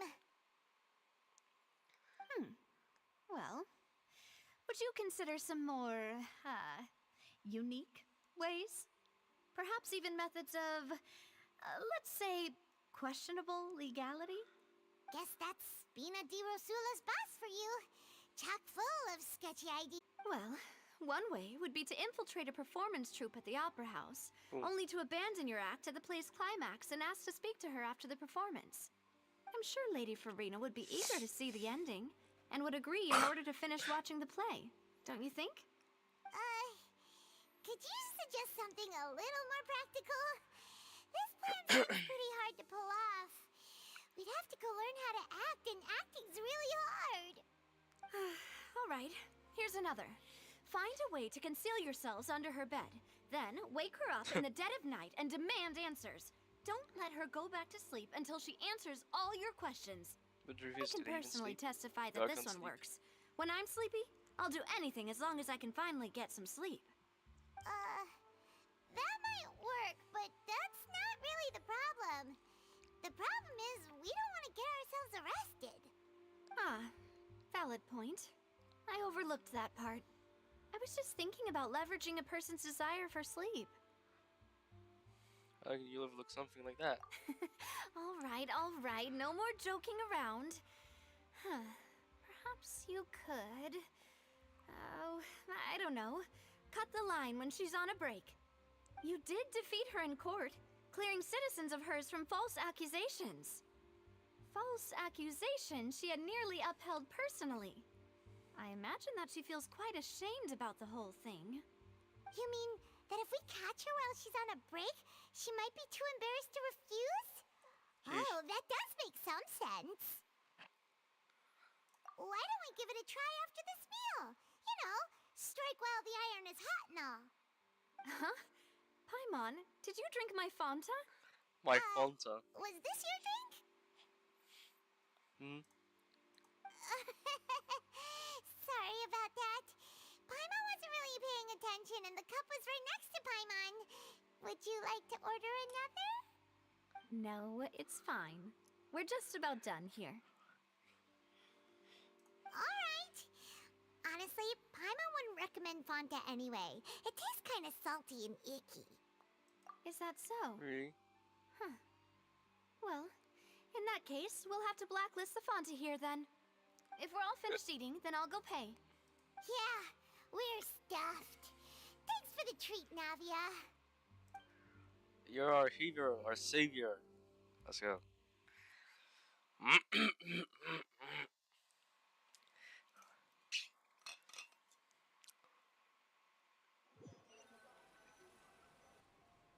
Oh, so full.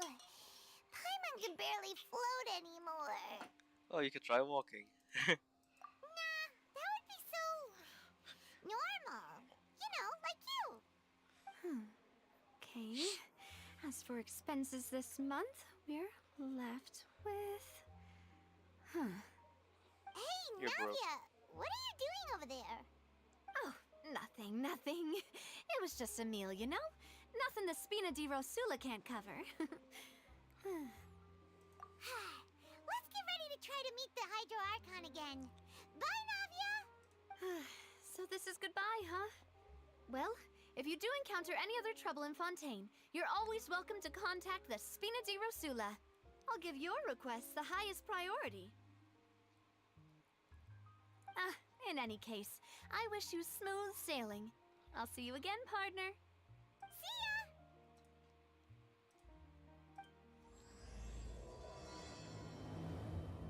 ya! Never started like this.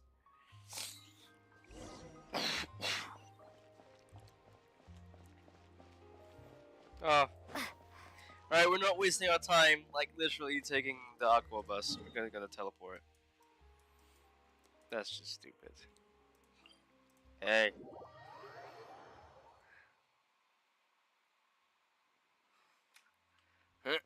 Hey, what's not to love though?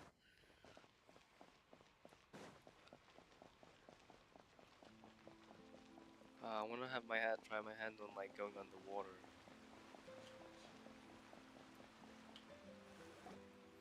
There aren't many people around anymore. Looks like that boat we took to Araneas might have been the last one. Vache. Looks like we're back here again. Huh? Traveler? Are you hearing voices again? Ugh. That's kinda spooky. Are you sure we don't want to come back in the morning? Vache? Vache. Hey, why are you still walking towards it? There might be something nasty in the water. Huh? Hang on. Paimon can kinda hear a voice. It's calling for Vache, right? Hey, Traveler? Stop walking! Come on, wake up! Just goes inside the fountain. Ah! Ocean it! Vache, are you my dear Vache? No, wait. You seem to be someone else. Do you know Vache? Do you know where my love is? Wait. Who am I? I'm very sorry. I fear I do not know.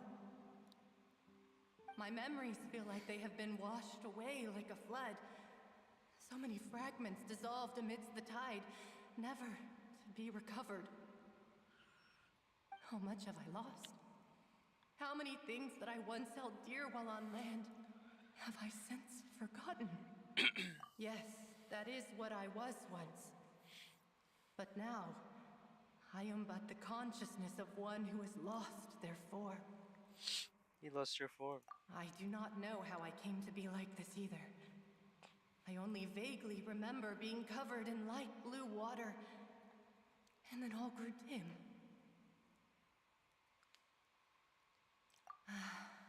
I also remember going to many places. I loved adventure, loved exploring places of peril. No matter where I went, Vacher would go with me. I knew how dearly he loved me, and I also loved him equally as much. But now, we can no longer go back. The pain of such parting, I never knew how heavy it could be. No, our reunion no longer has any meaning. There is no way for us to create any new memories. The thought of me gives him no succor, so let it lie forgotten beneath the waters. If you meet Vacher, tell him not to look for me. Tell him to move on. That is the only thing I still remember. Perhaps that is so. As I was submerged in the waters, losing consciousness, I saw Vacher above the surface. His eyes were filled with such sorrow, such longing. If only I could have comforted him, told him that I did not suffer. Indeed, I had felt a great warmth. Is that what you call it? Dissolving. If anything, I consider it a form of release. It was a state of neither fear nor frenzy, with only an endless peace, like the water's still surface. I could also liken it to being a thirsty person who drinks water for the first time, and only then sees how they have lived for so long in a world of endless want and anxiety. I think I hear your companion.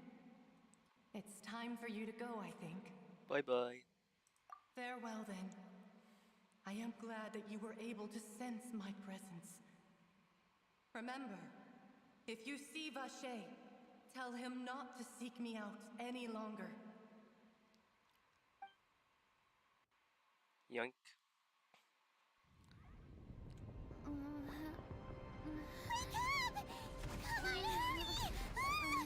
What?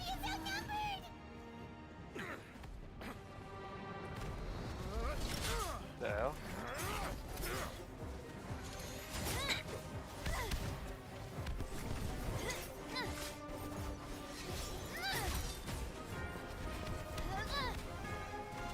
Demoiselle, look out!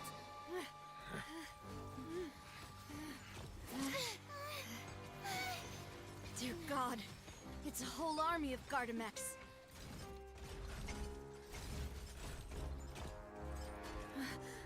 Chlorand?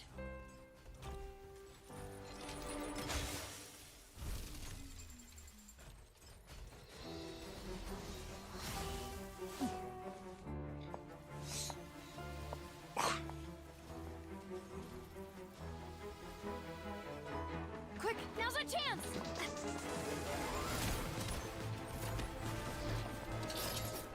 What the hell is this? Star Wars?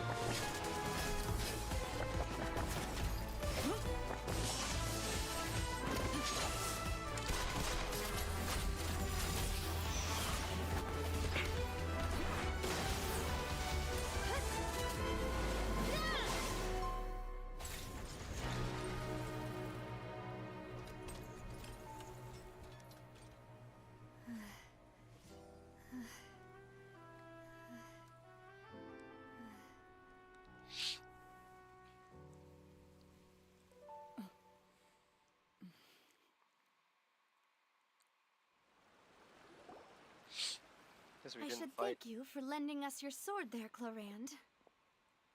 But before I do so, could you explain how you managed to show up here? Followed you. It seemed to me that danger has followed you more closely as of late. I believe that following someone without their knowledge is actually called stalking, is it not? Mr. Callus's last wish was for me to ensure your safety, and I will not betray his trust. He would do the same, were he alive today. Do not speak of my father! Sorry, demoiselle. I was not strong enough. Thank you for your aid, Miss Morand, but do keep an eye out for your manner of speech. I believe we all wish to avoid unnecessary emotional harm. Sorry, I did not consider your feelings. What's up, Rish? What else do you know? How did you come to the conclusion that I'd be in grave danger? I doubt I know much more than you, but I believe that the mastermind behind the serial disappearances is very powerful. Your performance tonight will almost certainly attract their attention. Huh. I'm sure they've known about me. To be honest, I'm shocked it's taken them this long to act against me.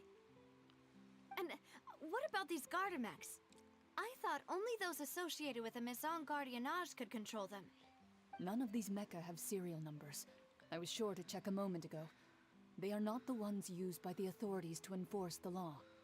I can only conclude that some powerful or wealthy party must have obtained them via illegal means, deploying them as a private force of sorts. What? Your point being that they're out of Spina di Rosula's league, then? Yes. Be careful, and do not act rashly. Well, I will continue investigating, no matter what. We will bring the truth to light. That's my father's true last wish. Regardless, thank you for your help today, Clarand. But if you get any ideas, tell me first. I don't much appreciate being followed. I do not think that they'll strike again anytime soon. So I shall stop following you. Good day, all.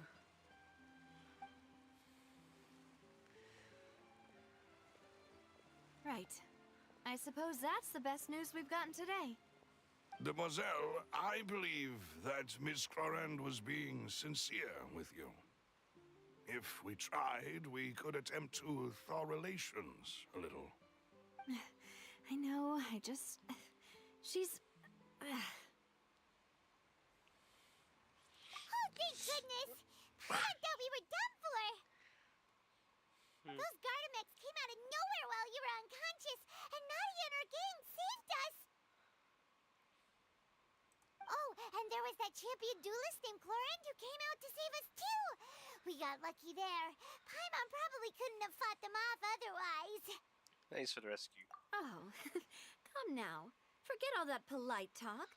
That wasn't really a farewell meal we had back there. Not for me, anyway.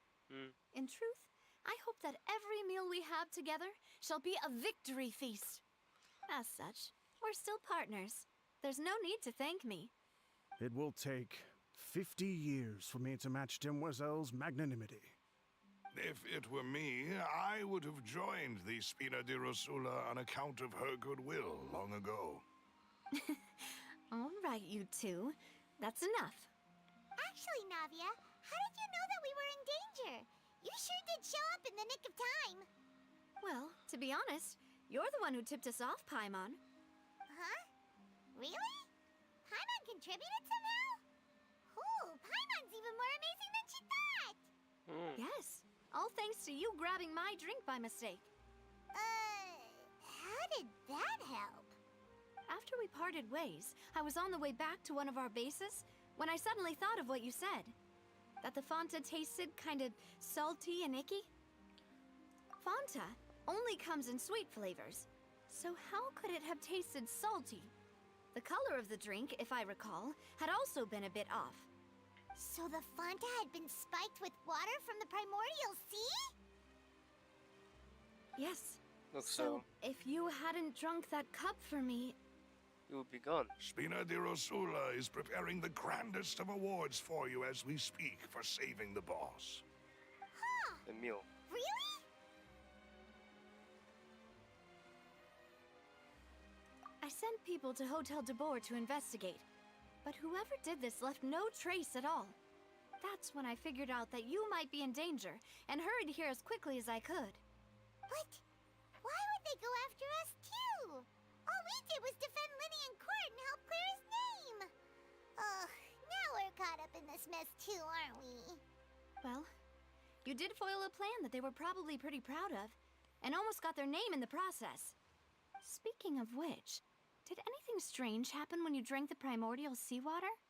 Well, it can't be coincidence that the traveler fainted just now.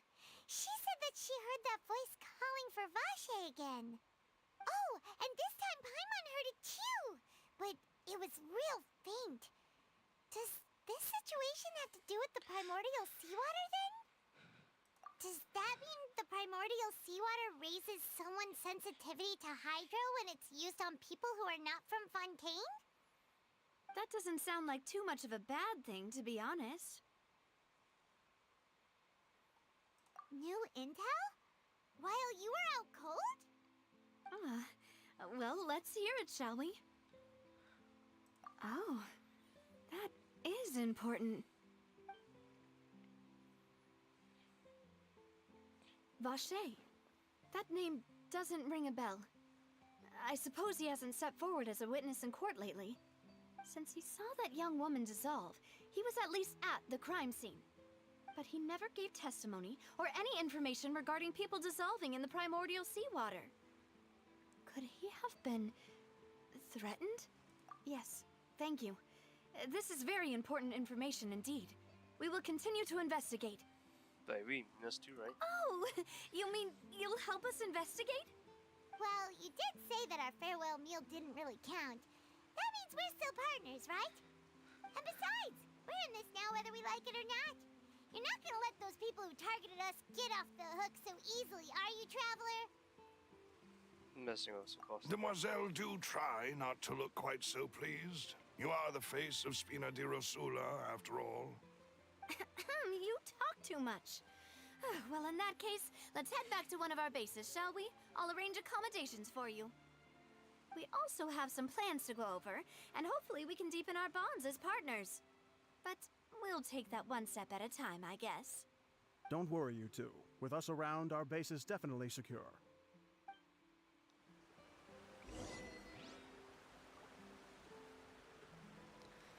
What the hell?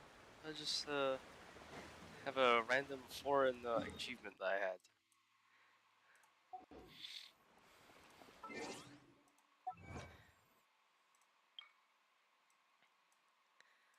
What? I should have checked my mail. Game survey. Guys, game survey. Gonna have to do the survey.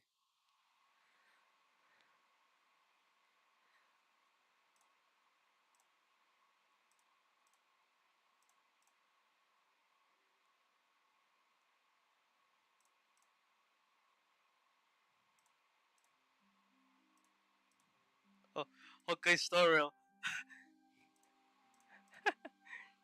Valorant. Valorant. Oh, League of Legends. Oh. What the hell is this?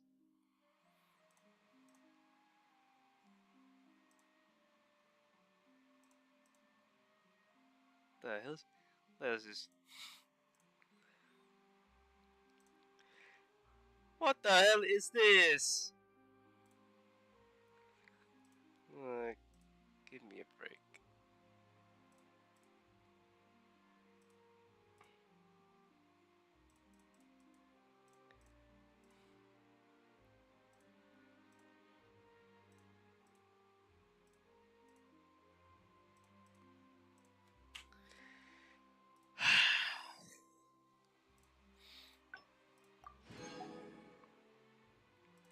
Invite your friends back to Tibet. So I'll do that.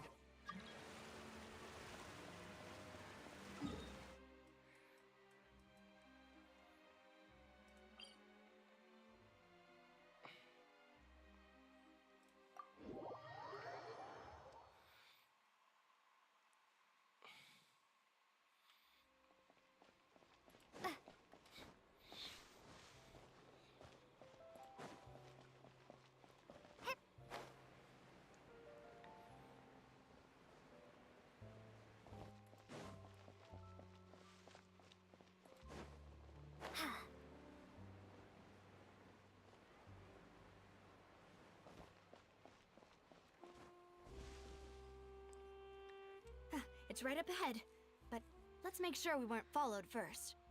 I've been keeping watch, Demoiselle. I haven't spotted anyone suspicious thus far. Huh, very good. But let's not let our guard down for now. I shall find rooms for our respected guests. Thank you, Malus. Now, let's continue, traveler. Okay. Get down there. Let's get down to the business.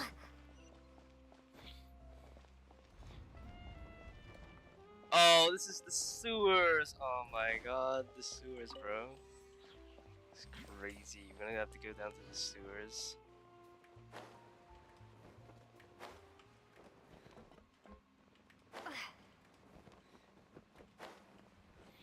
The hell is this? Why is your base in the sewers? It's really deep. Oh, dear lord. Scary.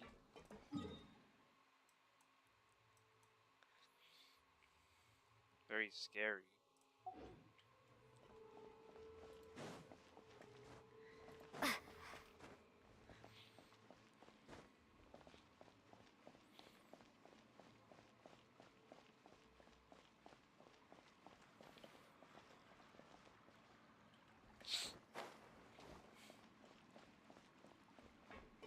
Why people just live here anyway? Oh, I already touched that dirty water. The sewer people.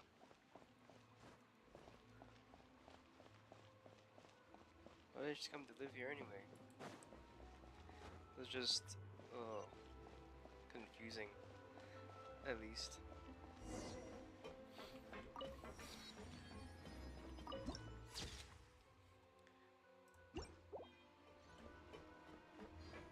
Oh, looks like arcade.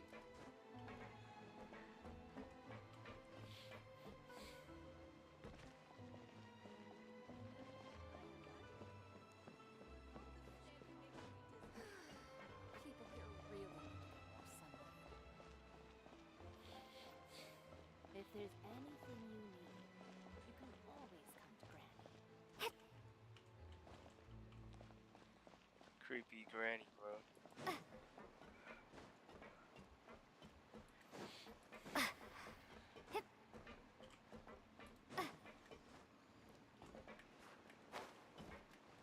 So really surprised that people just live here anyway.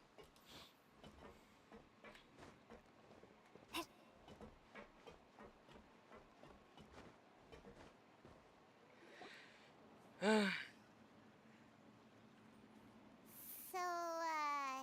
this is your base? It's not quite what Paimon imagined.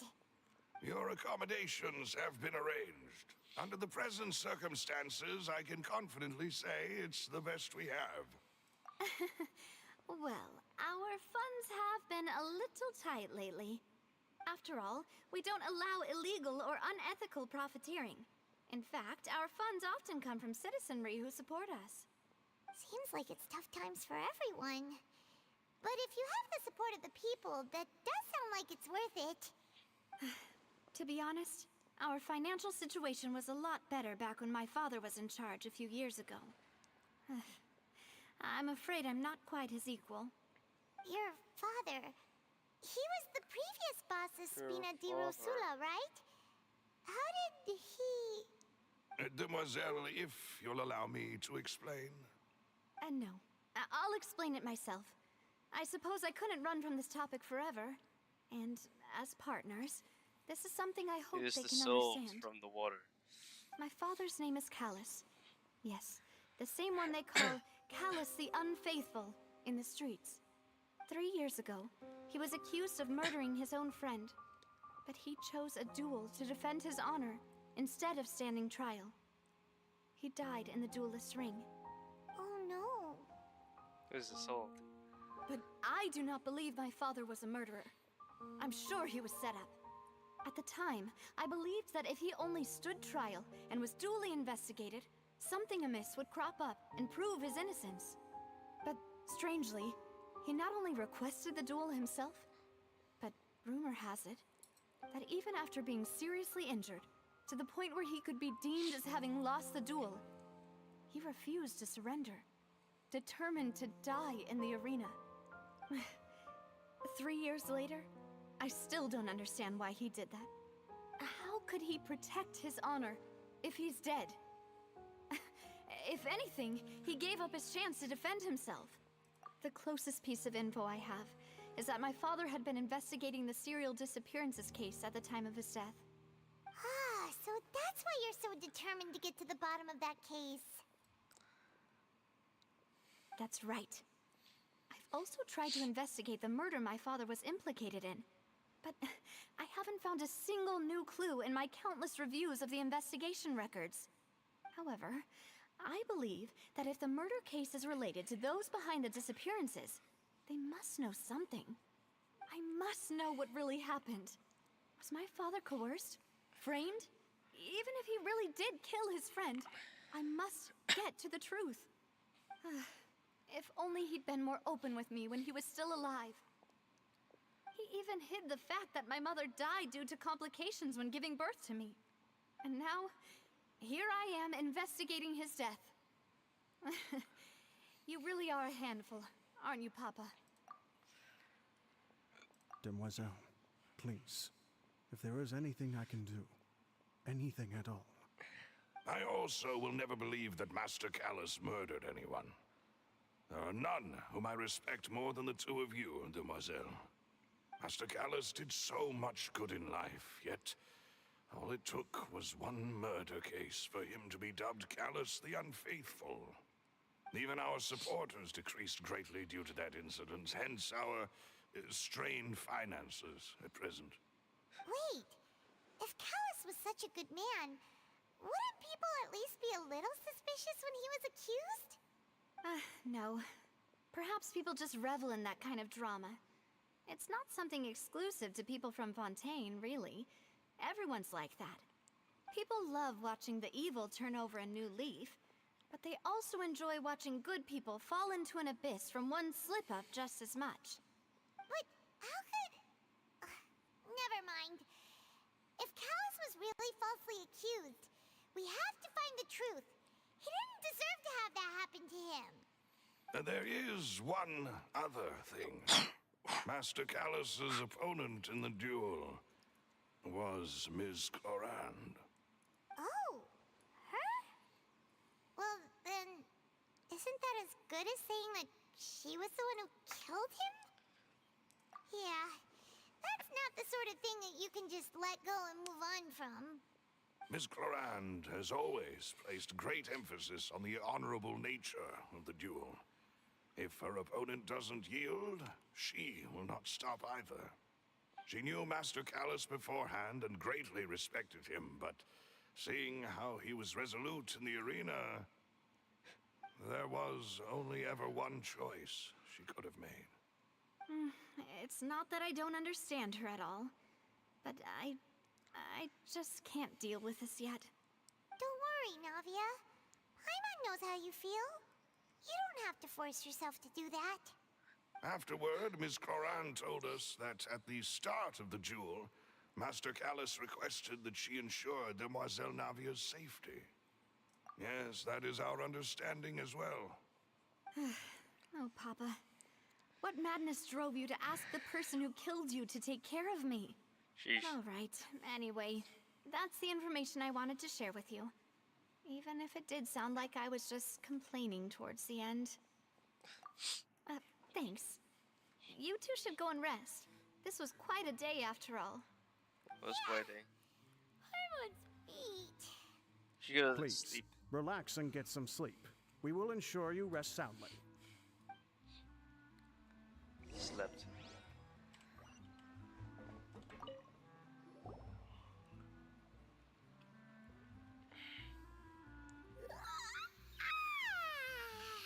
Paimon slept so well. This place feels almost too safe. Huh?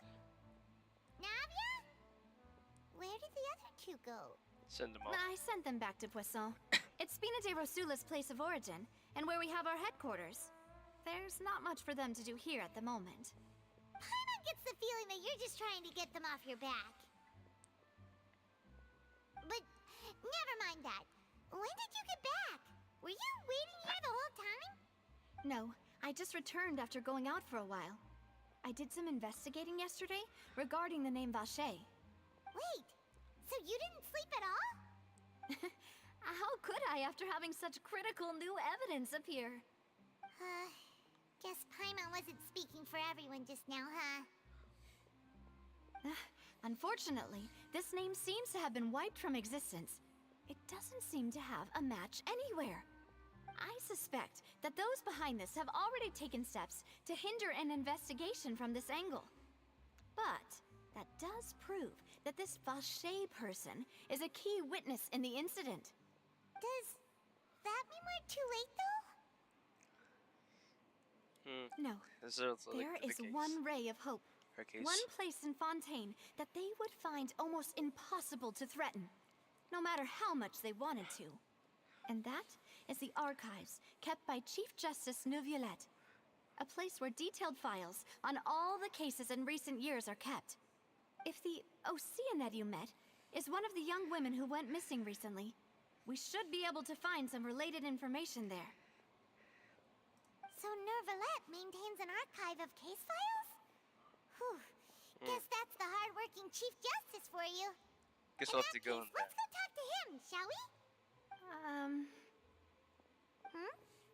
Aren't you coming along, Navia? Did you get tired? No, it's nothing. Let's go see the Honorable Chief Justice. Yes, let's.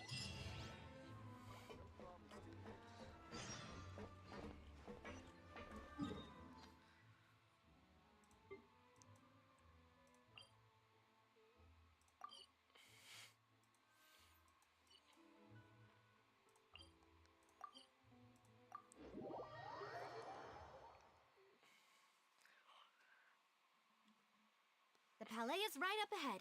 Come on. If the court of Fontaine is called this place, yeah, then why do all the trials take place in the Opera Epiclès? That seems quite suspect, huh? Pretty weird, if you ask me.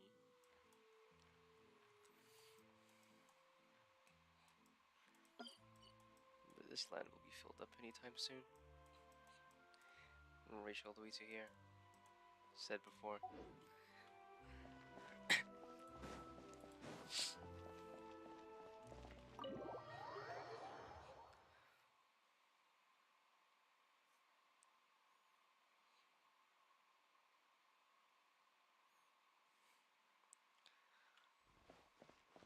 Ah.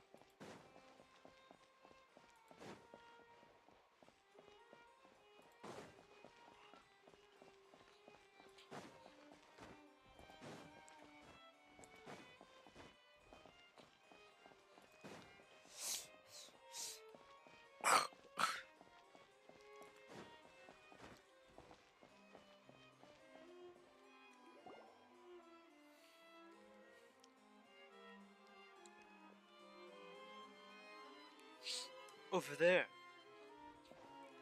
A door. Halt! Please state your business here. The Chief Justice is presently occupied with official matters. Huh. This place does look pretty heavily guarded. Guess that proves that Neuvillette's files are really secure.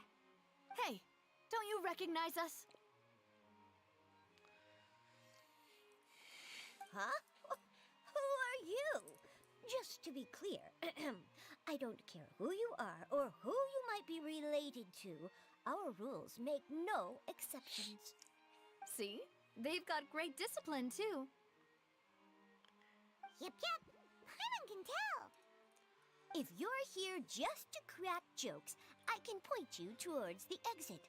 Unlike some, we're busy, so please leave if you don't have a reason to be here.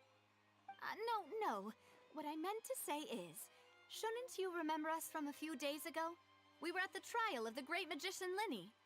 Oh, yes, I remember. I read about it in the Steambird. You must be Linny's attorneys. It's all coming back to me now. We're here today to report and archive some information on a follow-up case. Huh. Is that even a thing? Oh, these Of creatures even. course. Don't worry. We're here on official business. You can trust us. All right then, I'll let you through. The Chief Justice is just inside. Ah, thanks so much.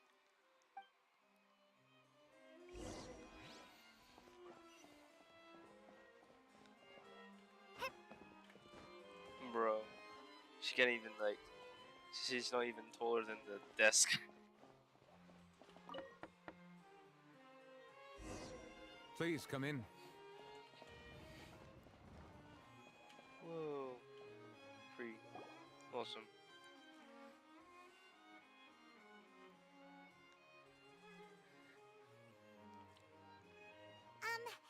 Sorry to barge in, Monsieur Nervalet. We only lied to get in because we didn't know any other way. It's all right. Please let me know how I may be of assistance to you. So you're not mad at us? We're looking for a man called Vacher. He may have been an eyewitness in the serial disappearances case. If we can find him, we may be able to unearth some key information on the case. Ah, I see. In that case, please wait here a moment while I browse through the files.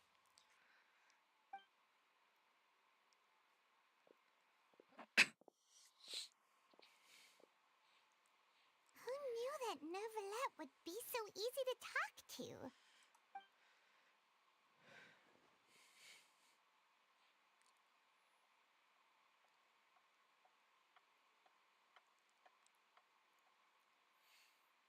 Unfortunately, I'm quite certain that no one by the name of Vacher has been involved in any case, criminal or civil, in the past several years. There are no records of him either in the files or in my memory. Traveler, what if it was really just a dream? What if it was Is that just a dream? so? All right then. Thank you so much, Monsieur Neuvillette. We'll take our leave now. Wait. Ahem.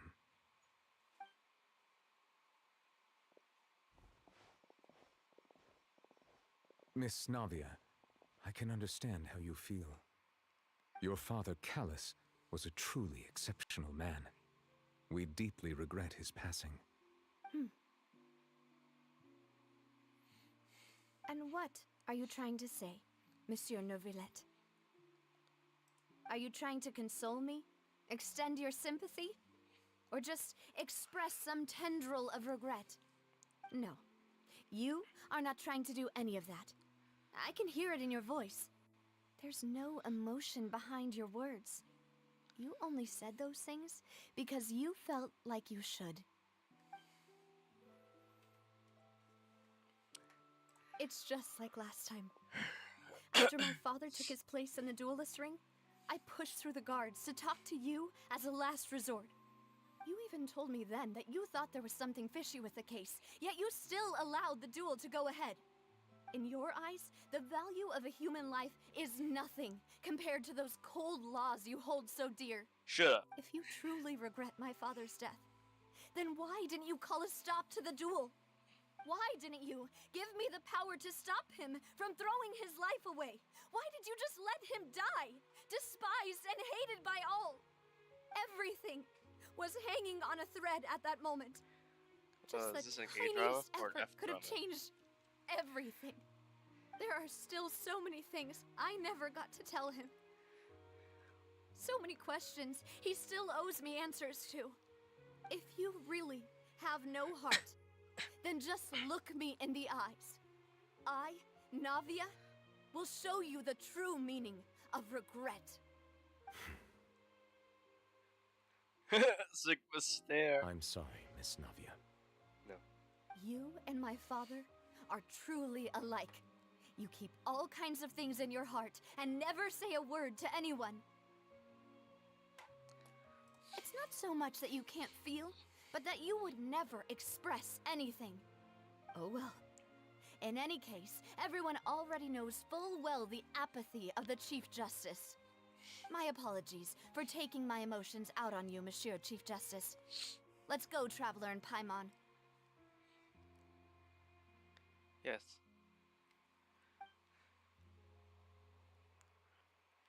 She released her pent up anger on like thingy.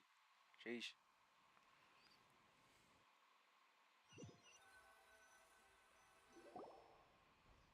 What does he have to say? Says nothing. Navia, are you okay? I'm fine. Rain. It's raining. You're right. Wasn't it still sunny when we went into the building? And there shouldn't be any active trials today. How strange. Now that I think of it, on the day my father was convicted of murder, it was also raining. What is it? Did you think of something? Yeah, he was outside. It was uncovered and the rain could fall there. Why? Do you think the rain could have affected the crime scene? That thought has occurred to us before. We've even expanded the search area to try to account for that, but didn't find anything of value. Oh? Wait. You don't mean... So you're saying that the true murderer could have been turned into water? And then got washed away with the rain? Yeah. And if that's what had happened, then no one would have believed your dad, even if he explained what he saw to the authorities. I really think I found a true genius for a partner. Dumbass. You're completely right. How did I not connect the dots earlier? All right, let's go to Poisson. With this new lead in mind, we'll get to the bottom of my father's case for sure. Poisson! We're gonna make progress for sure this time. Do you want to go with me now? Or do you want to head over by yourself later? Great. Let's go then.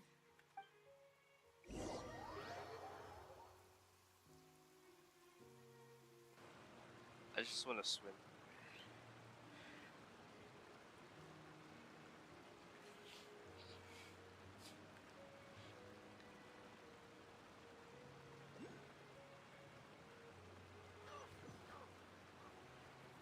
Whoa.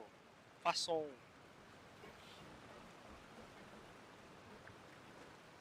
What's this? This looks like some interment.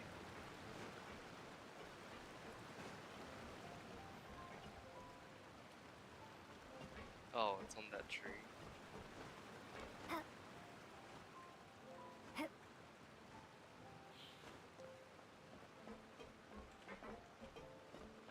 No, that's not a tree.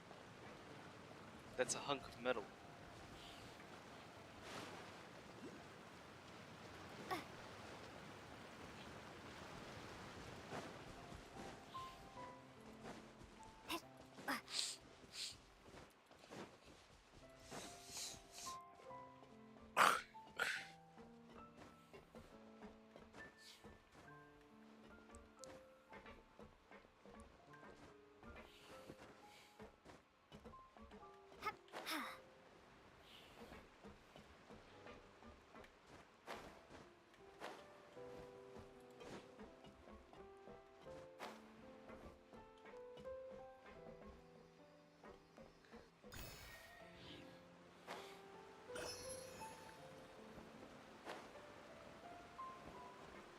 Oh, that bird jumping?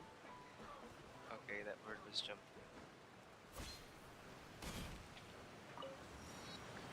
Bro, why do their headquarters look so, dinky?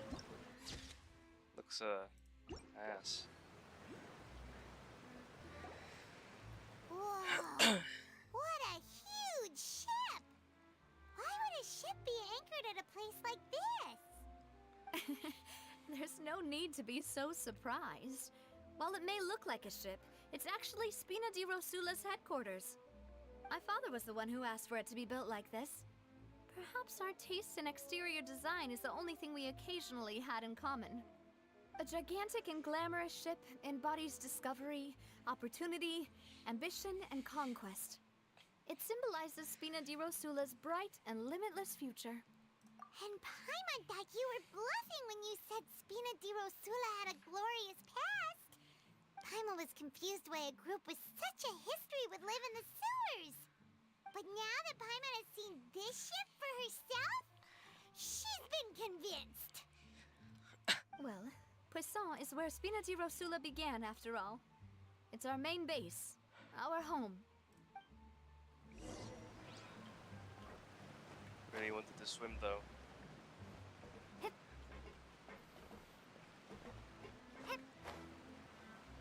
Sorry, but let me that poisson. Wait.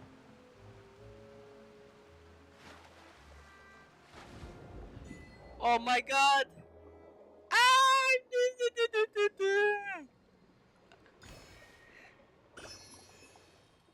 I just dove for the first time.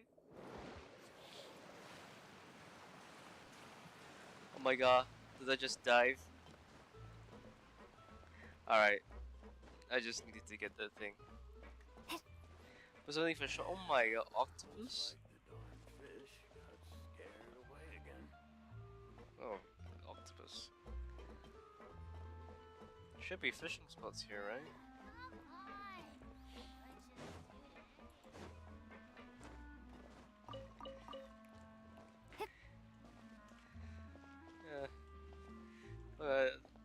Is that an octopus or a jellyfish? Octo jelly? Jellypus? Don't make sense.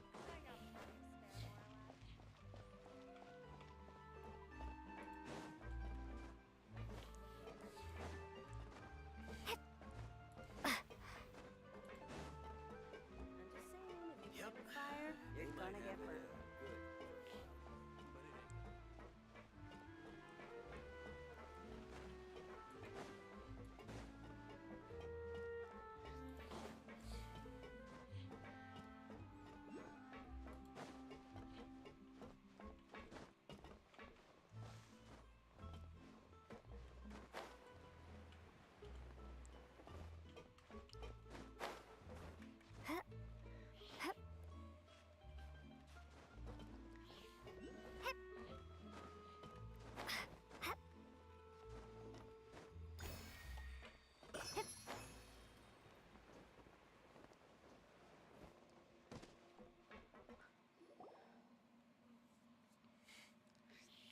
Maloose, we're back.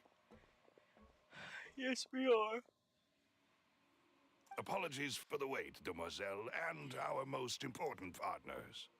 You said before that you still had some business at the court. What brings you back to Poisson so quickly? Poisson! Poisson! About that. It's because my partner here reminded me of something really important. You see, what if my father's case had something to do with water from the primordial sea? You still remember, right, Maloose? On that night, it was raining? Yes, the case was quite similar to that of Mr. Linney's.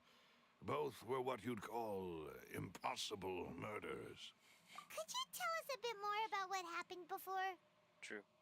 Yeah, of course.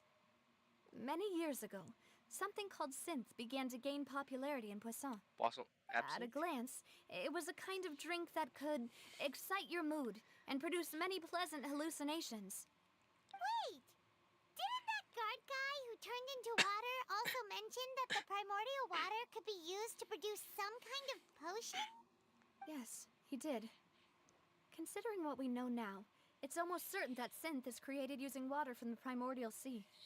If you drink synth for an extended amount of time, you'll suffer many side effects, such as losing the ability to focus or control your emotions.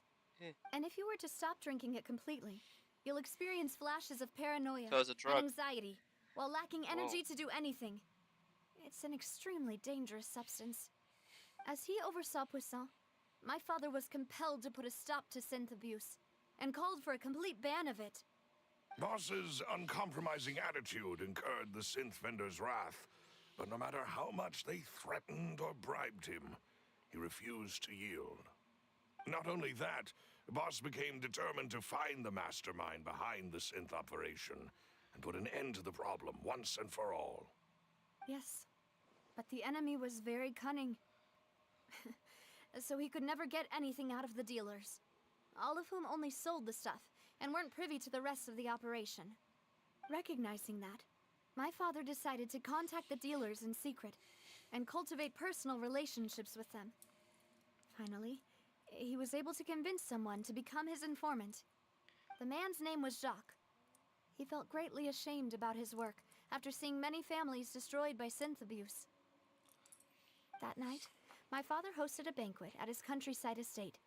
He planned to meet up and exchange information with Jacques over some food. But then, we heard 2 gunshots from the courtyard. We raced to the scene and found my father, still holding a gun, and Jacques, who was already dead on the ground. Huh? How did that happen? Aren't they on the same side? Sounds just like Lenny's case, doesn't it? In both cases, the culprit seemed obvious, but neither appeared to have any motive at all. Looking back on it, though, I now believe the most important clue was something we all overlooked at the time. There were pieces of clothing left at the scene. They could have belonged to someone who got dissolved. Precisely. It's all thanks to you that I made the connection now. Back then, we all just thought they were some costumes that Jacques used to disguise himself at the banquet. But, considering it now, it's almost certain that they belong to a third person at the scene. With one extra person, we'll also need to reconsider why the 2 shots were fired. You're right. We still don't know what happened. But my intuition tells me that we're on the right track to figuring it all out. I'm finally headed towards the truth. Jacques was an empathetic man who was infinitely remorseful for his past actions. It's unlikely that he turned on Boss with 0 warning.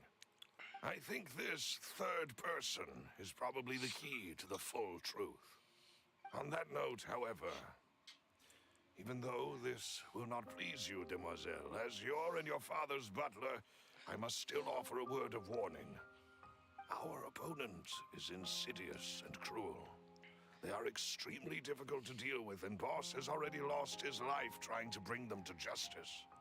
Even though Spina de Rosula has lost most of its former glory, Poisson has welcomed a new time of peace, and we have been allowed to live out our lives.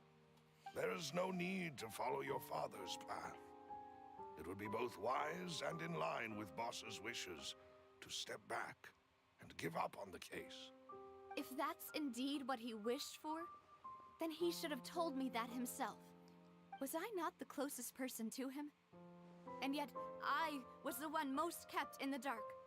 What was the point of him dying without sharing any of the secrets he knew? Did he manage to protect anything in the end? Synth is still here. Callus the Unfaithful is still his epithet. And Spina di Rosula is barely getting by. Nothing has changed. Did he think I'd just accept his meaningless death and live out my life just as meaninglessly? I've never accepted that. Ever.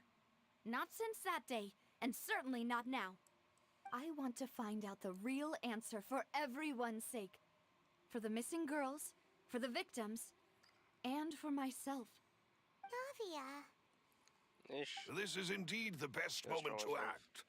Your partner appears to be quite reliable, and more importantly, demoiselle, I think you're also ready to take this on. So you do know something else, Maloose?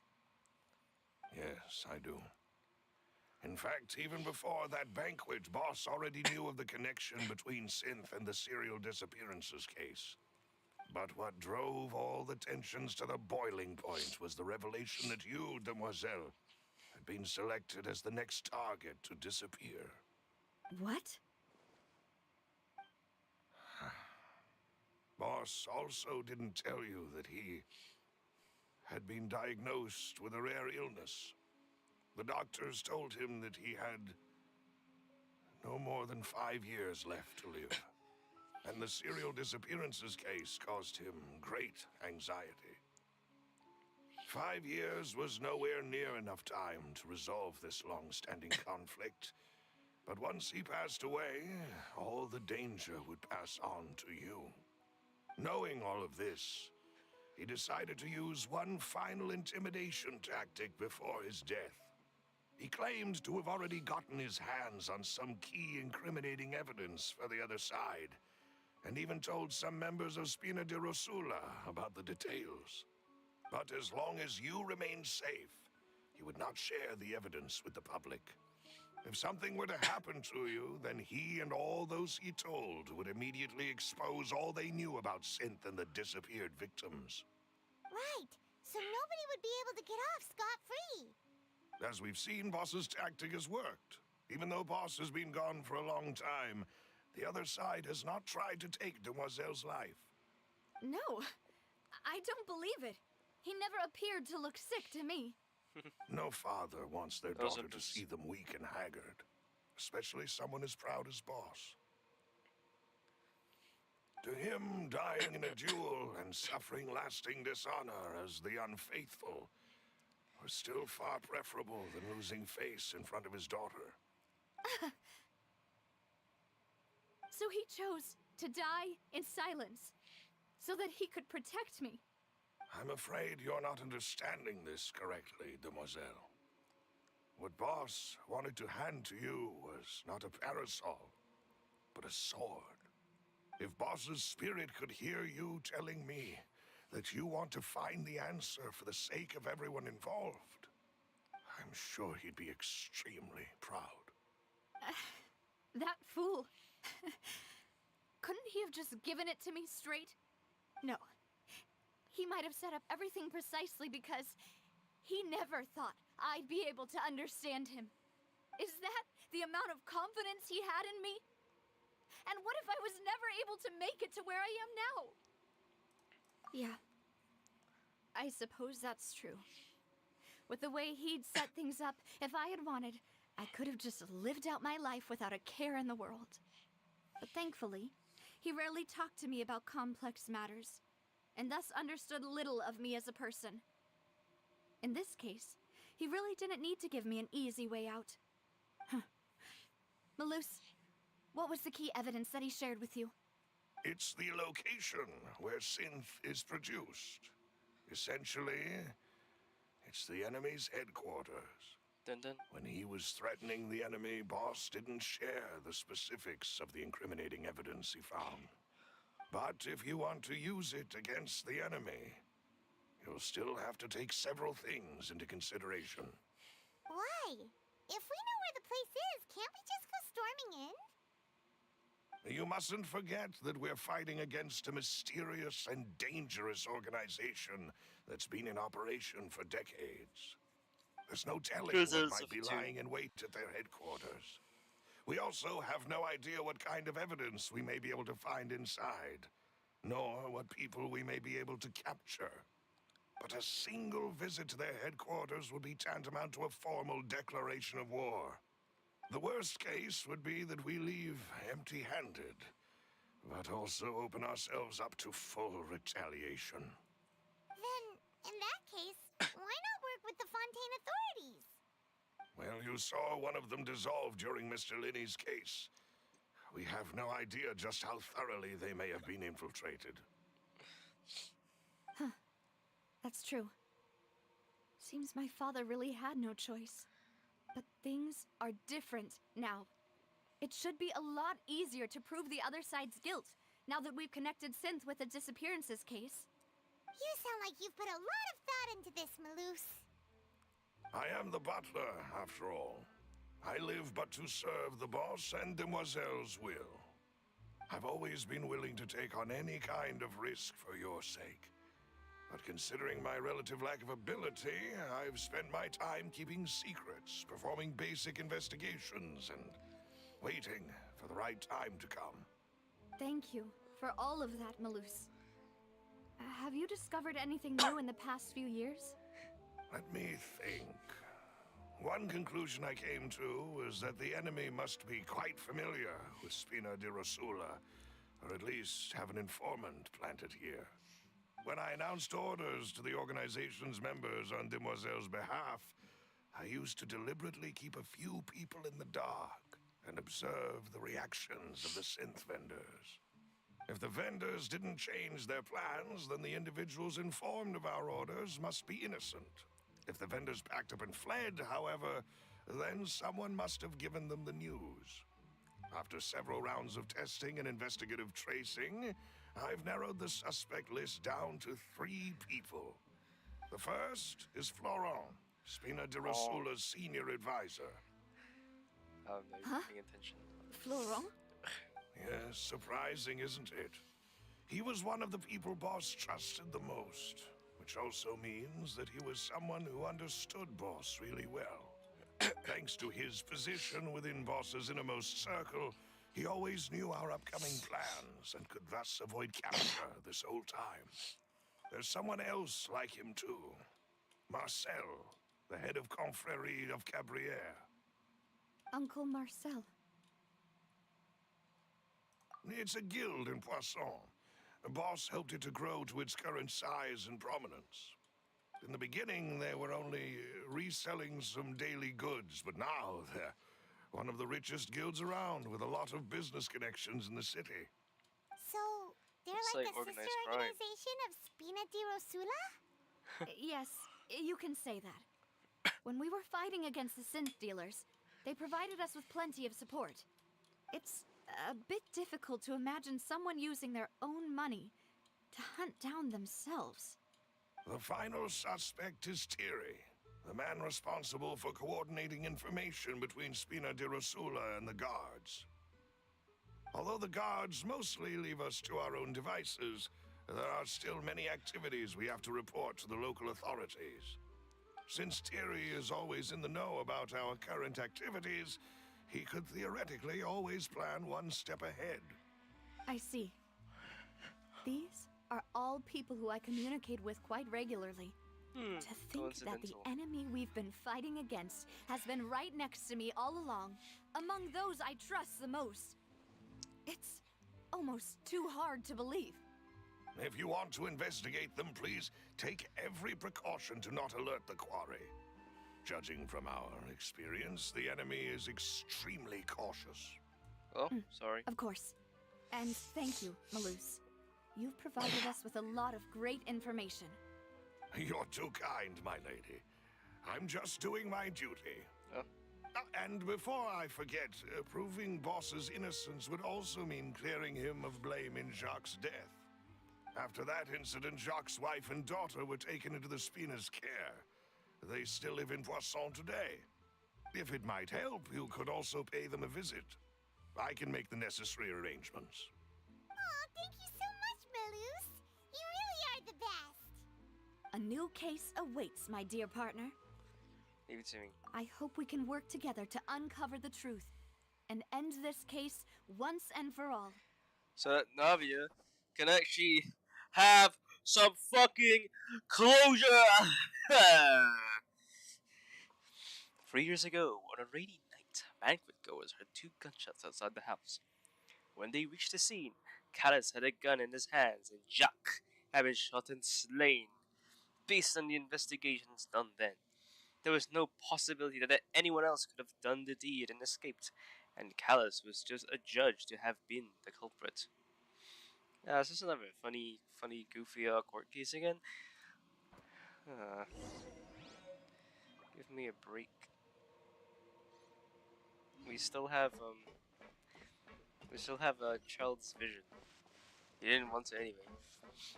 He would use his delusion for stuff, but remember, delusion wastes his power.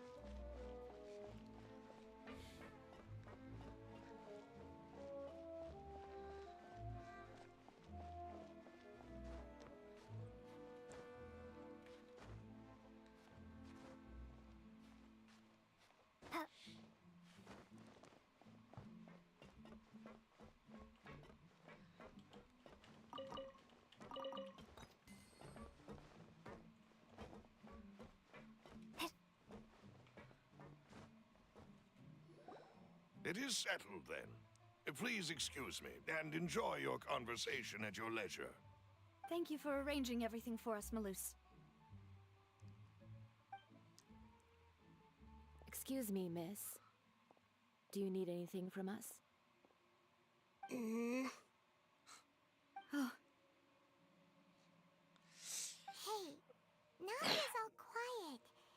This isn't like her at all. Hmm? I'm sorry that I only came to visit after all this time. After what happened, I didn't know how I was supposed to face the two of you. Ah, if it's about that, there's no need to apologize. After my husband died, Spina di Rosula sent us a lot of mora and support. I understood your guilt and apology to be genuine. But aren't all of those things nothing compared to the loss of Jacques?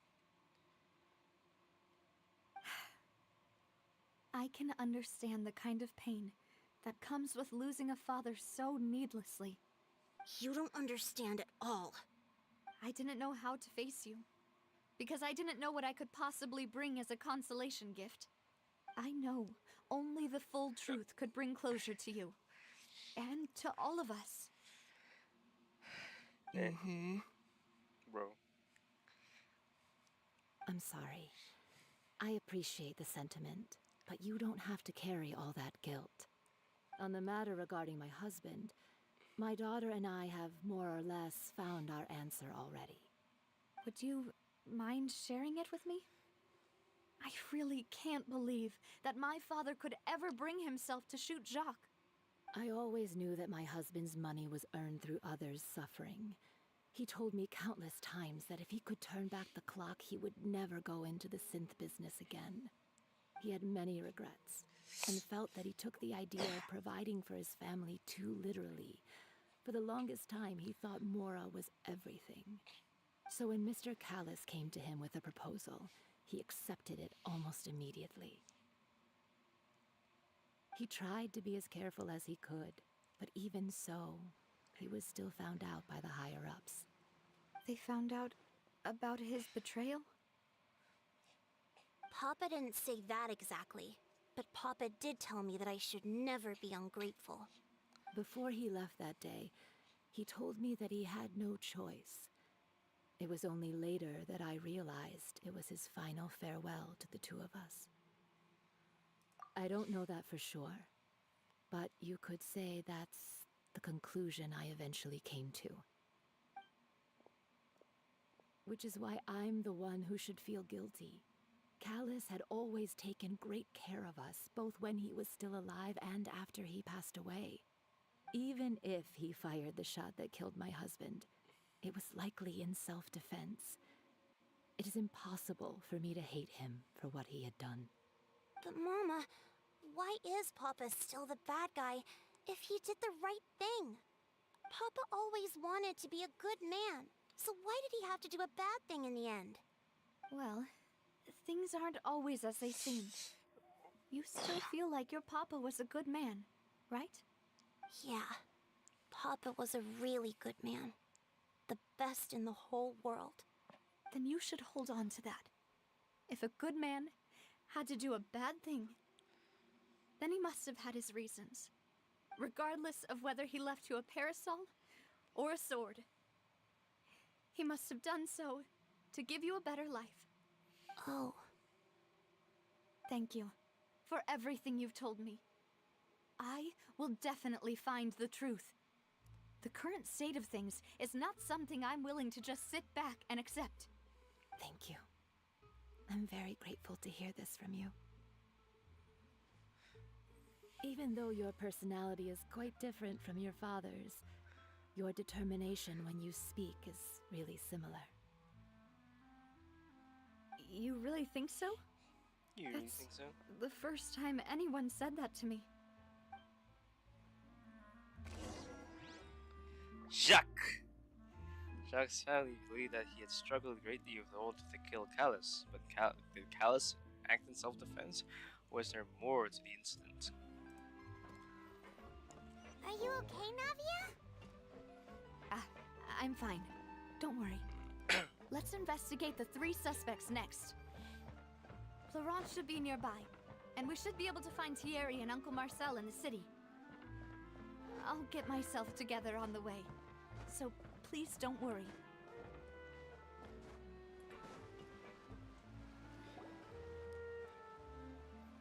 Greetings, boss.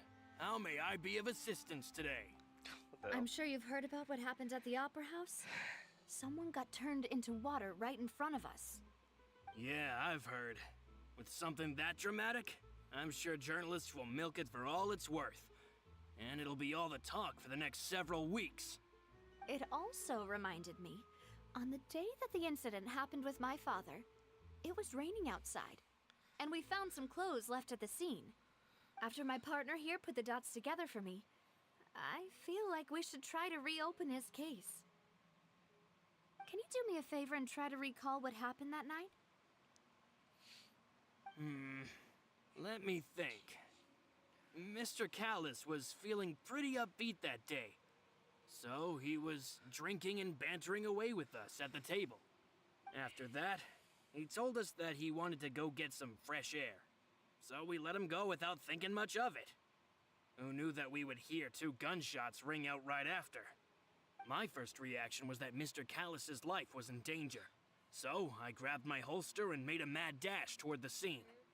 But when I got there, it was already too late. Mr. Callus was standing over a dead body with a gun in his hands. All we could do was look back and forth at each other, not knowing what to say. So you also remember 2 gunshots then? Indeed. The guard said that the first shot didn't hit anyone, while the second killed Jacques. But I've never really bought that explanation. Reason being, Mr. Callus had left his gun on the table. I even made sure to confirm that before running to the scene. But according to the guards, that doesn't mean he couldn't have had other guns on his person. About the clothes left at the scene that you mentioned, do you think there was a third person there who was turned into water? At least from our perspective, my father had no reason to kill.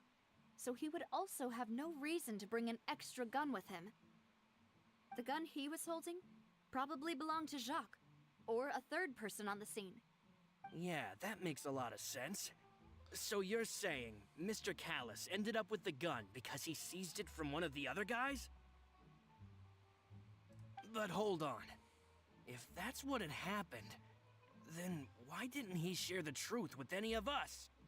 He didn't even want to face the Oratrice machine, and chose instead to prove his honor in a duel.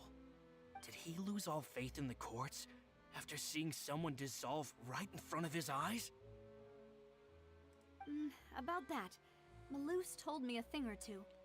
So, I think I can understand why he committed to the duel. I'll tell you everything once the whole truth has been revealed. I understand. Then I'll leave Mr. Callus's honor in your hands, boss. And if I may just say one more thing. The whole Callus the Unfaithful epithet has been a thorn in my side since the day it was invented. Many people have laughed at me for still calling him Mr. Callus, even after so many years have passed. But it was Mr. Callus's trust that allowed me to rise through the ranks of Spina di Rosula and live the life I lead today. No matter what others might say, he'll always be the man I respect the most. And he'll always be my boss. My boss. Don't worry. I will definitely find the truth. Yes, you will. You and all our other comrades at the Spina deserve to know the truth as well. Florent, the advisor of the Spina di Rosula, claimed that he was very grateful to Callus for his kindness. He was also present at the banquet on the day the case and goodbye to evidence that Callus did not carry a gun before he went out.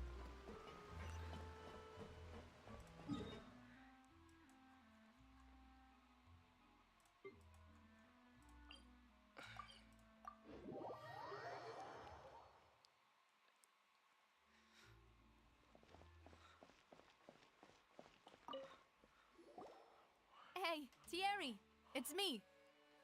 Oh, now, what brings you here, Miss Navia? I've heard that you made quite the name for yourself at the Opera House. Oh, so you've got news of that already. Oh, okay. Hey, I'm also a member of the guards, you know. The way you make it sound, people would think I was sent off to Poisson because I had done something wrong. Are you sure there isn't a little bit of truth in that? Under normal circumstances, shouldn't you have been called back to the city already? I mean, Where I work is really up to me. Let's just say I enjoy the ambiance of Poisson. Callus did a fantastic job running the town, building Spina di Rosula from the ground up and clearing many obstructions in my way. It would be next to impossible for me to find a similarly easy but high-paying job in the city. Anyway, enough chit-chat. Are these two friends of yours? You, here for some formal business? Yes. These two are my partners. What happened at the Opera House made us realize that Linny's case and my father's may be related. We're trying to reinvestigate the details of my father's old case. Ah, I get it. You think there might be more to the case now that we know people can be dissolved into water, right? I was also flabbergasted when I first heard of it. If you want to go through the original files from your father's case, I can help you look for them. That'd be much appreciated. Thank you. Actually, I have another question. Do you have the authority to dispatch Gardamex? Of course. Without them, I couldn't possibly handle Poisson on my own. Why do you ask? We definitely can't use them to forcefully get more evidence for your father's case. Well, Why are you smiling you like see, that? just recently, we were attacked by a horde of unnumbered Gardamex in the city. So, if you hypothetically wanted to do something against me, all you would need to do is get rid of the mecha serial numbers and send them after me. Then you think too highly of my abilities. Dispatching mecha is very different from controlling them. If I had to make an analogy, when you order a dish, the chef will make it for you. You can ask the chef to cook, but not to massage your shoulders or carry your baggage. If you try to make unreasonable demands, the chef would just think you're out of your mind and ignore you completely. The same goes for me and my Gardamex. Removing a serial number is also not as easy as you might think. There are a lot of complex steps to it, and it's almost impossible to keep it a secret. So I can promise you, those mecha were definitely private units. They're certainly not cheap. So, whoever their owner is must be super rich, powerful, or both. Now that you mention it, though, being in the synth business would definitely be profitable enough to afford this. True. Oh, then you're officially in the clear, Thierry. Oh, well, thank you for the vote of confidence, Navia. Jokes aside, I'd like to wish you all the best with your investigation. I'll be staying in the city for a little while, so just come find me if you need any support from the guards.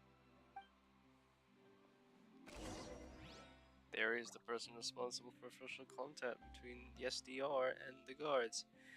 Damn, the sufficiently rich can privately own a larger number of Gardamex. How could we get Marcel? It's like the last person in that case.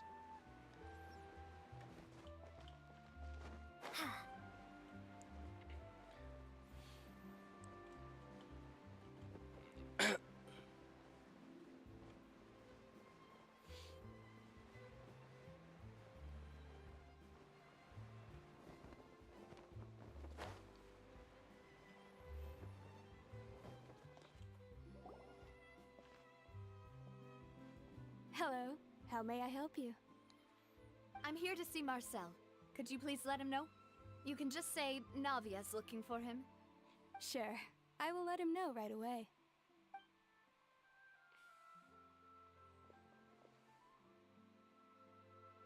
Ah, Navia, hello. Sorry to keep you waiting. I'm not as young as I used to be, so my legs are giving out a bit. Oh, it's all right, Uncle Marcel. There's no need to stress. I just wanted to talk to you briefly about what happened in the Opera House. I'm sure you saw everything too, right?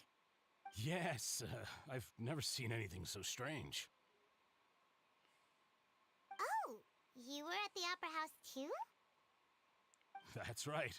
I went there with Navia to see the magic show. Who knew it would turn into a whole murder mystery? I also witnessed your marvelous sleuthing work. Quite impressive. To beat the Hydro Archon at her own game on her own turf, I can already imagine everyone in Fontaine discussing your exploits over a few glasses of wine. Oh, Paimon doesn't want to become the talk of drunkards. Apologies. It's just how Fontaine is as a nation. Everyone loves drama and theatrics. Uncle Marcel, you've also noticed that other thing, right? The fact that humans can dissolve in water? Yes, I was reminded of your father's case right away. Is that what you're investigating now? Exactly. I still don't have much solid proof, but I can sense that the other side has already begun to act. Oh, and what makes you say that? We were attacked on Araneus by some unnumbered Gardamex. And there was also an attempt to get me to drink water from the primordial sea. If not for the vigilance of my partner, I probably wouldn't even be here talking to you right now. Oh, you're giving us too much credit. Wasn't it you who protected us? Alas, it seems things are heating up again. The peace that Callus sought so dearly will soon become a thing of the past. But rest assured, Navia, Poisson will always remain a safe haven for you. If you're scared, you can always return there.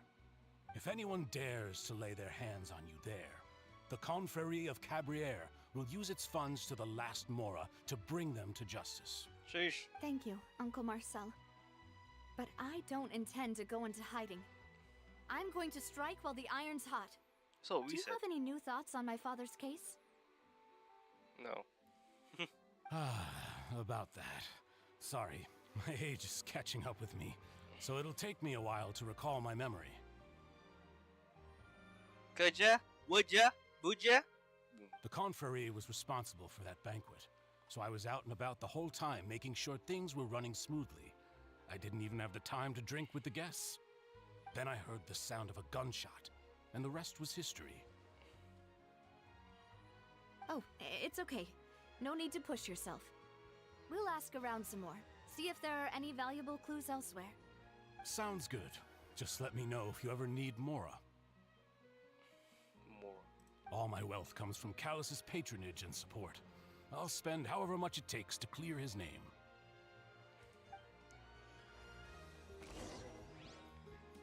The leader of Confrérie, organizer of the banquet. Them, SDR, have always maintained a close working relationship. There's a recollection of the eyes of the Boggy is willing to defend Navia. This can work. I'll just treat them as new samples.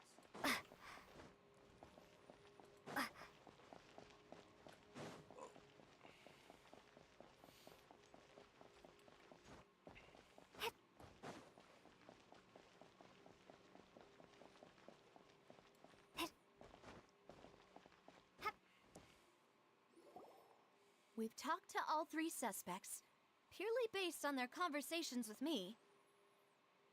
None of them sounded particularly suspicious. None of them really stood as a suspect. I suppose that's to be expected, though. If a single conversation's all that's needed to find them out, then my father wouldn't have needed to investigate the case for so many years. Anyway, even though we didn't make a breakthrough, let's still compile what we were able to find. But where should we start? Jacques. Ah, you're right! Flora mentioned that Callus probably only ended up with the gun because of circumstance. That makes sense. According to Jacques' family members, he already told them that he had been discovered, and that he had no choice before he left home that day. If I had to guess, he probably received an order from the synth boss to kill my father. Had he refused, he and his family's lives would have been forfeit.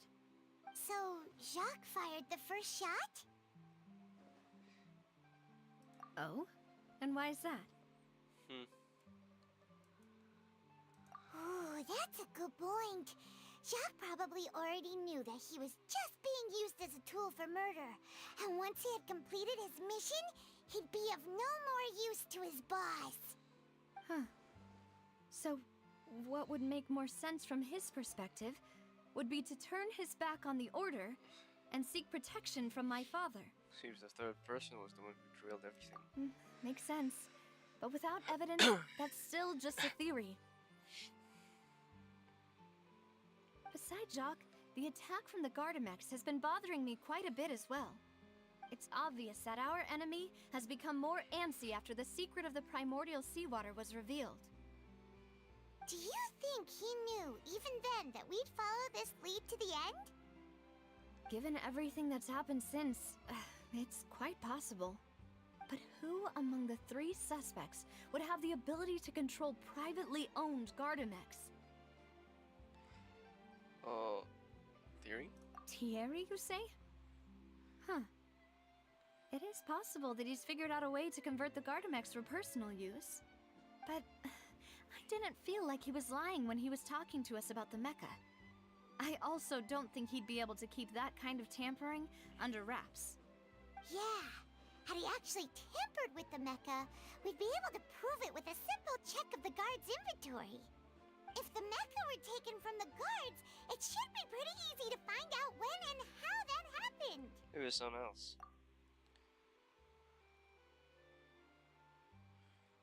Oh, Marcel, because he has a lot of money, right? Uncle Marcel? My father did really trust him. And they worked together on a large number of projects. Maybe that's how he got to know Jacques. And with funds from the Confrérie, he could also afford a large number of Gardamex.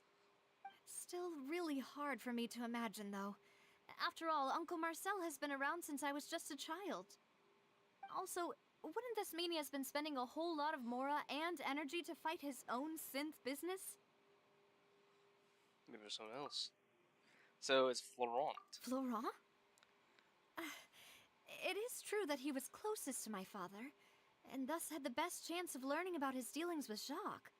But as Spina di Rosula's advisor, his work mostly deals with personnel and security, so he shouldn't have much means when it comes to finances. So you're saying he's too broke to afford a mecha army? Exactly. He can't. And even if he could, I don't think he would be able to dispatch a whole group so quickly. Who could it be? Who could it be? Not this again.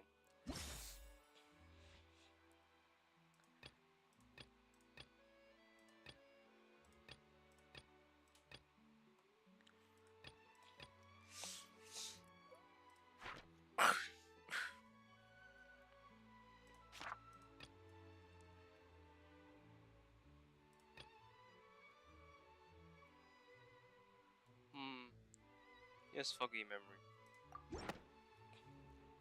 You know, if you think everything through, Uncle Marcel is indeed go down the and most tell. suspicious of them all. Could we be missing other suspects? Malus didn't know about the people turning into water thing when he narrowed it down to these three, did he? Malus has always been very reliable, and his judgment of others' trustworthiness has been fair and well considered. When he laid out his case for the three, the rationale he gave me made a lot of sense as well. The suspect is knowledgeable about the Spina's internal affairs, has the means to dispatch Mecha to assassinate us, and possesses significant intellect and foresight. Even if I don't want to believe it, I'm starting to see how things could all tie back to Uncle Marcel. Well, we still have another trump card on top of all the theorizing and speculating. Yes, Malus did say that charging straight in there would be extremely risky. But we don't have any other options right now. We need far more solid proof before we can hope to go charging in on our enemy. Navia, here you are. Here you are. I've been looking for you. Huh? Aren't you the guy from the guards? Did something happen? Yeah. News came from Irenaeus just after you left. We've got another trial on our hands. What, again? Wasn't that place built specifically for holding trials? What's so newsworthy about this one? I know. But they said the person they're putting on trial is a Fatui harbinger called Tartaglia. Oh no. What? Is that someone you know? Yeah, we know him. Maybe even a little too well. Well, he's been accused of being the true culprit behind the serial disappearances case. It's absurd, don't you think? No, I should Wait, defend. how? None of our investigations have had anything to do with him. That's what I thought was strange about it, so I came to tell you the news right away. If the charge against him stands, then it'll be next to impossible to get the guards to support any of our planned investigations. Right. Because they'll think they've already found the culprit. Yeah. And it'll be a lot harder then to clear Mr. Callus's name. I understand. Well, partner, what do you think we should do? We still haven't found any conclusive evidence.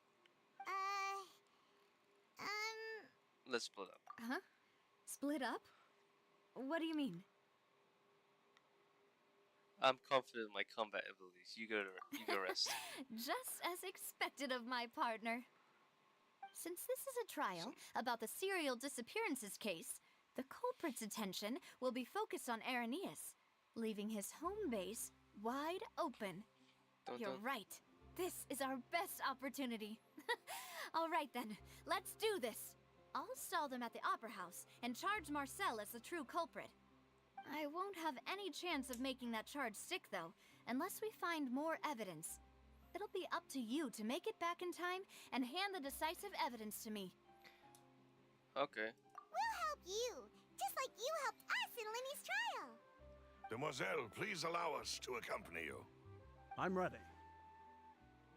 Ah, Malou, Silver, when did you two get here? We heard that you'll be leaving Poisson and figured that you might require our assistance. It's our hope that your confidence will be bolstered with the two of us by your side. Thank you so much.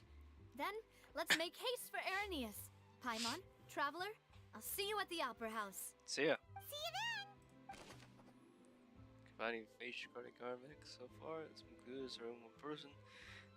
We have a large number of guard mechs in his possession around the Civ business. Person is none other than Marcel. Jeesh. Now that Navia has set out for Irenaeus, we should also get going. I should also The get location going. has already been marked on the map, so let's head over. Huh. According to Malusa's info, the synth production base is underwater. Let's go and try to find the entrance. Too shallow to dive here. What? What the hell? Transoceanic sea source water.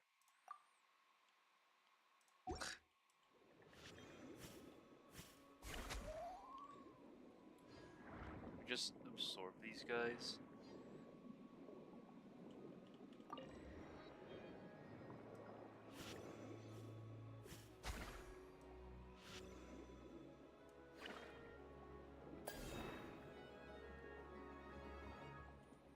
Ugh, fight this raid. Die.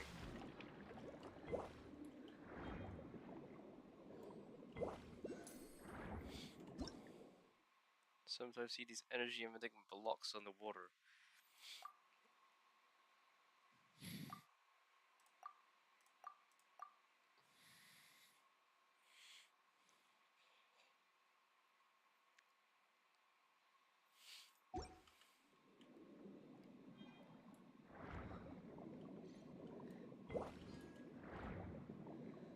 I wish I had Coke with me on this one.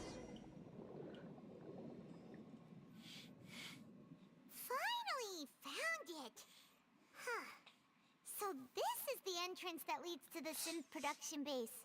It sure doesn't seem out of the ordinary at all. Don't understand now. You're right.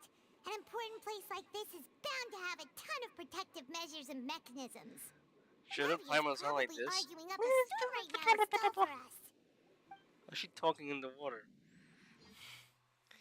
Meanwhile.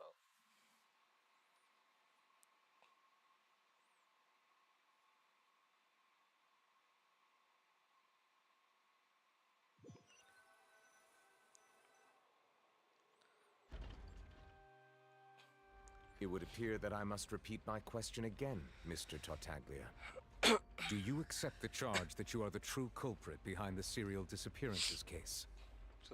To be perfectly honest, I don't understand your country's Decision's still not complicated here. court system, or the reason why I'm being charged with something I've never even heard of. However, I did hear that people who have been charged can choose to participate in a duel to clear their name. Is that right? In which case, as long as I accept the charge, I can have an all-out fight with that champion duelist Clorend, right? I've got to admit, just wants that's to one of fight. the most enticing offers I've ever received. When I privately sparred with her last time, she was obviously holding back. Real disappointing. Hey, don't you understand? You're currently the prime suspect for a major case. This isn't the place for you to be looking for fights. Oh? Sounds like the Hydro Archon wants to lecture me on the ways of the Opera House.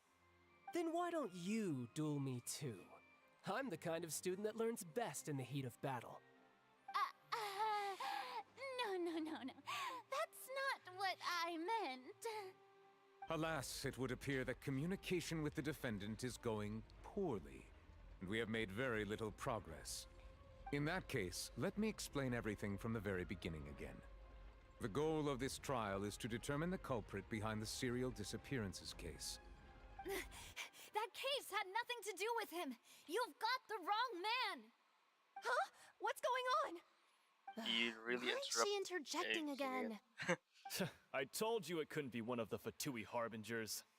Miss Navia, this is the second time you've interrupted the court proceedings. I only tolerated your behavior last time because you were able to provide the court with a key eyewitness. But that was an exception rather than standard court protocol. I can very well charge you with contempt of court for your interjections. Oh, please.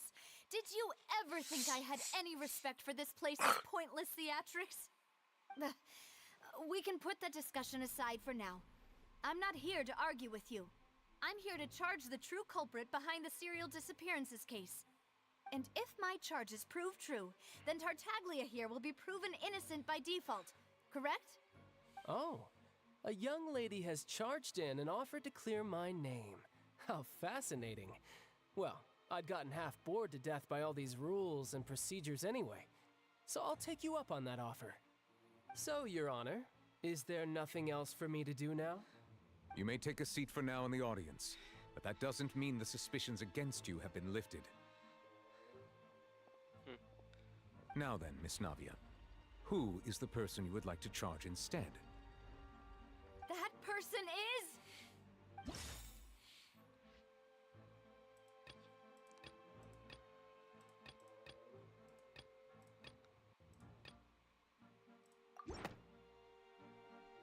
Marcel, the head of Confrérie of Cabrières! Huh? What confrérie? Never heard of them in my life. I've heard of them, but weren't they Spina di Rosula's sister organization? Oh, is this going to be a friends to enemies type situation? Please let me remind you, Miss Navia, that charging someone is an incredibly serious matter. Committing to the charge also means taking on the legal responsibilities associated with it. And if the charge fails, depending on the circumstances, you may also be charged with the crime of making a false accusation. Knowing this, do you still wish to charge this man? Yes, I do. In that case, I declare the charge to be valid. Miss Navia and attorneys, please take your places on the court. Members of the guards, please contact Mr. Marcel right away so that he may stand trial.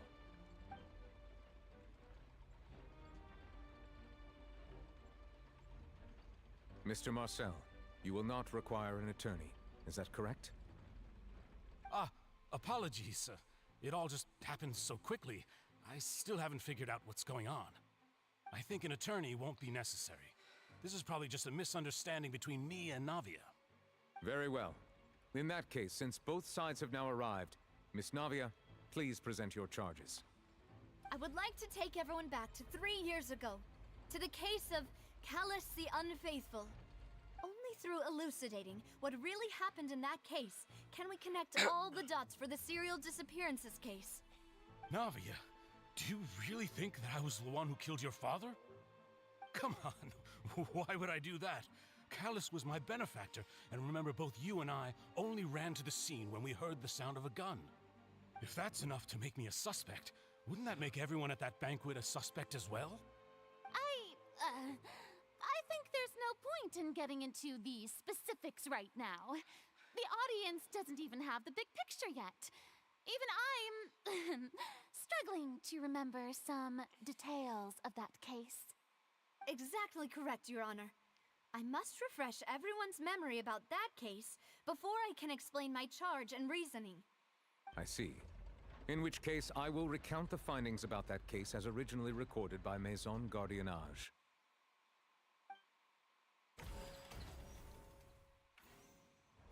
On the day of the murder, Spina di Rosula hosted a large banquet in a countryside estate owned by the Confrérie of Cabrières.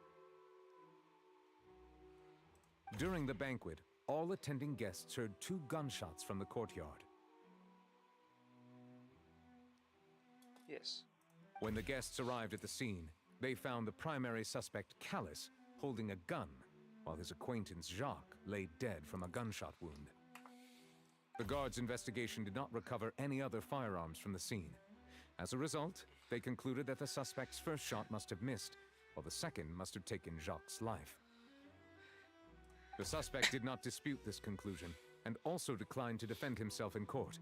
Instead, he chose to prove his innocence through a duel. Why, her dad had an eye patch? Callus was defeated by champion duelist Clarande in the ensuing duel, and soon succumbed to the injuries. These are the known facts about the case. The one with the motive to kill was Jacques, not my father. And even so, Jacques still had no reason to pull the trigger. In truth, the third person shot Jacques first, and was shot in turn by my father when my father seized the gun from him. After that, the true culprit turned the third person into water, erasing all traces of him from the scene. Thank you for the summary, Your Honor. Of course, the guard's conclusion appeared quite sensible to us at the time. However, we should revisit the case now that we've gained new information about the abilities of water from the primordial sea.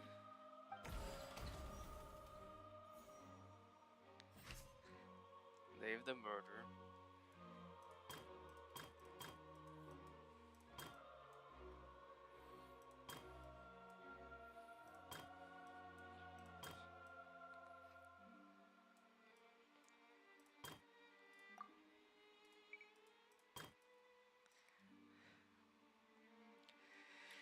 Ah, trial and error again. Yes.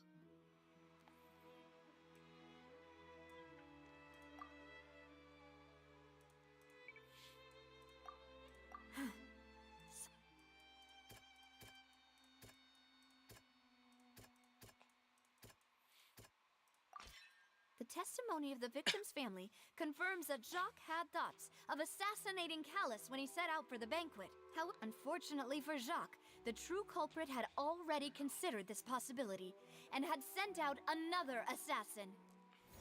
Oh no.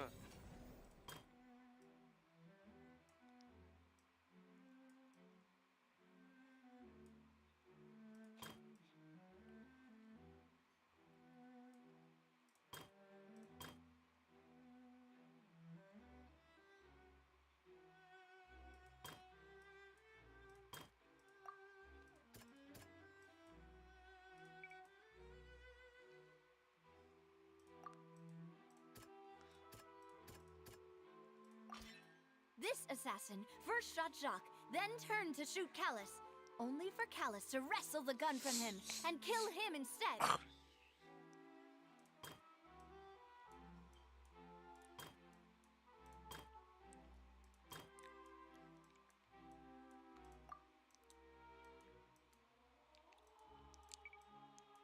First shot must have missed, or second must have taken Jacques' life.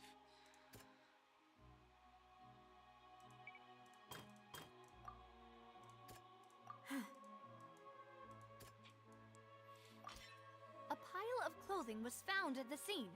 The guards once believed they were used by Jacques as a costume to disguise himself. But now, it is clear that the clothes were proof that there was a third person at the scene, and that they were turned into water after committing the murder. Since it was raining that day, the culprit was confident that they could use the rain to wash away all traces of their dissolved accomplice. Realizing this, the true culprit caused the hired assassin to dissolve into water, leading everyone to believe Callus was responsible for Jacques' murder. This is the true version of events.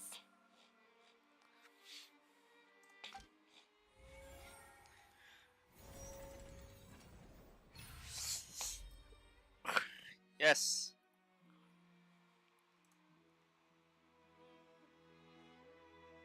Ah, so that's what happened. Wait, you're telling me something as dangerous as water from the primordial sea has been used for all these years? What a great theory. It also explains Callus's and Jacques' respective motives. I guess they didn't shoot each other after all. Mr. Marcel, you are the one being charged with the crime. You should provide a rebuttal if you wish to prove your innocence. Ah, but I think I agree with everything Navia just said. In fact, there was nothing in her speech that directly implicated me. Then, may I ask some questions? In my opinion, we primarily need to determine two things. One, do you have the evidence to back up your claims? I'm afraid not. At least not at this very moment. Boo! If you don't have any evidence, you should just go home! I may not have the evidence with me, but I know where I could go to collect it. If we look up the deserted clothes against a record of people who went missing around the same time, we should be able to find a match. Considering the serial disappearances case, the guards probably kept careful records of all missing persons from around that time, regardless of age or gender. That makes sense to me. Monsieur Neuvillette, I would consider this to be a reasonable investigative direction. Why do I feel like Farina's acting a little differently today? Maybe she's scared of embarrassing herself again?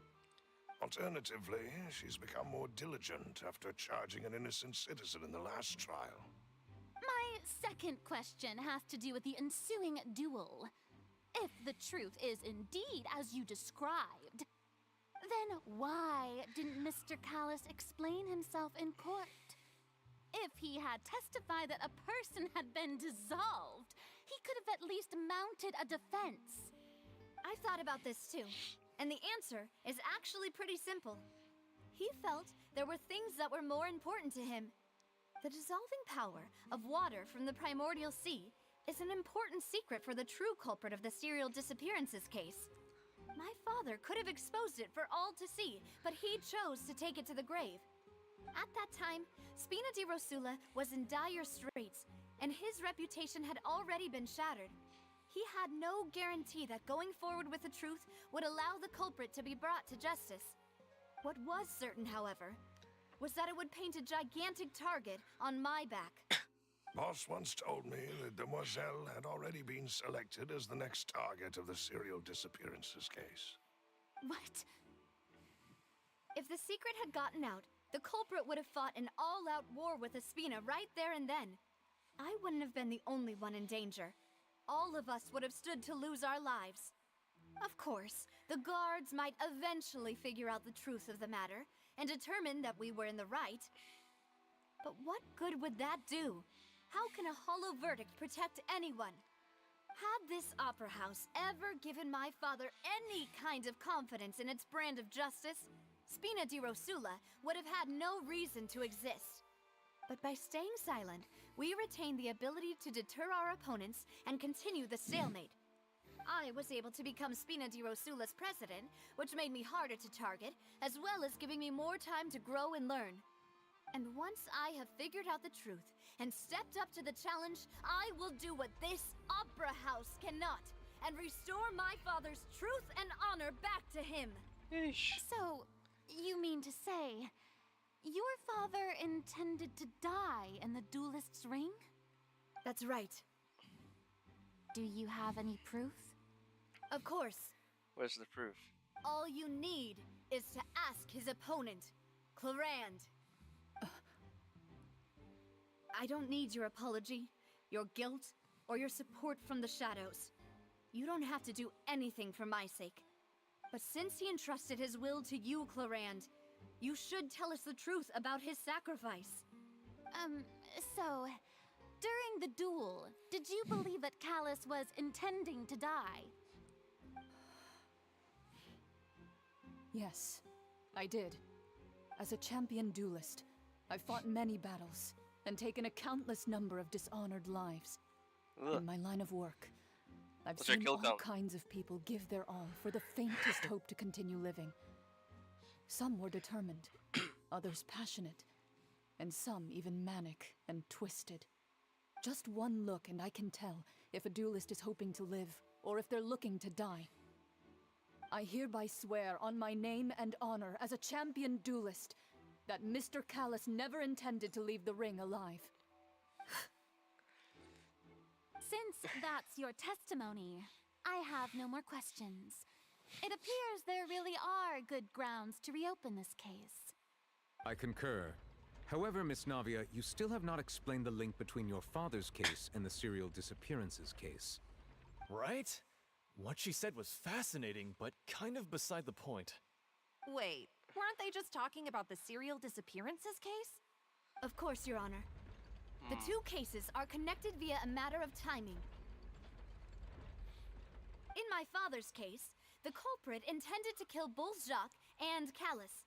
As a result, they planned to act after hearing 2 gunshots. And, at the end of Linny's trial, the culprit also only dissolved the victim in front of everyone because they realized they were at risk of being identified. The culprit could only time their actions so precisely if they were already at the scene. Coincidentally, Marcel attended both the banquet and the trial. Whoa! So that's why you suspected me. Even after hearing your reasoning, I still can't help but find it a little preposterous. I'm used to it, though. You've always been an impulsive and sentimental child, Navia. It's one of your most endearing traits. This guy hasn't been in court. No Probably his need first to time. appeal to pathos. I won't try to refute your points one by one, but even if everything you just said was true, can you prove that I was the only person present at both events? On top of that, does a person have to be physically present to control the timing? Can't someone remotely monitor the place? Ugh.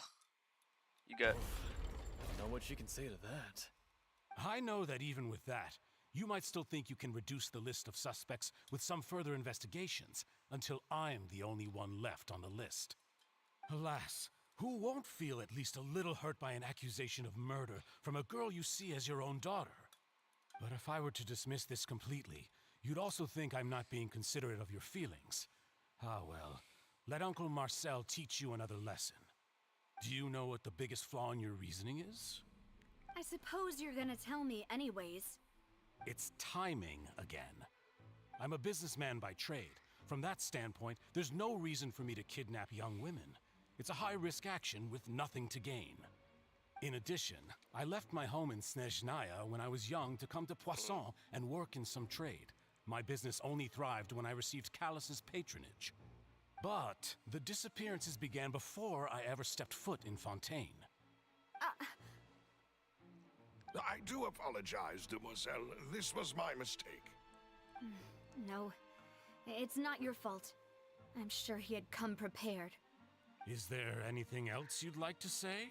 Would you like to check the date of my first business license against the first known case of the serial disappearances? You can also take a look at my border entry records, or ask my friends and family when I left Snezhnaya for the first time. Could those records and testimonies do something to appease the unspeakable anguish in your heart? Seems like she got the wrong guy. At this rate, Navia will be convicted for falsely accusing him. I think you've done a superb job of dissecting your father's feelings as he neared the end of his life. But aren't you going against all of his wishes and expectations right now? He wished for you to become more rational, collected, and conscientious, instead of dwelling only on your own feelings. Once you've learned to be more considerate of others' feelings and to stop rushing headlong into things, you'd have met most of his expectations. This isn't just about me, and it never has been. The biggest difference between me and the rest of the victims is that I still have the ability to search for the truth, while that same agency has long been taken from them. The people whose families were destroyed by synth abuse, the people who lost their loved ones to the serial disappearances, and the people who suffered tragic ends due to their sense of justice. Many people's images are flashing before my eyes. I'm sure some are coming to those of you in the audience as well. And whose image do you see, Marcel? Is it a man named Vacher? Huh. Oh, so you do know that name. I'm merely surprised you'd suddenly say the name of someone I've never even heard of. I was waiting for you to say that.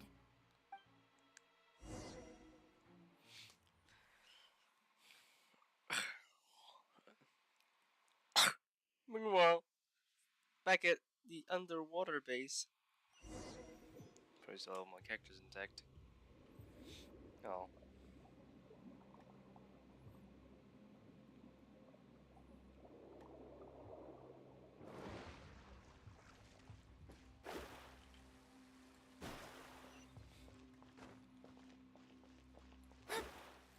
What is this doing here?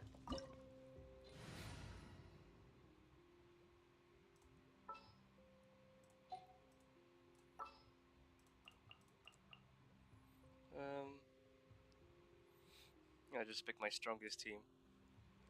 I always pick my strongest team. Then what is my strongest team?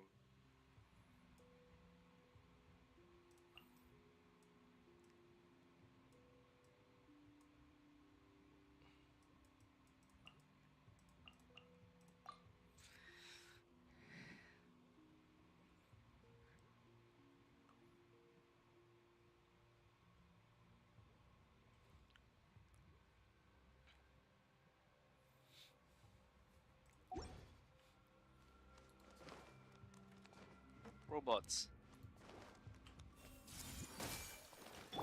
Stand with me! Lightning, purify! Share my knowledge. Flicker.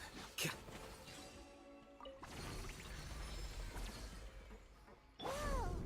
The floor is going up! Is it because of this mechanism in the middle? That guy really prepared a lot of stuff for this place. It's true. Whoa, underwater as fishes. Paimon thinks we need to go up, but Paimon doesn't see a way. Let's take a look around. Maybe we'll find a hidden mechanism that'll show us the way up.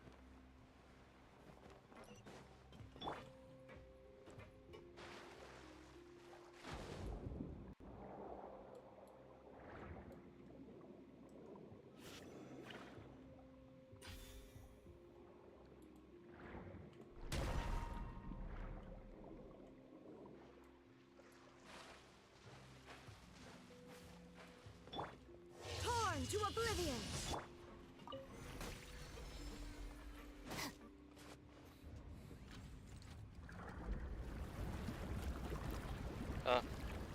Sinking. No, it's flowing up. Oh, sinking. Duh. The water level is rising. Now we can swim to the top. But this is still a ways away from where we need to go.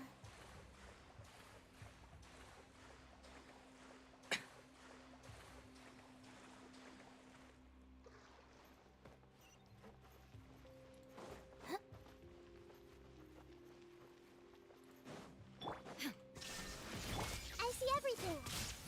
Dissipate! Out of my way!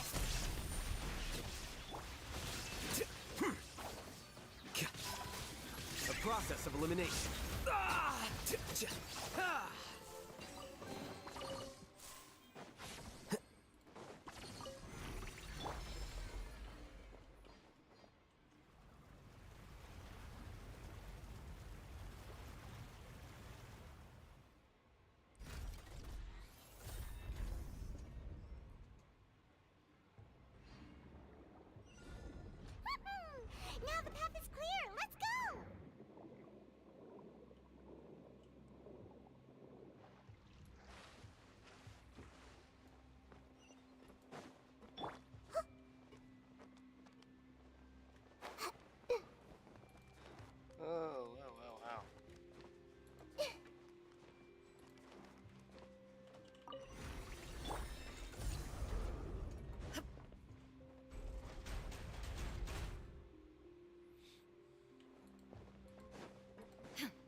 Everyone hold hands. Make yourselves at home. I'll settle this.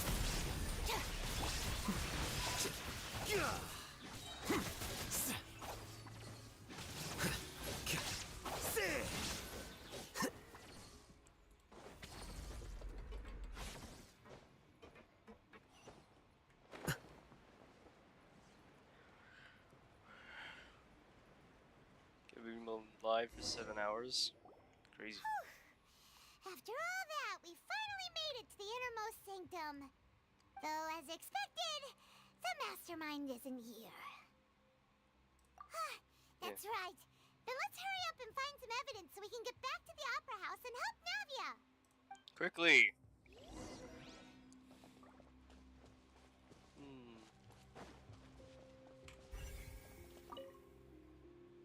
Let's see what's written here.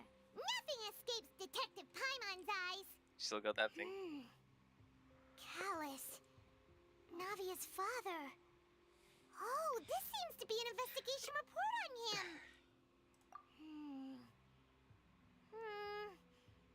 Yep, it's about finding someone to assassinate Jacques and Callus because of a lack of confidence that Jacques himself would go through with it. This should prove the existence of the third person, right?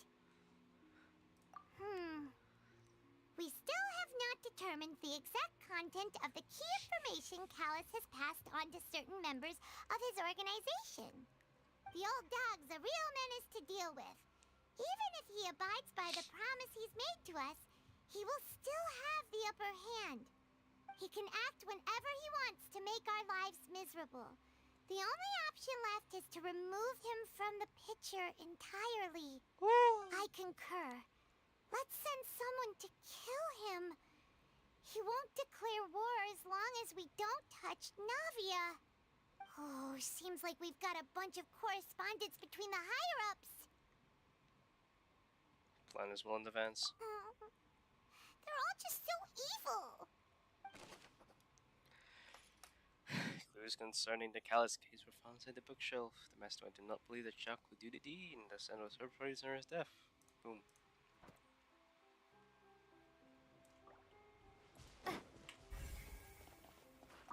The pool. Oh, look! There's an important-looking basin over here, and it's full of water. This must be the water they get. That That's why they means built their base here. this is where they make all the synth. And that special water is the main ingredient. If you dilute it with normal water, you'll get synth. But the pure stuff can dissolve a human. Paimon will take notes on this incriminating evidence. Well, found they use fertile water. Mastermind uses great synth, and they directly use it to solve people.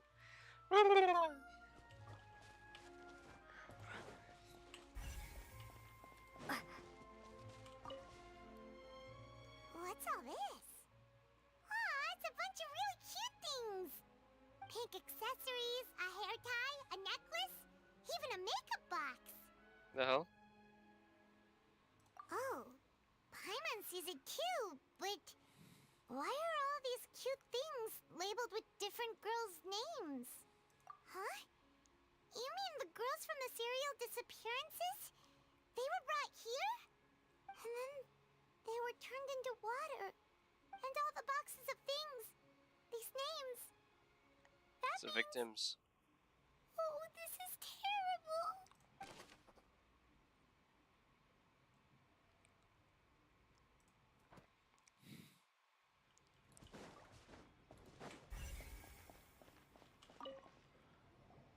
Love evidence we're finding here. There's so much synth here. And so many bottles of ingredients that probably just contain the waters of the primordial sea. Mixing in progress. Ready to drink. Stock sample? Huh. They've also got all the synth pretty clearly labeled. Whoa, there's even fruit-flavored synth? Who knows? It's a business. Yep, it's super obvious.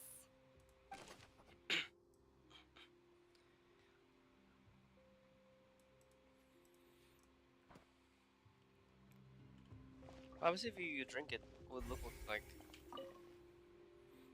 What's this over here? Looks like some kind of place for research. Experiment number 16 aims to verify Jacob Ingold's research conclusions on the primordial sea and use his theory as a foundation to achieve a breakthrough. The experiment was a failure.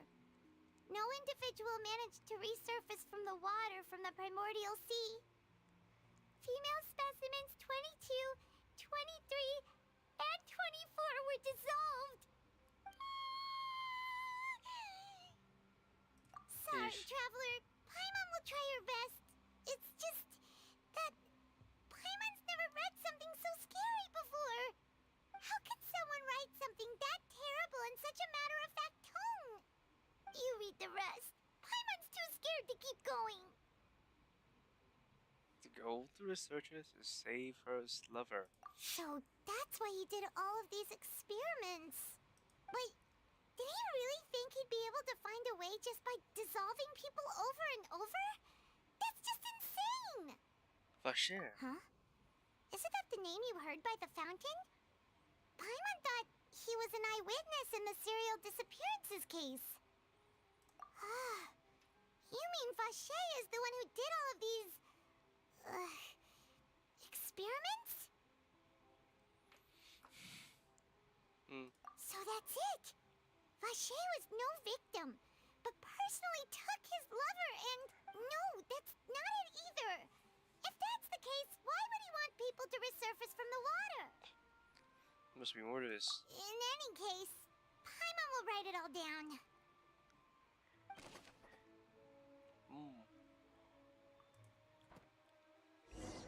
Is that all? We've looked at almost everything here, and it seems like our theories were spot on. But... Who really uses Vasher? yeah, we haven't found anything that reveals his true identity. No wonder even Neuvillette wasn't able to find anything. Whoever it is probably destroyed everything to do with that name a long time ago. That way, even if we bring all this back to the opera, we won't be able to identify the true culprit. Clever. Sure thing. Paimon won't admit defeat to this guy either.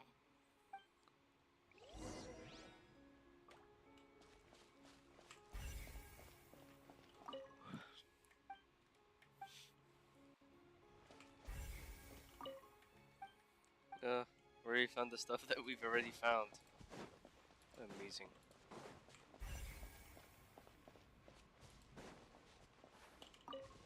Here? You take that side and Paimon will take this side. Check everything carefully. We'll find something for sure. Agreeable.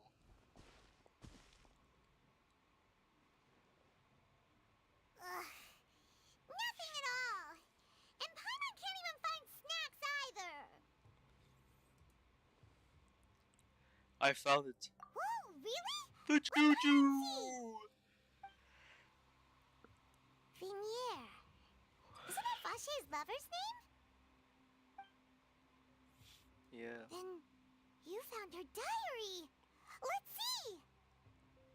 Aw. It's just a normal diary chronicling their love story. She was so sweet, too. Oh, Paimon feels even worse for her now. She made a list of baby names. What's that circle? What does that say? So many! A whole page's worth! But they're all crossed out. Was she unhappy with all of them? The final name she decided on was... Marcel. Oh?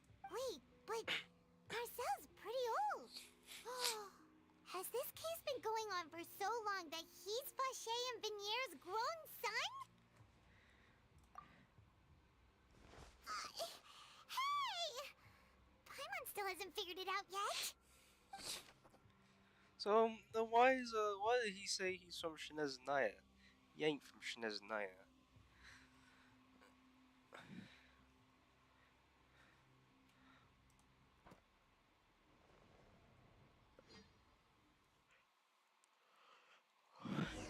We're going to barge into the Opera de And Eclipse. whose image do you see, Marcel? Is it a man named Vasher? Huh. Oh, so you do know that name. I've Merely surprised you'd suddenly say the name of someone I've never even heard of. I was waiting for you to say that. Navia! We're back! As expected of my partner. I just knew you'd return in the nick of time. Just how often do you intend to flout the rules of this court? It's all right, Monsieur Nervalette. Given their confidence, I expect they've found the crucial evidence. Here.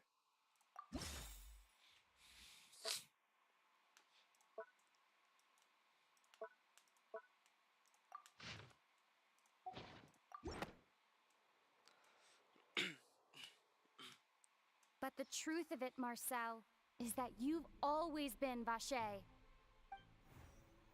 Huh?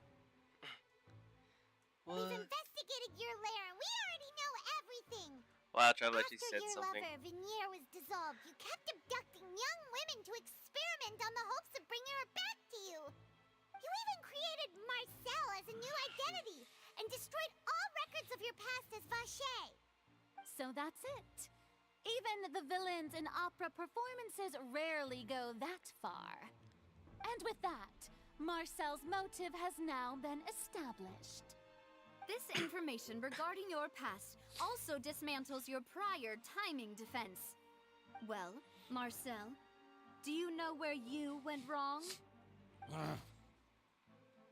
You fixated your gaze on the lover that passed away, instead of paying attention to the living people around you. So, you never noticed how we changed, or how we grew as individuals. You also never understood Boss's real expectations for his daughter. Or our determination to see things through. Your determination. Mr. Marcel, please speak up now if you would like to defend yourself.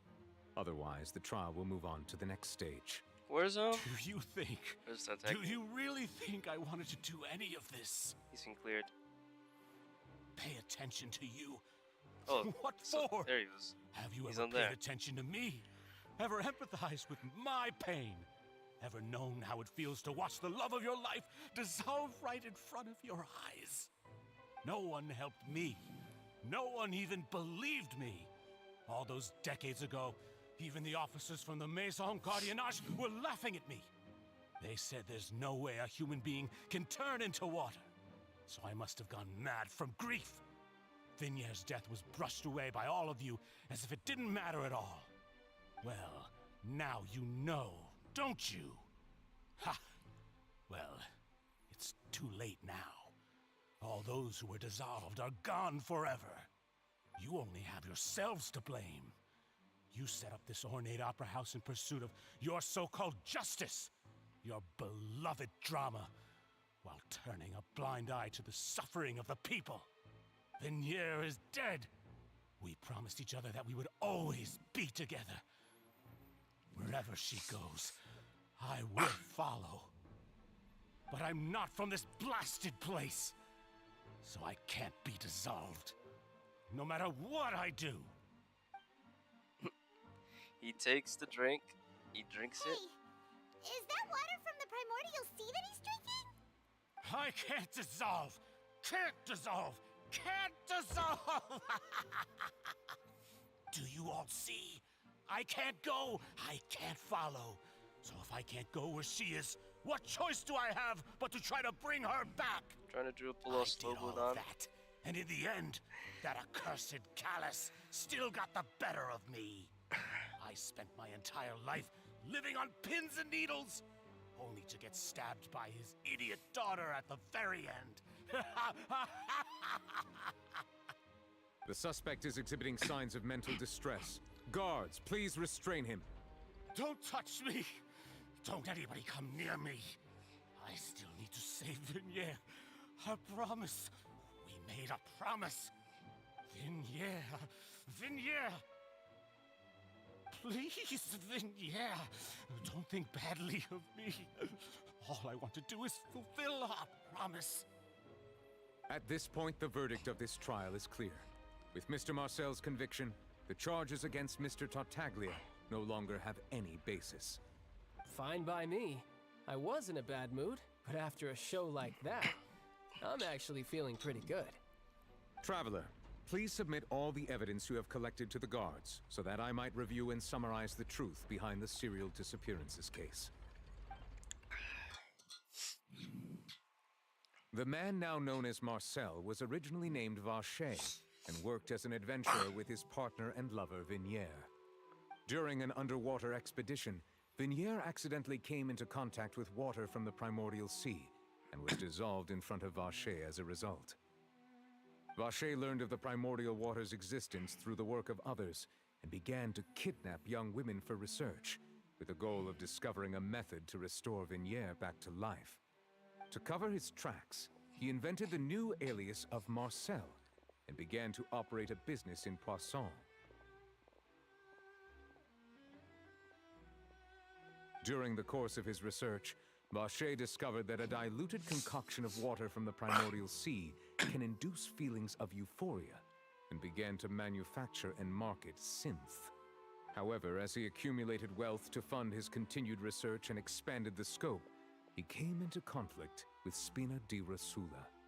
After exchanging blows with Spina di Rosula for many years, Vacher decided to assassinate their president Callus at a banquet. Although the assassination did not go as Vacher expected, he was able to turn Callus into the murder suspect by dissolving the assassin he sent to the scene.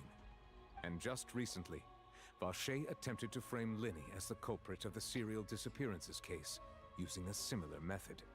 However, his attempt to frame Linny failed, and the power of water from the primordial sea became public knowledge. This case also exposed enough of Vacher's machinations that he was eventually successfully charged in court. Thus concludes the enigmatic history of the serial disappearances case, with the truth revealed to all. Wait. The oratrice will now deliver the final verdict regarding the charges against Mr. Vacher.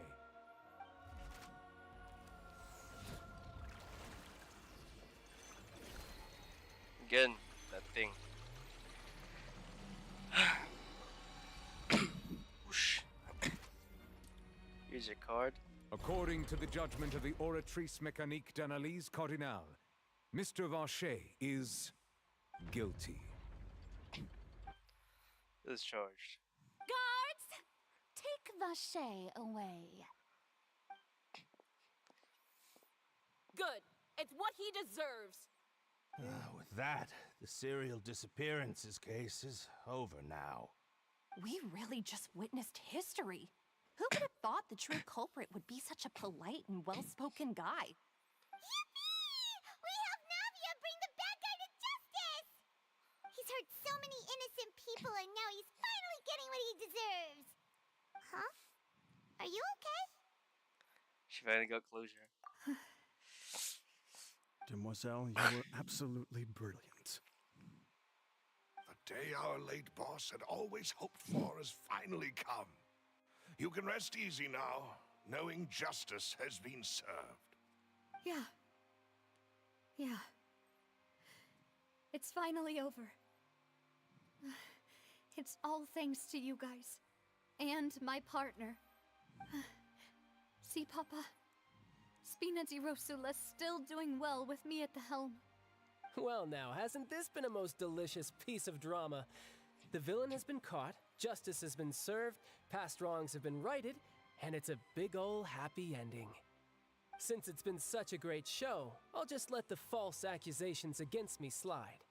Either way, I've still got some business to attend to, so if you'll excuse me...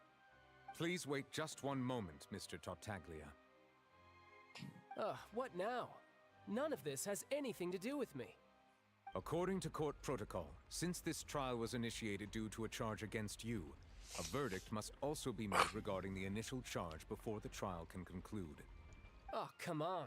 Is this really necessary? Haven't you already caught the real criminal? Isn't it time for side characters like me to exit stage left? Please respect the laws of Fontaine. This has always been the rule. All right, but this sure is a lot of hassle. All I need to do is stand over there, right? Let's just get this over with. Through evidence presented in the public trial that was just held, it has been established that Mr. Tartaglia has no direct connection to the serial disappearances case. The guilty party has been identified, and thus it is logical to suppose Mr. Tartaglia is innocent of the charges. We now turn to the Oratrice Mécanique d'Analyse Cardinale to render the final verdict on the charges. Again? Third time. According to the judgment of the Oratrice Mécanique d'Analyse Cardinale, Mr. Tartaglia is guilty. What? No way. Hey, hey! That's not funny! Didn't you just say I'm supposed to be innocent? It's not accurate. What's with this verdict? Is your justice machine malfunctioning? Justice machine. This has never happened before. The Oratrice actually returned a different verdict from the Chief Justice. Hey, never I mean, never have trust you ever heard an of an accurate innocent robot. Fatui Harbinger? Do you think the Oratrice might have just convicted him on general principle? But weren't the charges about the serial disappearances case? No matter what else he's guilty of, it shouldn't affect the verdict in this case, right? Just what is going on The here? judgment of the Oratrice Mécanique d'Analyse Cardinale is, by law, the final verdict of the court. We must accept the guilty verdict. No, I mean, he's shall have to Guards, escape. please take the suspect into custody per court protocol. Unless you do this, my name is Child. So this is how justice is done in Fontaine. What a joke. You've got your rules. Well, I've got mine too!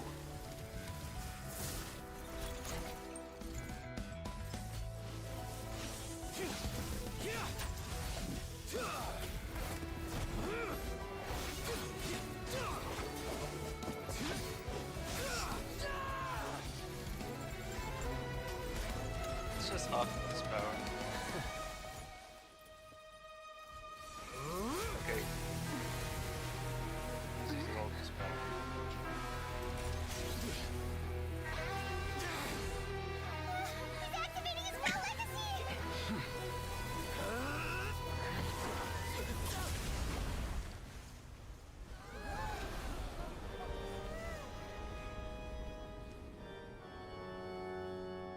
I am sorry. If you have been wronged, we will find the truth. But the rules of the court must be upheld. Ah, Child was defeated. No, Rip Child. He'll now spend his time in court. I mean, prison. Oh no. Better to save him. Hey, Monsieur Novelette, what's going on? Shouldn't they have been cleared already? Apologies. This is also the first time I've encountered such a situation. However, according to the rules established at the conception of Fontaine's court system, the Oratrice's judgment is the final verdict of the court. Hey, never trust All I an do is AI follow court justice procedure. robot. As for why the Oratrice arrived at the conclusion it did, you should probably ask someone more knowledgeable than me. Why are you looking at me? I had nothing to do with it! I don't know what happened there either! Hey, stop staring at me! What does Lady Farina mean by that? Public enemy number 4. She says she has no idea either? But that's impossible. Didn't she create the Oratrice herself? Turns out Yeah, so are the Novelette verdicts is the reliable true or not? Hydra Can results like this really be called justice? he doesn't have a vision. Where's his vision? Oh, My dearest citizens, did you really think we'd allow an incorrect verdict to be handed out in this court? Did you really believe that the judgment could be mistaken or be the result of some sort of random mishap? Don't tell me you thought even I had been blindsided by the Oratrice's result. But the way she looked just now, it was pretty obvious she had no idea what was going on. However, given the state of things, I shall give you an explanation. Everything that just took place, including my supposed shock and bafflement, was a part of an elaborate performance with every action meant to stir up drama and excitement. And, of course, for every performance, there is a script. Everything has unfolded exactly as I expected from the very beginning. As the embodiment of the very concept of justice, the Oratrice shall never render an arbitrary judgment! If you thought Child had nothing to do with the serial disappearances case, it is only because you've been blinded by the superficial appearance of innocence. Everything he's done, not to mention the danger he poses, are beyond ordinary comprehension and completely unforgivable! All shall be revealed in time. You will come to understand my noble intentions, as well as the absolute correctness of the Oratrice's verdict. Shut the fuck up, Karen. Now, having said that, although I hate to leave things hanging in suspense, it is now time for this performance to end. As the lead actress, I shall be the first to take my leave. Toodaloo! So she chose to make her escape after all, did she? So you're saying we shouldn't put much stock into what she just said? She probably just put on that performance to save face. As for the truth, it's unlikely that she actually has any idea. You should be the height of However, work on. please be assured that I will continue to investigate this case in a personal capacity. Just as I promised, if the judgment has been incorrect, we will do our utmost to clear his name. We're gonna meet a child in jail? Even though we feel pretty badly for him, we'll take your word for it for now.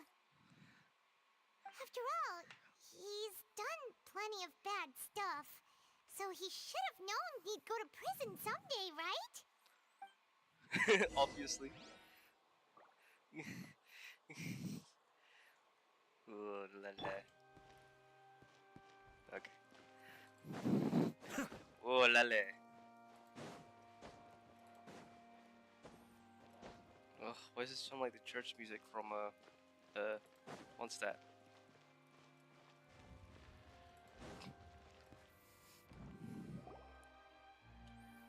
Navi here again? Hey, what are you doing? Quick, stop him! Traveler! Hey! Traveler! Marcel! What are you doing over here? Stop resisting arrest! Cease, or we'll add another charge to the list. No, wait! I just want to ask the Traveler something. I'm not looking to run away. Please, just let me ask this one small thing. Go on. Thank you. Is it? I was being led away when I finally realized something. Where did you first hear the name Vache? I erased all records of that name. So, unless... Are you still trying to prove your innocence? Give it up. You've already been convicted. Really? You did? You're sure? You met her? But how could that be? How did you manage to do it? The Fountain of Lucine? Then she's been so close to me all along. And I just never... Please give me a chance to talk to her again. Just let the Traveler take me to the fountain to see her one last time. This is the last request I'll ever make in my life. You can do whatever you want to me afterwards. I don't care. What? Give an inch and you want to take a mile? Do you think serial killers get to make requests like that? Paimon agrees. Why should we give him what he wants when he's only done a ton of super terrible things? This request, is it worth as much to you as your life? Of course! Wait, no. Ah! Worth even more Troubles than to join my game. Uh-oh. Will they betray the instinct Stinky. to live just to satisfy spiritual needs? Uh-oh. Stinky. Very well. I will grant your request. Okay, I guess. Your Honor, I fear that... Silence. I will go with him. You do not need to worry about any escape. In that case, I shall leave him in your most capable hands, Chief Justice. Thank you, Your Honor. What's the Fontaine event later, huh?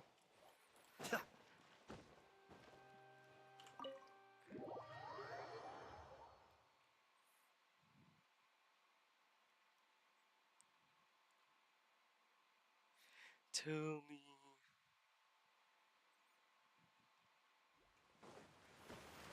Tell me why.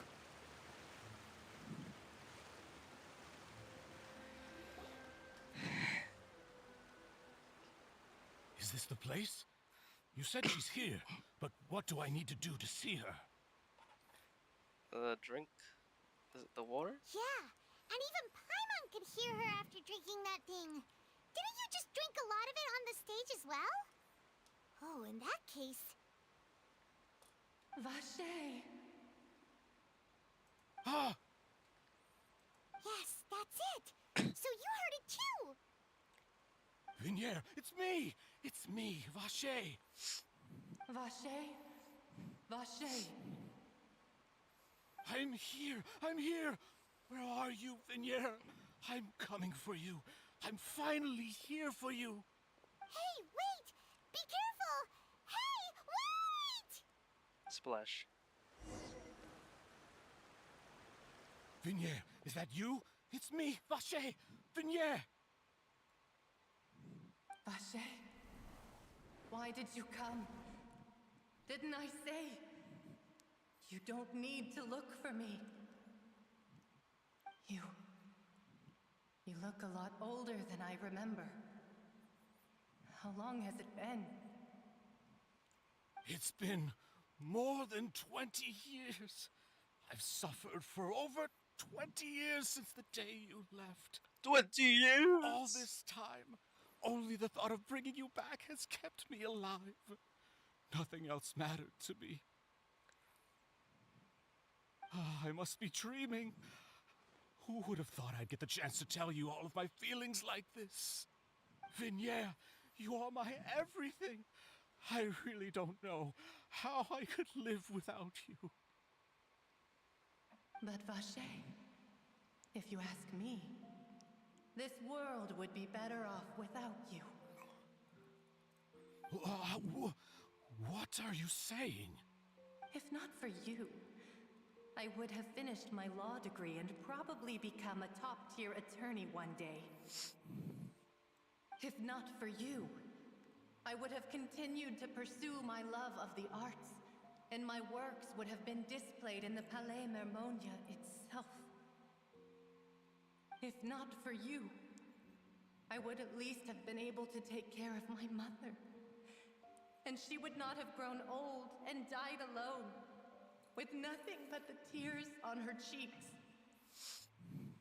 It's all because of your selfishness, Vache. It's all because of you. Get struck by the Ushidid laser. Wait, you are not Vinier. Who are you? You're right. I am not Vinier. I am the sacrifices. Every woman who died by your hand, as our bodies dissolved, our consciousnesses flowed back to the primordial sea. Our thoughts circulated endlessly within the primordial sea, and we were no longer individuals, but we became one, just as streams of water come together in the sea. I'm Cressy. I'm Lemony. I'm Azine. The only one I am not is Vinier. Why? But then, where is Vinier? She doesn't want to see you anymore. Every tendril of her consciousness is avoiding you. This is what you get for your selfishness. Your selfishness robbed us of our lives and our futures. You said time and time again that you'd do any and everything for her. But did you ever consider whether she'd want to see you do the things that you did? If she would despise you for what you became?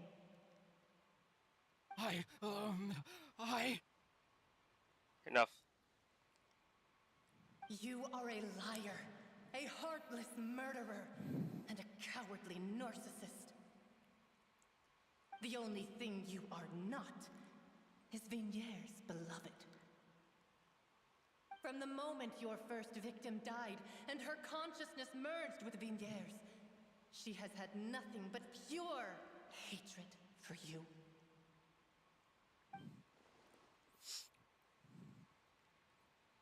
What? What's the traveler doing here? You just jump in? No! Yeah! She can't hate me. Let me see her. Please! Have mercy! Struck by the ocean You laser. still don't understand. When I said don't look for me, that came from the real Vigniere. She really doesn't want to see you anymore. But on top of that, she also said that because it's her final drop of pity for you. She said that because she knew that if you did come here, we will show no mercy to you. This is like Yoshikage Kira. Vache. Vache? Vache. Vache. Vache. Vache. Ugh. Oh my god. Bye bye. Dead.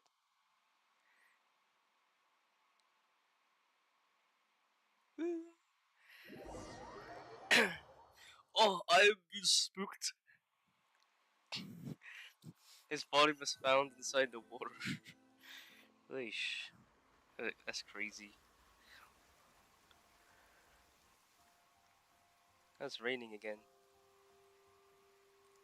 Finally, we have some time to do shopping.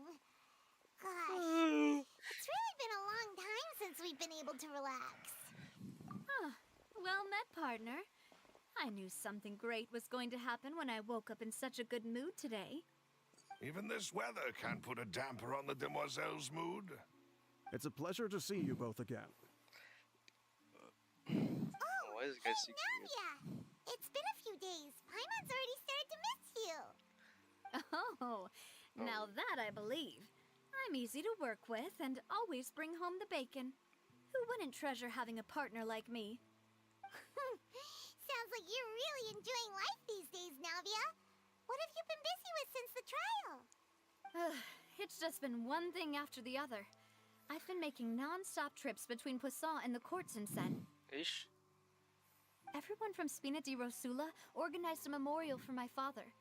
We never held a memorial when he first died, since everyone knew that even if we held one back then, no one was going to come. It was a great This time, though, everyone in Poisson, and even many people from the court, all attended. So his name's definitely been cleared now. That's what we like Great. to hear. He's a good man. It's been the dearest wish of Demoiselle all along.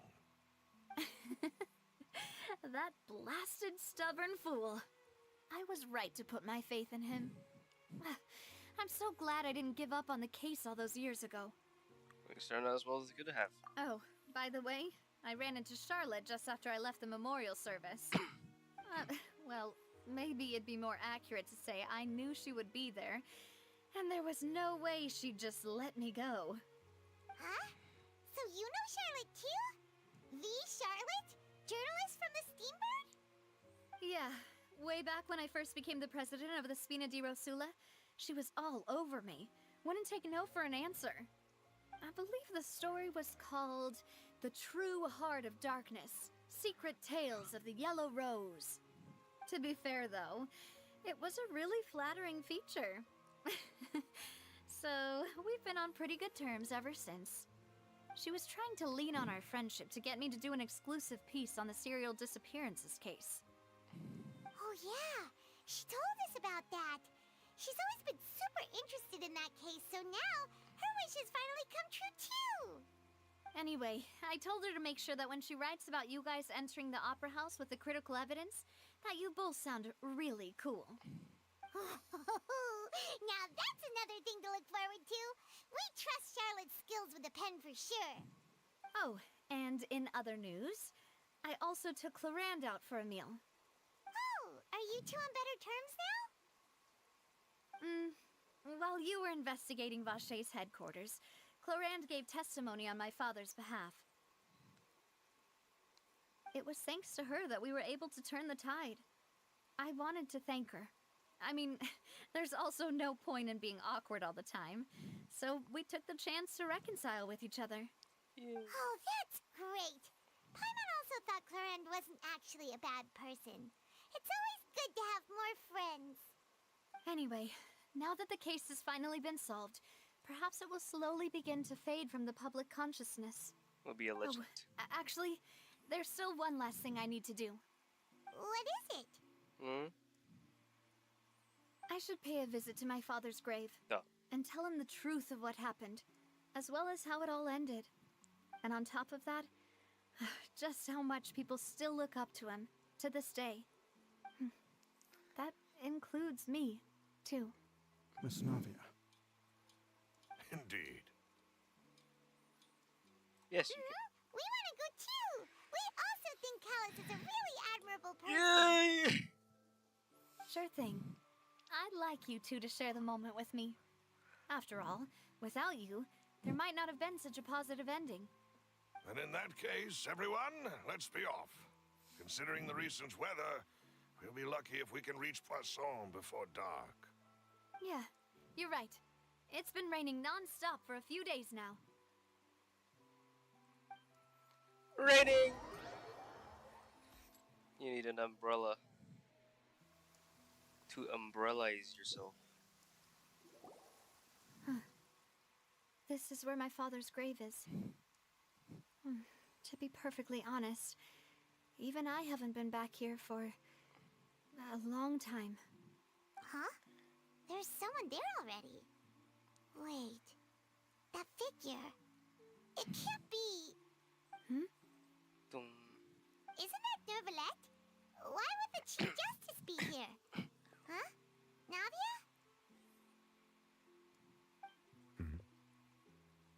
Just plump there. My apologies. I should have asked before coming to pay my respects. Don't say that. Sorry about that. Oh, I was trying to say there's no need for you to apologize.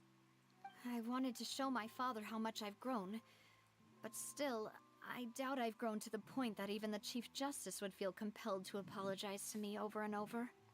In that case, I will stop apologizing for now. You really could use some pointers on understanding human emotions, Monsieur Nervalette. In any case, why did you come to Poisson? Well, ever since that day, I've been turning a question over and over in my head. Just what is justice anyway? There was once a time when I didn't want to believe that there could be anything more important to humans than life itself. Oh, rather than that, it's probably more truthful to say I didn't believe humans were capable of resisting the most basic instinct of living things. That they could rebel against their own nature, or consider certain things to be more important than their own lives. Which is also why I didn't stop your father from beginning that fateful duel. I believed that a truly innocent man would never throw away his life like that. That there was nothing, should have been nothing more important than one's own continued survival. But Mr. Callus proved me utterly and decisively wrong. If not for his sacrifice, the serial disappearances case would have remained unsolved to this day. Mr. Callus made the choice he did for his daughter, for his associates, and for many people completely unrelated to him. And in the end, from a certain perspective, one could say that he did it all for the sake of justice. A justice that's higher than life itself. So, you asked me why I came here. I just wanted to say my apologies to Mr. Callus in person. I should have noticed all of this much sooner. This regret has filled me with a sadness that has haunted me for days. That high and mighty chair in the opera Epiclese indeed insulates one from many important things. Spina di Rosula, thank you so much for your hard work and perseverance. I'm sorry for being mad at you before. So, you're actually one of those types that's cold on the outside, but pretty thoughtful on the inside, huh? That reminds me of Silver, one of my guys. Sorry about that.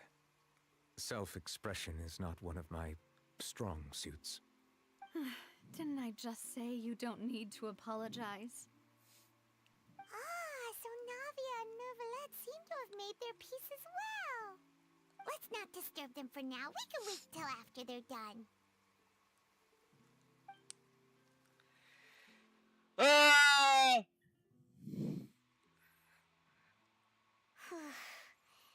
Paimon's never paid respects at someone's grave before. Did Paimon do anything rude there? I was supposed to fly around someone's grave. Oh, Paimon didn't know that was a thing. But Paimon doesn't know what she would do if she can't fly. Oh no. Paimon hopes Miss Navia won't be too mad. Anyway, Neuvillette is still standing around there. It's not often that we can catch him alone like this, so why don't we go talk to him for a bit? If we can't talk to Lady Farina, By that we can case- at least talk to him, right? The guilty. Child is guilty is sent to prison and he breaks out.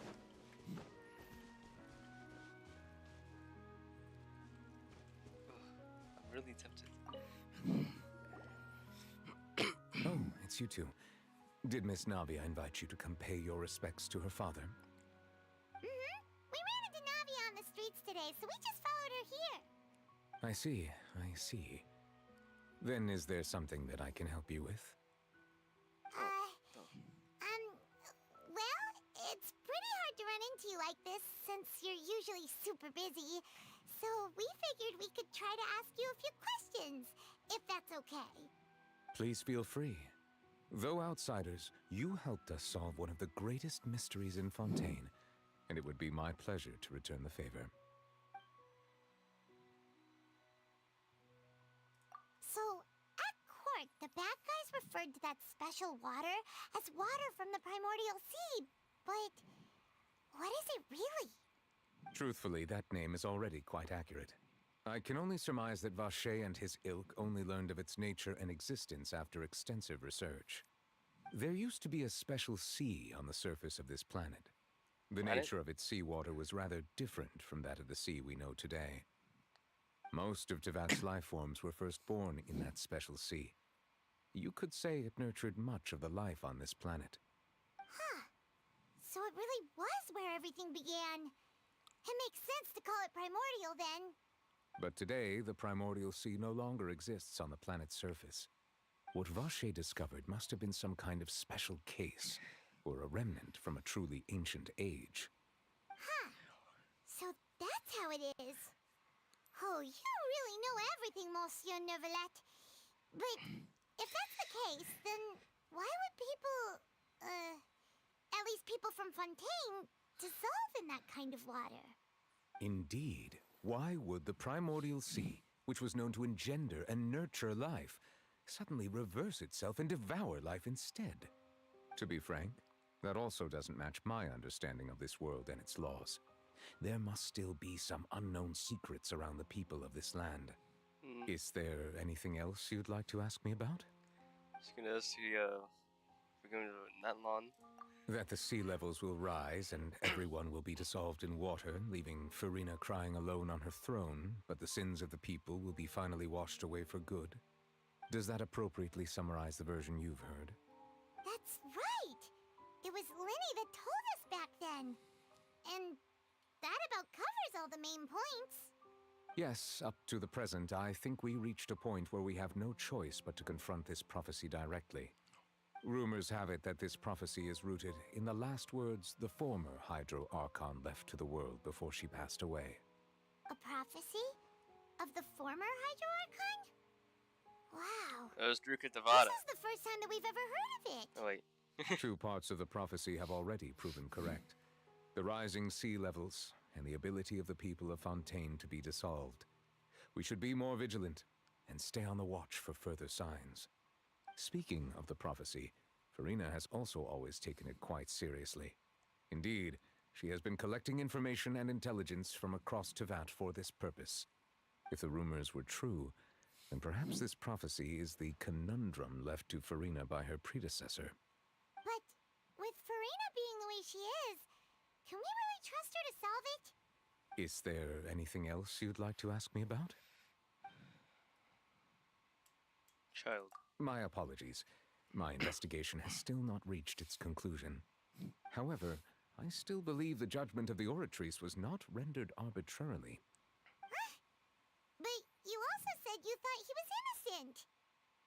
For many years, I have been quite aware that the Oratrice does not simply mechanically repeat the verdict that I give on each case. As a divinely created mechanism, the people's unified faith in the concept of justice is integrated into it. Not only can it produce the incredible power of indemnitium, but it likely also possesses other traits, such as self-awareness. Which is all to say, I have been prepared for a situation like this for a long time. So when Lenny told us that he heard a human voice from the room where the Oratrice's core is stored... I was not aware such a thing had occurred. Perhaps that could serve to prove my conjecture. I will add that to the list of items to investigate. In any case, I am inclined to believe that the Oratrice does have a methodology all its own. As am I I. just do not have enough information. Based on Farina's reaction, I doubt even she had any idea what was going on. She managed to bluff her way through it, though, the time-tested twin tricks of bravado and drama. While we do intend to get to the bottom of this, for now, we regret to say that the Fatui Harbinger will just have to bide his time in the fortress of Meripede. If we did incorrectly convict him of crimes he did not commit, we will most certainly compensate him to the fullest extent allowed by the law. If you ask Paimon, the only compensation he'll want is a no-holds-barred fight with you. Is there anything else you'd like to ask me about? That's it? Your sibling, another blonde-haired traveler. I'm sorry, but I've never seen anyone who matches that description. If he ever stepped foot in Fontaine, I'm sure he followed our laws to the letter and had no reason to appear on the stage of the opera Epicles. Is there anything else you'd like to ask me about? Very well. It was my honor to provide you with what answers I could. I very much enjoyed conversing with you. It will soon be time for me to leave this blissful tranquility behind and return to Palais Memoria. You really are super busy, Monsieur Neuvillette. Paimon thought you only came here to pay your respects today because you had the day off. Crime and villainy do not have the day off, and so justice must work around the clock as well. This is merely the nature of a justice's work. All right. You've got a point. Huh? Paimon just noticed that the rain has stopped. Yeah, you notice? Why is it raining? Yeah, but...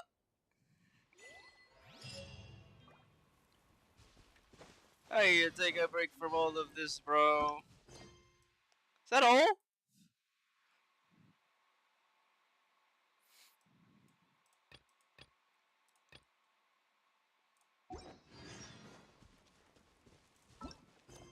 Wait, is there supposed to be a third one?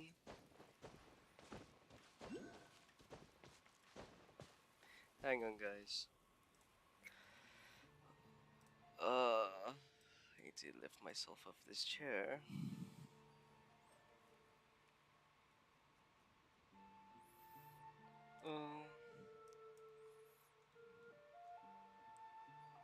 Oh, so there was only two.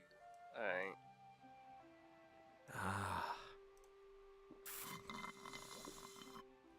No drinking. So there was only two.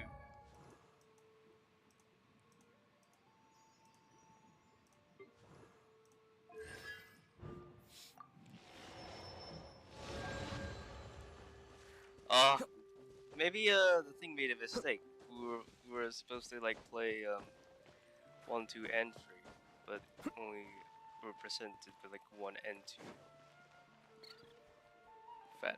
Fatso.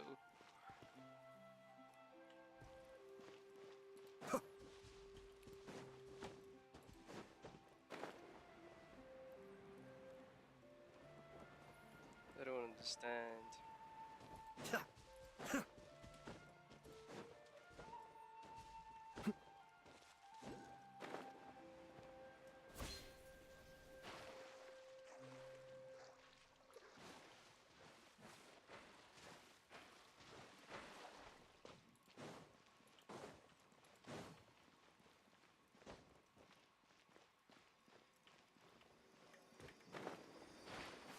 Let me get that.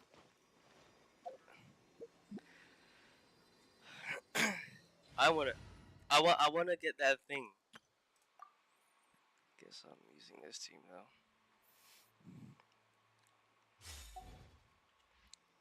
Dare to mess with me?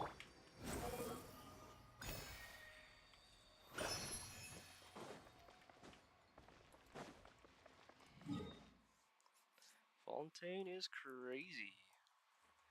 Anyways, let's explore the rest of this land.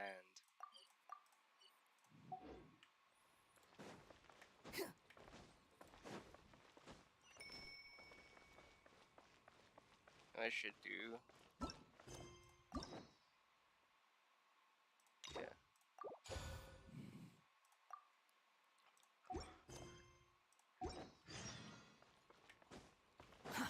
Too slow.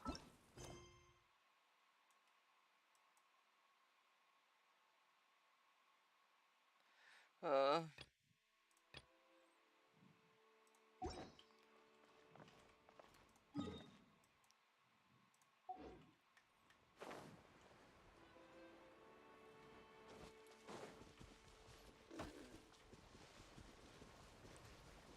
These lakes are beautiful though. Race you! Nice and spicy. I'm going in. Truth repeats its course. We'll see about that.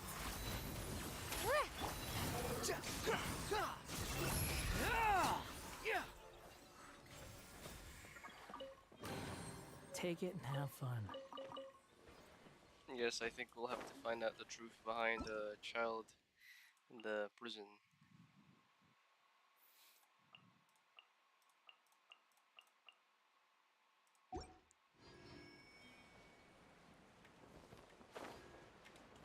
I want to see what these crazy things are. What are these things? How do they work?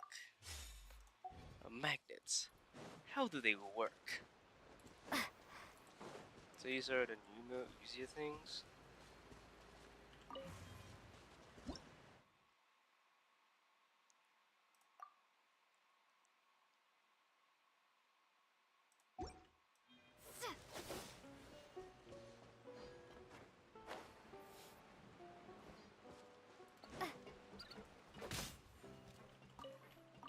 Funny birds.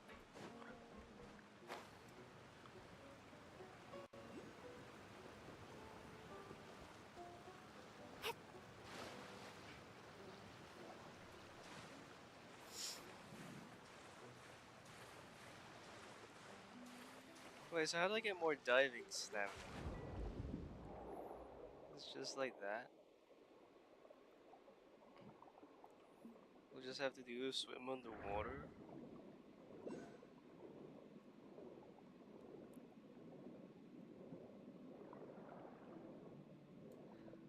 I'm going to drown.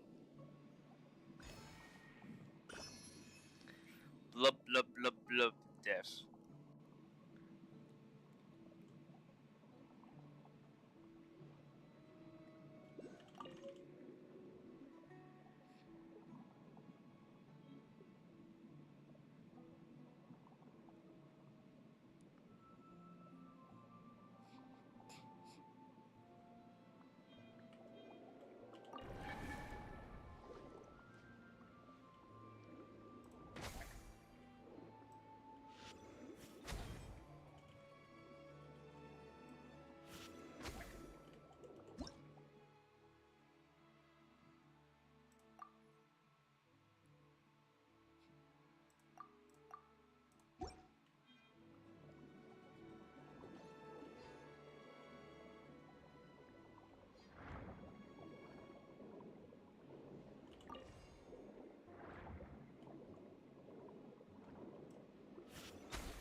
free character. Let the magic begin! Goes. Let the magic begin!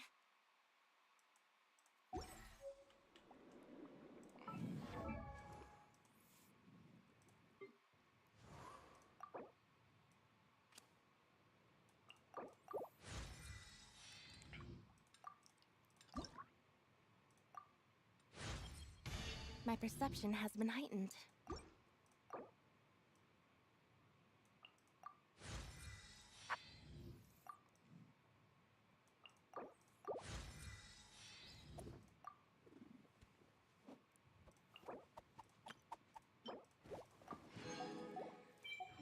I really just need it for the thing.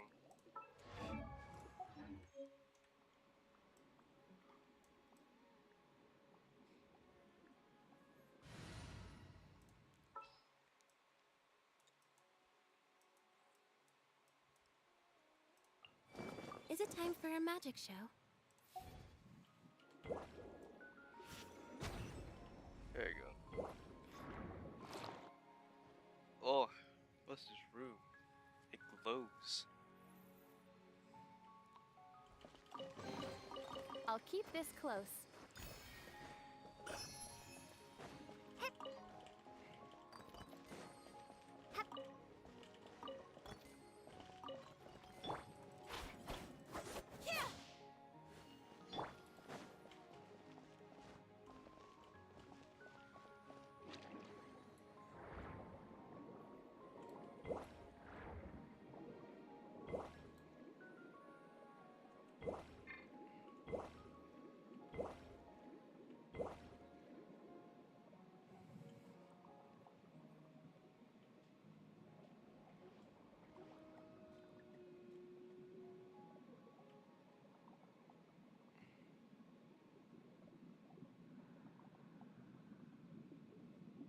No, I need to get to the thing.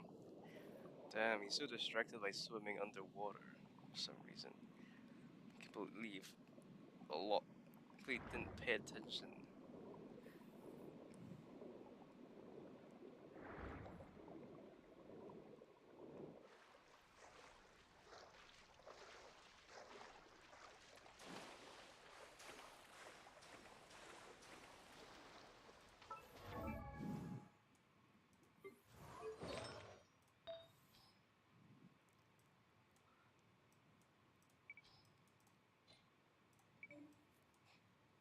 I'll just probably throw some random stuff, probably this.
There.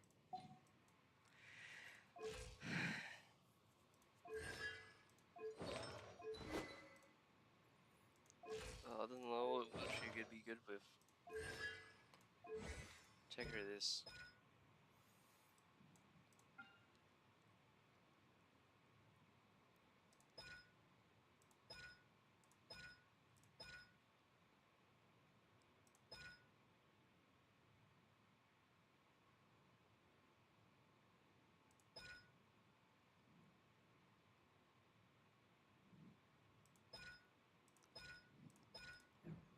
Yeah. EM probably.